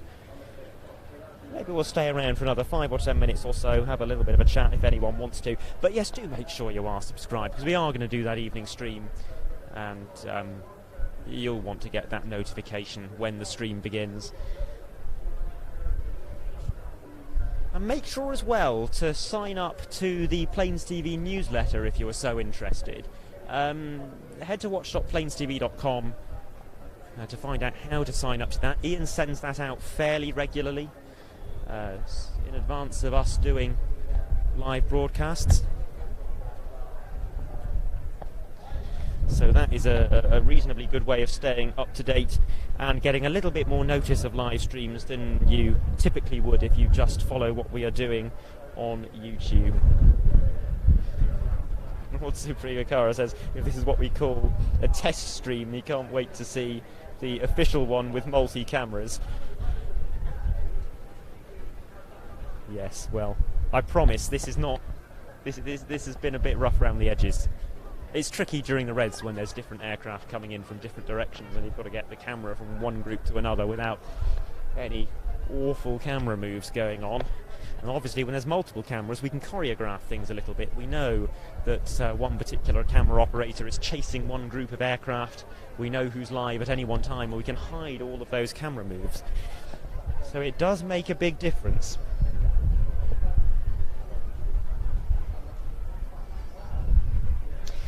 I also want to thank Chris for moderating all day. Chris moderates pretty much all of our live streams, an absolutely extraordinary commitment, and we're very grateful to her for making sure the chat is always a pleasant place to be. It's good fun, the chat. I've been on both ends of the chat. I remember before I was doing things with Planes TV, I was sitting at home watching on the computer, joining in the chat. It is lovely to have a conversation with some like-minded aviation enthusiasts, isn't it?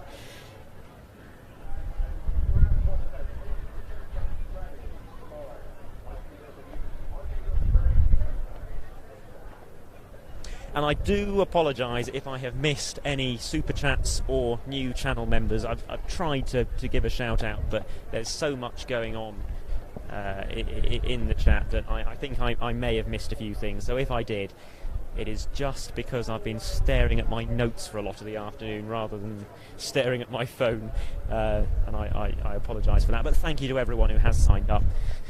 It makes a huge difference. It encourages us to come and do some of these shows for free on YouTube, and of course the rest on our streaming service at watch.planestv.com. Well, I think we may as well wrap things up now. It's over to Ian back at Plains TV HQ in Devon to actually press the button to end the stream. But we shall leave you with just a couple of minutes of footage of people milling around, enjoying the day, enjoying the lovely weather, better than forecast, a little bit windy, but we've stayed dry most importantly, and we'll see you again in around about 2 hours, a little over 2 hours. We'll probably start streaming at about 10 past 7, I would imagine, but as I said, subscribe, turn your notifications on, and we'll see you again very soon. Thank you for watching, thank you for joining us, and wherever you are, enjoy the rest of your afternoon.